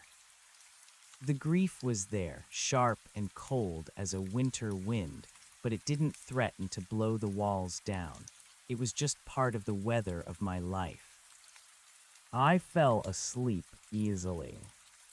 I woke up the next morning to the sound of rain. It was a steady, rhythmic drumming against the glass, a gray, drizzly Saturday that promised nothing but dampness and slow hours. I stayed in bed for a while, listening to the world. I didn't check for copper light. I didn't check for the grinding of stone. The phone rang. I picked it up without looking at the caller IDs. Hello, Lara. It was Sarah. Her voice was hesitant, pitched low as if she was afraid I might hang up. Hey, Sarah, I said. I got your letter. It was in the mail this morning. I didn't expect to hear from you so soon, or like that. A letter, it was very. You. I needed to use a different medium, I said. You sound better, she said, a note of cautious hope entering her voice. You sound like you're actually there. I am. I went to the library yesterday. I think I'm going back to work on Monday. There was a long pause on the other end. I could hear her breathing, the sound of a car passing by her window. Oh, Ilera, that's wonderful. I've been so worried. I know, I'm sorry I went dark. I was stuck in a very specific kind of room, and I had to find the way out myself. Do you want to come over? She asked. I'm just making some soup, nothing fancy. We don't have to talk about anything heavy if you don't want to. We could just watch bad TV. I'd like that, I said, but Sarah, I do want to talk about him, eventually. I want to remember the things that weren't the accident. I'd like that too, she whispered. I've missed talking about him with someone who knew the real version. I hung up and got out of bed. I dressed in a sweater that was soft and smelled of cedar, and a pair of jeans that fit perfectly. I felt a strange sense of ceremony as I put on my coat and grabbed my umbrella. Before I left, I stopped by the storage box in the closet. I stood there for a moment, the handle of the closet door in my hand. I thought about the second door. I thought about the architect's claim that I was his creation. I realized that if I was a character, then I had just written the most rebellious act possible, a boring, happy ending. I had denied him the tragedy. I had denied him the mystery. I had chosen the one thing a creator like him couldn't stand, a life that didn't need an audience. I walked out of the apartment and down the stairs. The rain was cool on my face as I stepped onto the sidewalk. The city was a blur of umbrellas and wet pavement, a symphony of grays and silvers. I walked toward the subway, my boots splashing in the puddles. I felt the weight of the world, the solid, undeniable reality of it, and it didn't feel like a burden. It felt like an anchor. I descended into the station, the heat of the tunnels rising up to meet me. I stood on the platform among the crowd, waiting for the train. A woman stood next to me, reading a paperback with a frayed cover. A man was humming a tune under his breath. We were all squeezed together in the dim light, a collection of unwritten stories hurtling through the dark toward 1,000 different destinations. The train roared into the station, a gust of wind preceding it like a herald. The doors slid open. I stepped inside. I didn't look for a second door. I didn't look for a hidden meaning in the advertisements on the walls. I just found a seat, sat down, and watched the tunnel lights flash by, one after another, a sequence of moments that didn't have to mean anything at all. I was going to see a friend. I was going to eat soup. I was going to go to work on Monday. I was Ilara. And for the first time, the story was mine to live, not to tell. The train surged forward, deeper into the city, away from the cabin, away from the basement, and into the vast, bright, messy unknown. The ink was dry. The page was turned. And the world was waiting. The soup was a simple tomato basil, the kind that came from a red and white can but felt like a feast because it was shared. Sarah had set the small wooden table in her kitchen with mismatched placemats, and for the first hour, we didn't talk about the cabin. We didn't talk about the architect or the strange, rhythmic pull of the must.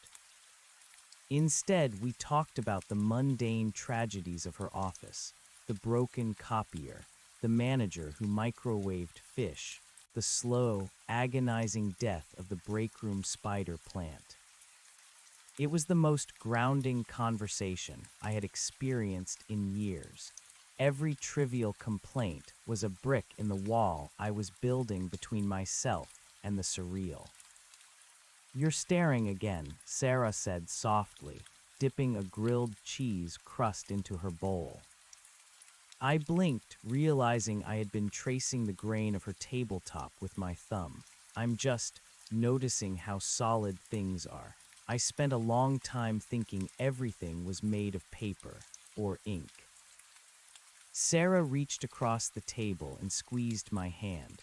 Her skin was warm, her grip firm. It's wood, Ilara. Oak. I bought it at a garage sale for $40 because one of the legs was shorter than the others. See, she pointed to a folded-up piece of cardboard wedged under the far corner. Real things are broken and uneven. That's how you know they aren't part of a dream. I looked at the cardboard wedge. It was a scrap from a cereal box. It was ugly and functional and perfect. I missed the uneven parts, I admitted. After lunch, we sat on her velvet sofa, the rain still blurring the world outside. The television was on, a low-stakes baking competition where the biggest crisis was a fallen souffle. Sarah leaned back, her eyes fixed on the screen, but I could feel her waiting.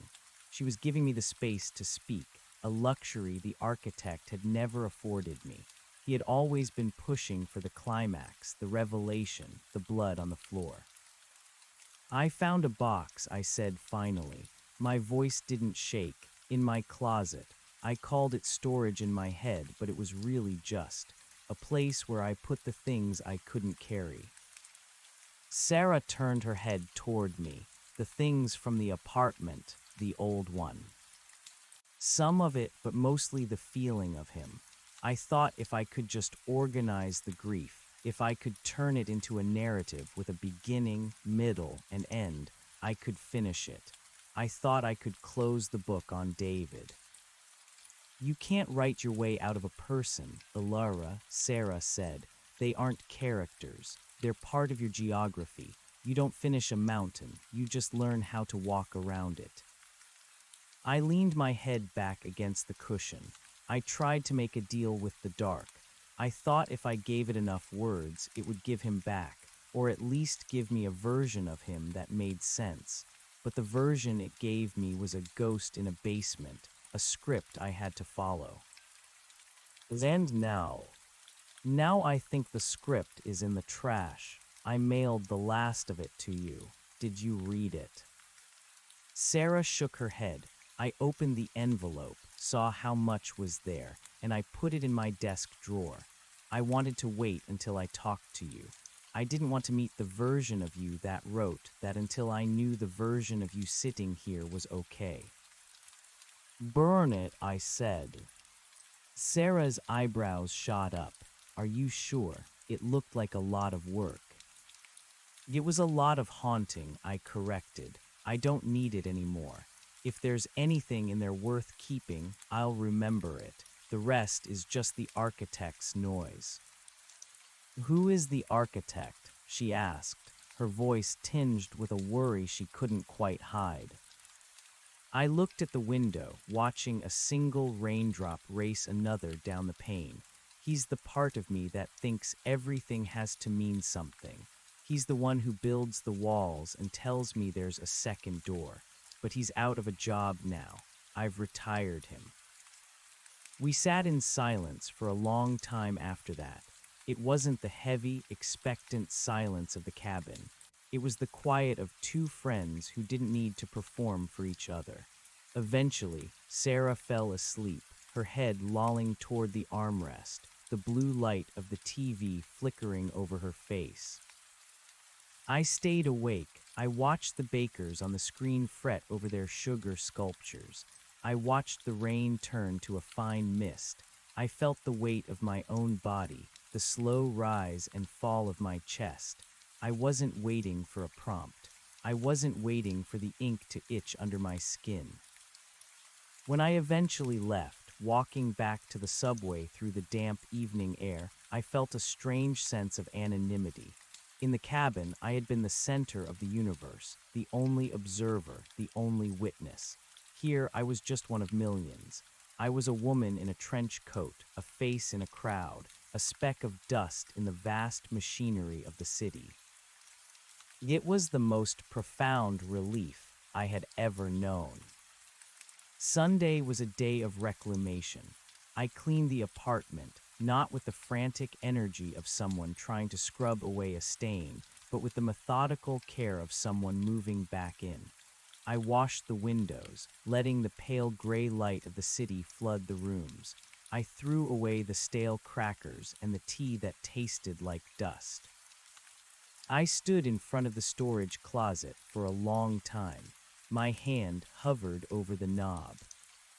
In the story, this would be the moment where I found one last clue, a hidden compartment, a final letter from David, a key that opened a door I hadn't seen. The architect would have insisted on it. he would have said that a story without a final twist is a failure. I opened the doors. The box was there. It was just a cardboard box. It was slightly crushed at the corners from the weight of the things piled on top of it. I reached inside and pulled out a handful of items. A wool scarf that still had a few of David's hairs caught in the knit. A coaster from a bar in Prague where we'd sat for 4 hours because it was snowing too hard to leave. A copy of a book he'd been reading with a bus ticket used as a bookmark on page 112. I didn't feel a surge of cosmic energy. I didn't hear a voice in the shadows. I just felt sad, a normal, human, manageable sadness. I took the book out and sat on the floor. I looked at the bus ticket. It was dated 3 days before the accident. It was a mundane artifact of a life that had been cut short. It wasn't a message from the beyond. It was just a piece of paper. I put the ticket back in the book and placed the book on my nightstand. I took the scarf and hung it on the hook by the door. I didn't put them back in the box. I didn't need to hide them anymore because they weren't symbols of a mystery to be solved. They were just my things, my history. I slept without dreaming, or if I did dream, I didn't bring the images back with me. Monday morning arrived with the harsh, insistent trill of an alarm clock. I didn't wake up to the smell of pine or the sound of a heavy door thudding shut. I woke up to the sound of the garbage truck on the street below and the radiator clanking in the corner. I dressed carefully. I chose a blouse the color of a robin's egg and the trousers I used to wear for presentations. I spent 10 minutes on my hair, pinning back the stray locks that usually covered the scar on my forehead. I looked at the scar in the mirror. It was fading, a pale silver line that looked less like a mark of violence and more like a seam. I walked to the library. The air was crisp, the sky a brilliant, hard blue. The city felt sharp-edged and vivid. When I walked through the doors, the smell of the place hit me like a homecoming. It was the scent of 1,000 different minds bound in leather and glue, all sitting quietly on the shelves, waiting to be consulted. Marcus was there just as he said he would be. He handed me a lanyard with my old ID badge. The photo was 4 years old. I looked younger, my face rounder, my eyes untroubled. "You ready for the paperwork?" he asked, leading me toward the back offices. "I'm ready," I said. The HR director, a woman named Mrs. Gable, who had been at the university since the invention of the printing press, peered at me over her spectacles. "It's good to see you, Ilara.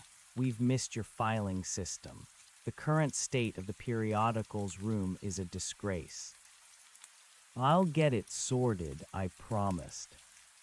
I spent the morning filling out forms, emergency contacts, insurance beneficiaries, tax withholdings. Each stroke of the pen was a declaration of existence.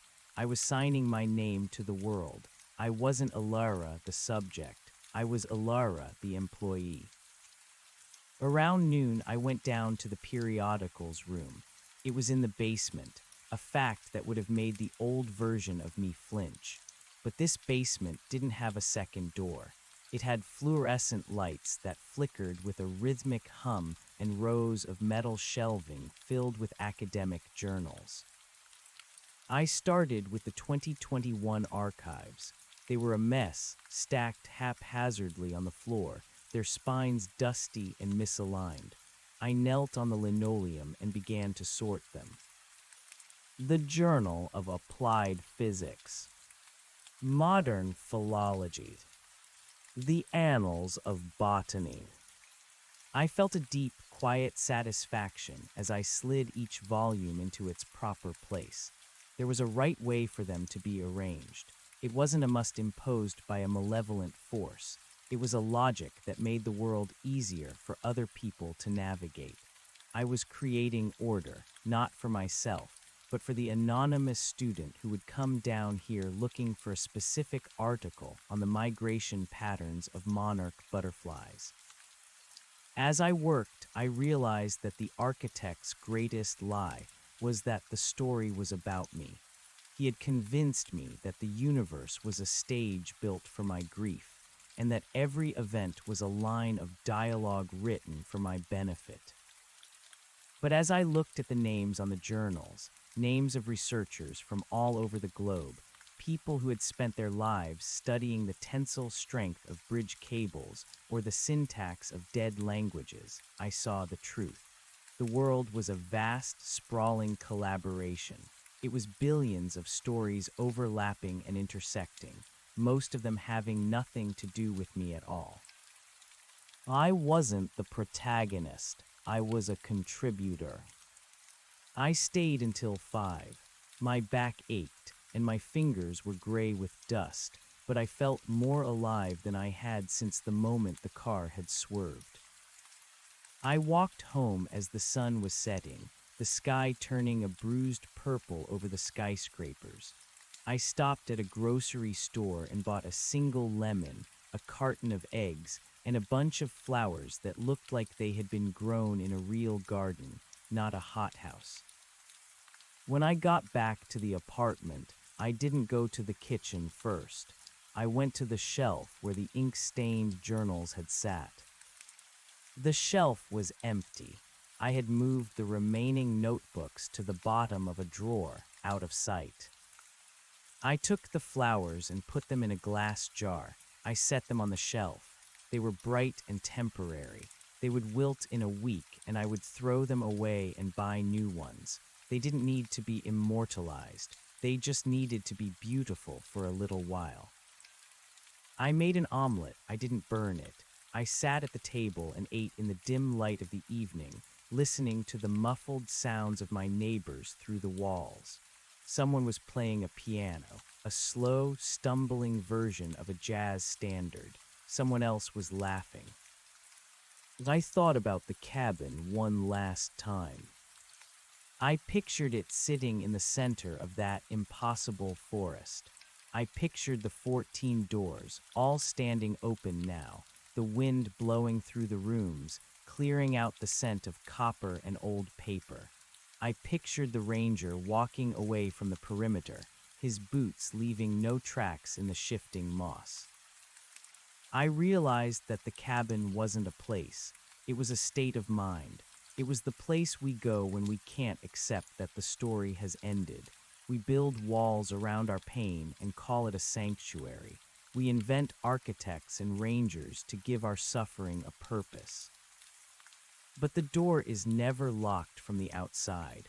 We just have to be willing to walk into the light, where things are messy and loud and don't always make sense.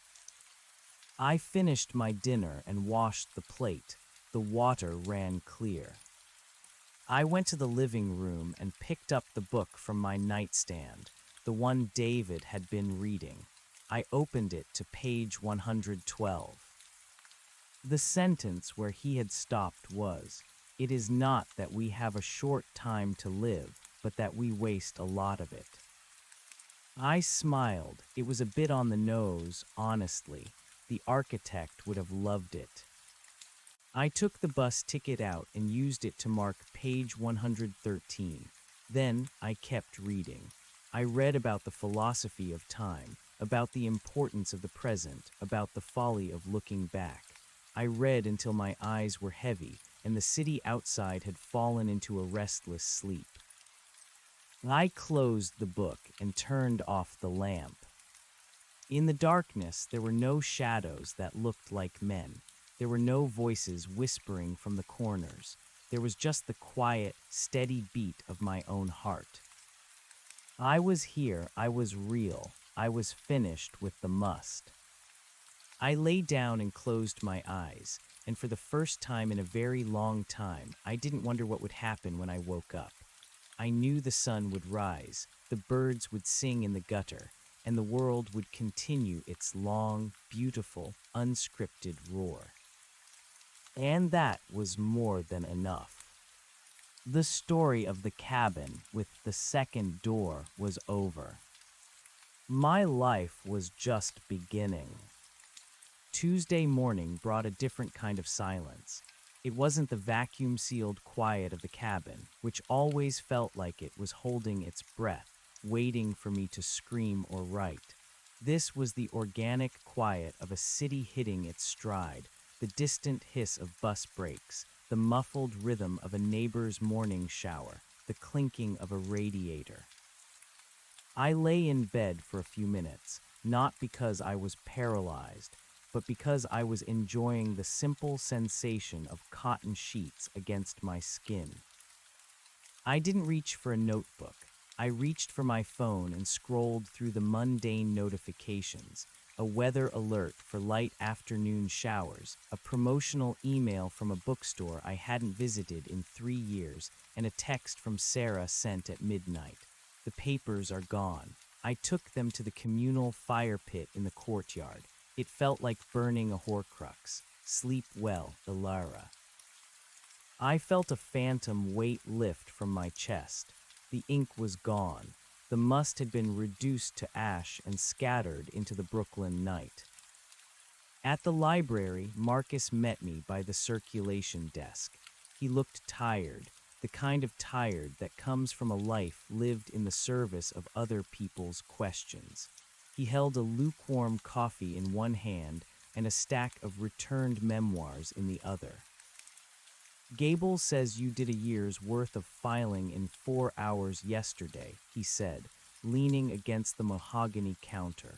Try to pace yourself, Ilara. If you finish everything by Wednesday, I'll have to start inventing tasks, and I'm not very creative. I like the repetition, I said, taking a cart of books from him. It keeps my hands busy. Just don't disappear into the stacks, he warned, though his eyes were kind. We lost a doctoral student in the 19th century poetry section back in 8. We still find his glasses occasionally. I laughed. It was a genuine sound, a bright percussion that didn't feel forced. I'll stay within shouting distance. I spent the morning in the history department, shelving thick volumes on the Industrial Revolution. As I worked, I found myself reading the titles, not as omens, but as evidence. The rise of the iron mill, the social cost of progress, the weaver's lament. These were stories of people who had endured, who had built things out of soot and sweat, who had survived their own versions of the dark. They hadn't been characters in a cosmic script. They had been people trying to pay rent and keep their children warm. Around 2 o'clock, I took my lunch break in the small park across from the library. I sat on a bench dedicated to a woman named Beatrice who had apparently loved pigeons. I ate a ham sandwich and watched a group of toddlers from a nearby daycare play a chaotic game of tag. A man sat down on the other end of the bench. He was older, wearing a tweed coat that had seen better decades, clutching a sketchbook. For a fleeting second, the old instinct flared up, the architect's voice whispering in the back of my mind. Who is he? Is he a messenger? Is the sketchbook filled with drawings of the cabin? Look at the way he holds his pencil. Is there a code in his movements? I took a deliberate bite of my sandwich. I tasted the mustard and the sourdough. I felt the cold wind nip at my ears. I looked at the man. He wasn't a messenger. He was just a man drawing a tree. He was struggling with the perspective of the lower branches, erasing a line with a frustrated grunt. He wasn't a symbol of my internal struggle. He was a person having a difficult afternoon with a sycamore. The light's tricky today, I said. The man looked up, startled. He blinked through thick bifocals. It is too many moving clouds. The shadows keep shifting before I can catch them. It makes it more honest, though, I offered. The tree isn't standing still, so why should the drawing? He considered this, a slow smile spreading across his weathered face. That's a very generous way of looking at a lack of talent, young lady. Thank you. We didn't speak again. I finished my sandwich, threw the wrapper in the bin, and went back to work. I didn't need to know his name.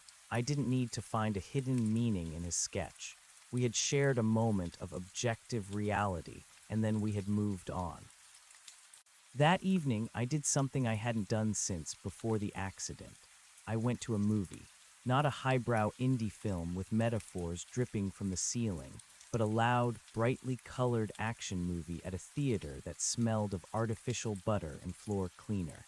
I sat in the middle of the row, surrounded by teenagers and couples, and let the sheer, mindless spectacle wash over me. I didn't look for the second door in the plot. I didn't analyze the protagonist's trauma. I just ate popcorn and cheered when the hero escaped the exploding building. When I walked out of the theater, the city was slick with the promised rain. The neon signs of the diners and bars reflected in the puddles, creating a kaleidoscope of electric blues and jarring pinks. I started walking toward the subway, but then I stopped. A few blocks away, tucked between a laundromat and a shuttered hardware store, was a small gallery. I had passed it 100 times, but I had never gone in. In the window was a single painting, a wide, empty field under a gray sky. It reminded me of the perimeter, but without the sense of dread. It was just a field. I pushed the door open. A bell chimed, a thin, silver sound. The gallery was small, white-walled, and smelled faintly of turpentine. There were no other customers. A woman with silver hair and a long linen tunic sat behind a pedestal, reading a magazine. She looked up and nodded, but didn't move to greet me. I appreciated that. I walked slowly from piece to piece. Most of the art was abstract, splashes of color, jagged lines, textures that looked like dried mud or rusted metal. In the cabin, I would have searched these canvases for a map. I would have looked for the architect's signature in the brushstrokes. Now I just looked at them as expressions of someone else's internal weather. I stopped in front of a small sculpture made of twisted wire and sea glass. It looked like a bird, or perhaps a hand reaching for something, or maybe just a tangle of light. "It's called the unfinished thought," the woman said from her pedestal. "I like it," I said. "It looks like it's still deciding what it wants to be." "The artist died before he could finish the series," she said, her voice matter-of-fact. "His estate wanted to pull it, but I thought there was something honest about the loose ends. Most things in life don't get a neat conclusion, do they?" I looked at the wire, the sharp ends pointing into the empty air. "No, they don't. We usually just stop when we run out of time. Or when we find something better to do," she added. I left the gallery without buying anything, but I carried the image of that wire sculpture with me. It was a reminder that the must was a lie. There was no requirement to finish the narrative. There was no law that said every thread had to be tied. Some thoughts were better left unfinished. Some stories were better left in the dark. When I reached my apartment, I saw a package sitting outside my door. My heart gave a small, traitorous leap. A gift from the architect, a final test.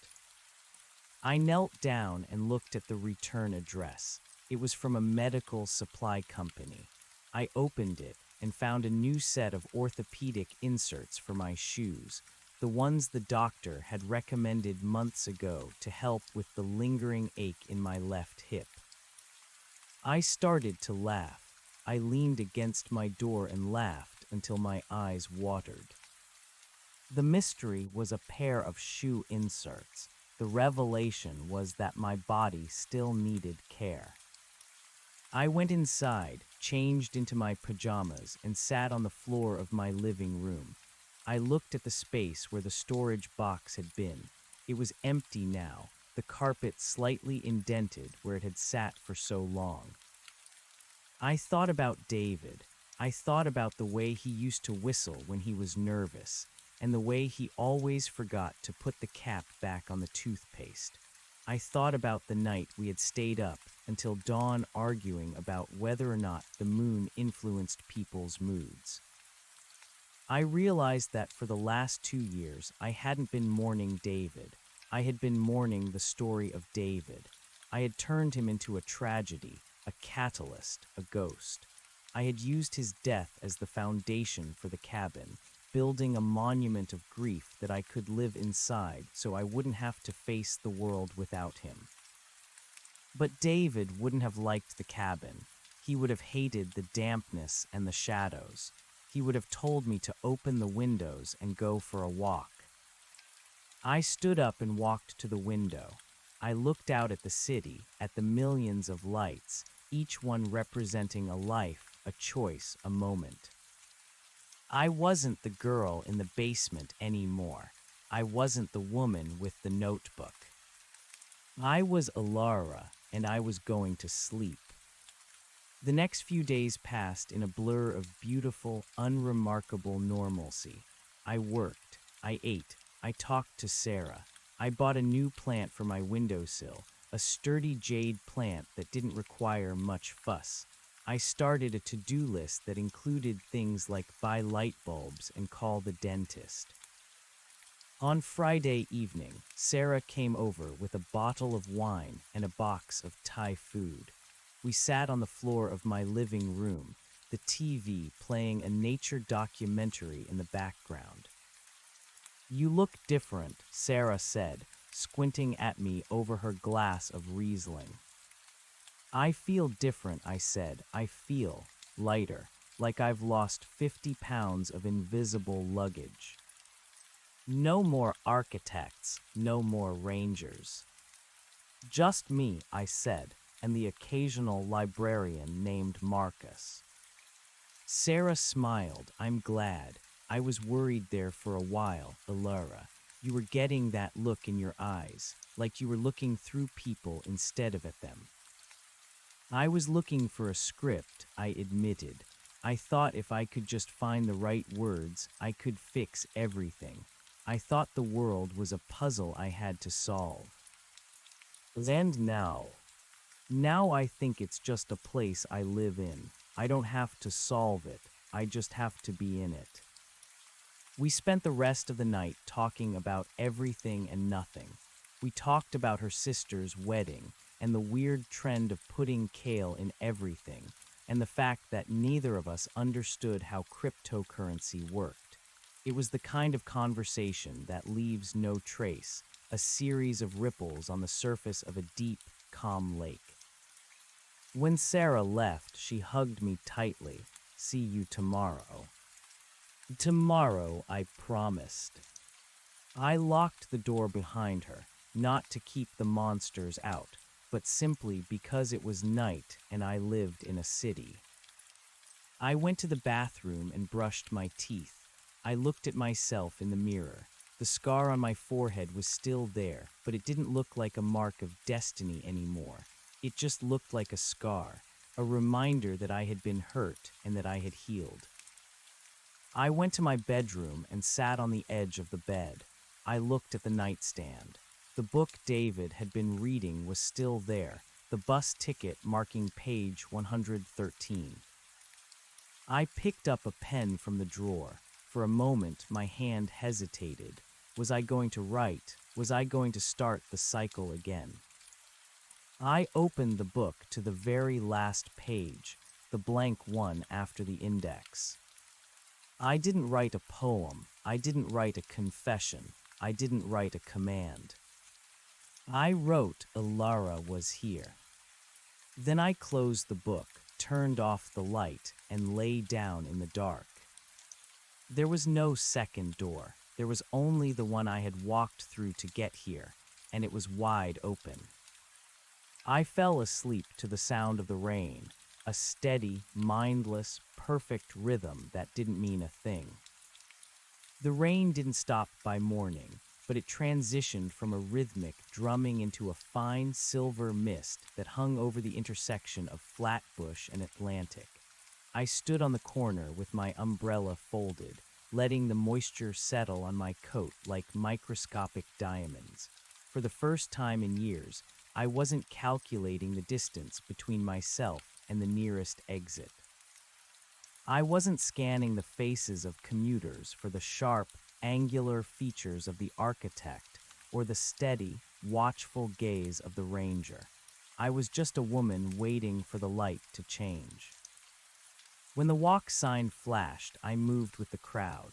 We were a sea of damp wool and rushing footsteps, a collective heave of humanity moving toward various unremarkable destinations. I felt a strange kinship with them, the man in the sharp suit checking his watch, the teenager with neon green headphones, the woman struggling with a stubborn stroller. We were all participating in the great, uncoordinated dance of the living. None of us knew the ending of the day, let alone the week, and for once, that lack of a script didn't feel like a void. It felt like room to breathe. At the library, the air was thick with the scent of wet umbrellas and old glue. Marcus was already at the desk, looking over a spreadsheet with a frown that suggested the numbers weren't behaving. "Morning, Alara," he said without looking up. "The boiler's acting up again. If you hear a clanking sound from the basement, don't worry. It's not a ghost, just 40 years of deferred maintenance." "I wasn't worried," I said, hanging my coat on the peg. "I've dealt with noisier things than a boiler." He looked up then, his eyes tracking the way I moved, the lack of hesitation, the way I didn't glance over my shoulder before stepping behind the counter. "You seem steady today. Did you get some sleep?" "The best I've had in a long time," I told him. "I think I finally cleared out some old files." "Good, the past is a terrible landlord. It charges too much and never fixes the leaks." He handed me a plastic bin filled with oversized art books. "These need to go to the annex. It's quiet back there today, just you and the Preraphaelites." The annex was a high-ceilinged room at the very back of the building, where the light filtered through stained-glass clear-story windows. It was the kind of place where the must would have usually thrived. The shadows were long, and the silence was heavy with the weight of forgotten aesthetics. I began shelving the books, my fingers tracing the gilded spines. Rossetti, Burne-Jones, Millet. I stopped at a volume on Ophelia, the famous painting of the woman floating in the stream, surrounded by flowers. In my old life, the life of the cabin, I would have seen her as a mirror. I would have analyzed the symbolic meaning of the willow tree and the daisies, searching for a hidden message about my own drowning. I would have seen the water as the ink pulling me under. Now I just saw a painting. I saw the technical skill in the rendering of the moss. I saw the model who had sat in a bathtub for hours until she caught a cold, all for the sake of a piece of canvas. It wasn't a tragedy I had to inhabit. It was a piece of work someone had finished and left behind. I pushed the book into its slot and moved to the next. As I worked, I hummed the tune I had heard through my apartment walls the night before, that slow, stumbling jazz standard. It wasn't perfect. I missed a few notes, and my rhythm was off, but it didn't matter. There was no one to grade the performance. There was no architect to tell me I was ruining the tone of the scene. Around noon, a young man entered the annex. He looked like a student, harried, with a backpack that seemed to be held together by luck and safety pins. He wandered the aisles for a moment before approaching me. "Excuse me," he whispered, his voice cracking slightly. "I'm looking for anything on the architecture of memory. My professor mentioned a specific theory about how we build internal spaces to house trauma, but I can't find the call number." A cold prickle started at the base of my neck. For a heartbeat, the walls of the library seemed to thin, and I could almost smell the copper and the old paper of the cabin. I could almost see the 14 doors lining the hallway of my mind, waiting for me to step back inside. The architect was a clever shadow. He knew exactly which strings to pull. I looked at the student. He was waiting, his pen poised over a crumpled notebook.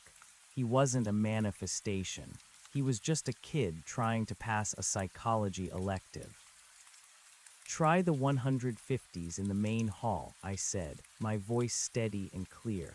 "Psychology of the environment. But if you want my advice, don't spend too much time in the internal spaces.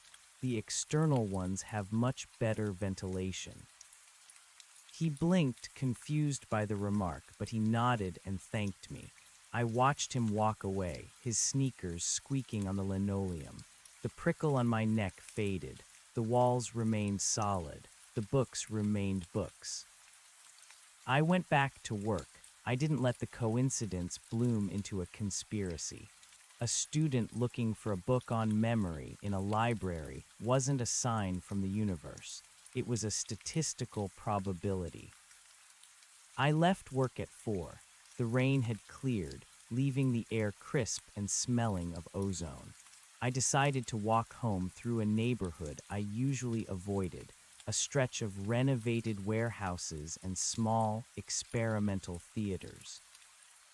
In the window of a junk shop, I saw an old typewriter. It was a royal, jet black and heavy, the keys slightly yellowed with age. I stood there for a long time looking at it. I thought about the thousands of words that must have passed through those hammers. I thought about the stories it had told, letters to lovers, grocery lists, perhaps even a failed novel or two. I thought about the must. I thought about the way the ink used to feel like it was pulsing under my skin, demanding to be let out. I walked into the shop. The air inside was dry and smelled of dust and lemon oil. An old man with a magnifying glass looked up from a tray of watch parts. "The Royal," he asked, sensing my interest. "1940s. Still works, though the ribbon is dry as a bone.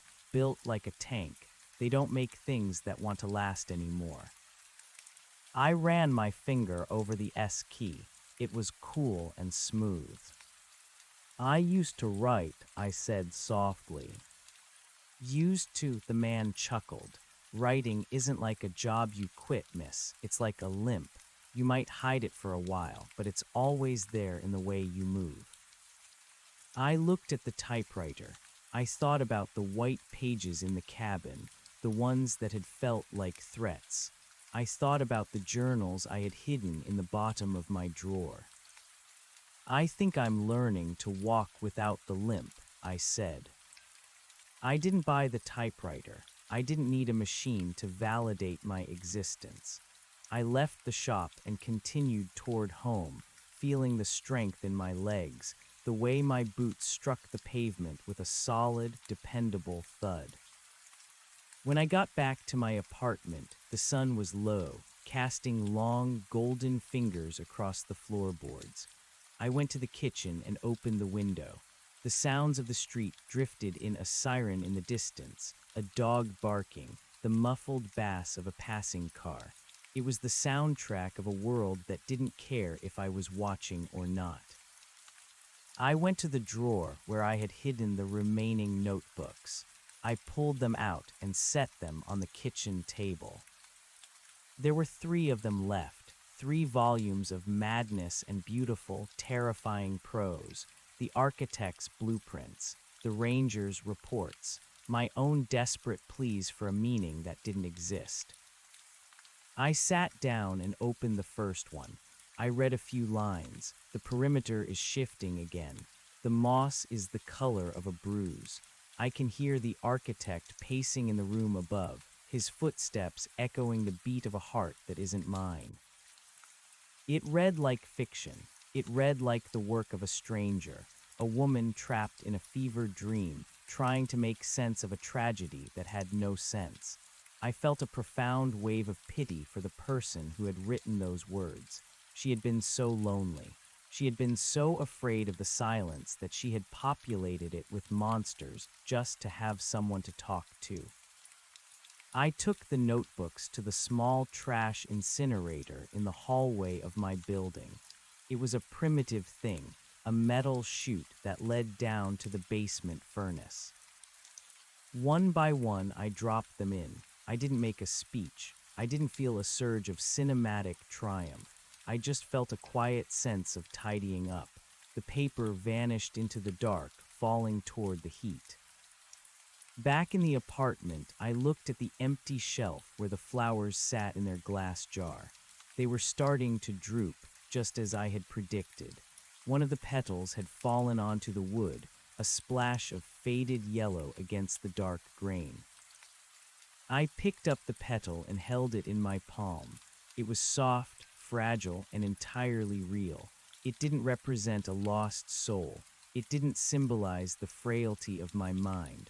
It was just a part of a flower that had reached its end. I went to the bathroom and took a long, hot shower. I scrubbed my skin until it was pink, washing away the phantom dust of the library and the lingering scent of old paper. I watched the water swirl down the drain, carrying away the day. That night, I didn't read David's book. I didn't look at the bus ticket. I turned off the light and lay in the center of my bed, my limbs heavy with a good, honest exhaustion. In the dark, I did something I hadn't done in years. I didn't think about the cabin. I didn't think about the second door. I didn't think about the accident. I thought about what I wanted for breakfast. Maybe I'd go to that diner on the corner, the one with the cracked vinyl booths and the waitress who called everyone sugar. Maybe I'd buy a newspaper and read the sports section, even though I didn't understand baseball. Maybe I'd just sit there and watch the steam rise from a cup of mediocre coffee. I fell asleep before I could decide. I dreamed of a forest. But it wasn't the perimeter. The trees weren't shifting, and the moss wasn't the color of a bruise. It was just a normal forest, the kind you might find in upstate New York in the middle of October. The leaves were turning gold and red, and the air smelled of pine and damp earth. I was walking along a trail. I wasn't looking for a cabin. I wasn't running from a ranger. I was just hiking. I came to a clearing, and there in the middle of the grass was a door. It wasn't a heavy, iron-bound door. It was just a simple wooden frame standing alone in the sunlight. It wasn't locked. It wasn't even closed. It was swinging slightly in the breeze, the hinges making a soft, musical creak. I walked up to it and looked through. On the other side wasn't a room or a basement or a void. It was just more forest. The same trees, the same sky, the same sunlight. The door didn't lead anywhere special. It was just a hole in the air. I laughed in my sleep. I woke up on Saturday morning to the sound of birds. Not the ominous crows of the cabin, but the cheerful, territorial chirping of sparrows in the gutter outside my window. The sun was hitting the glass at an angle that made the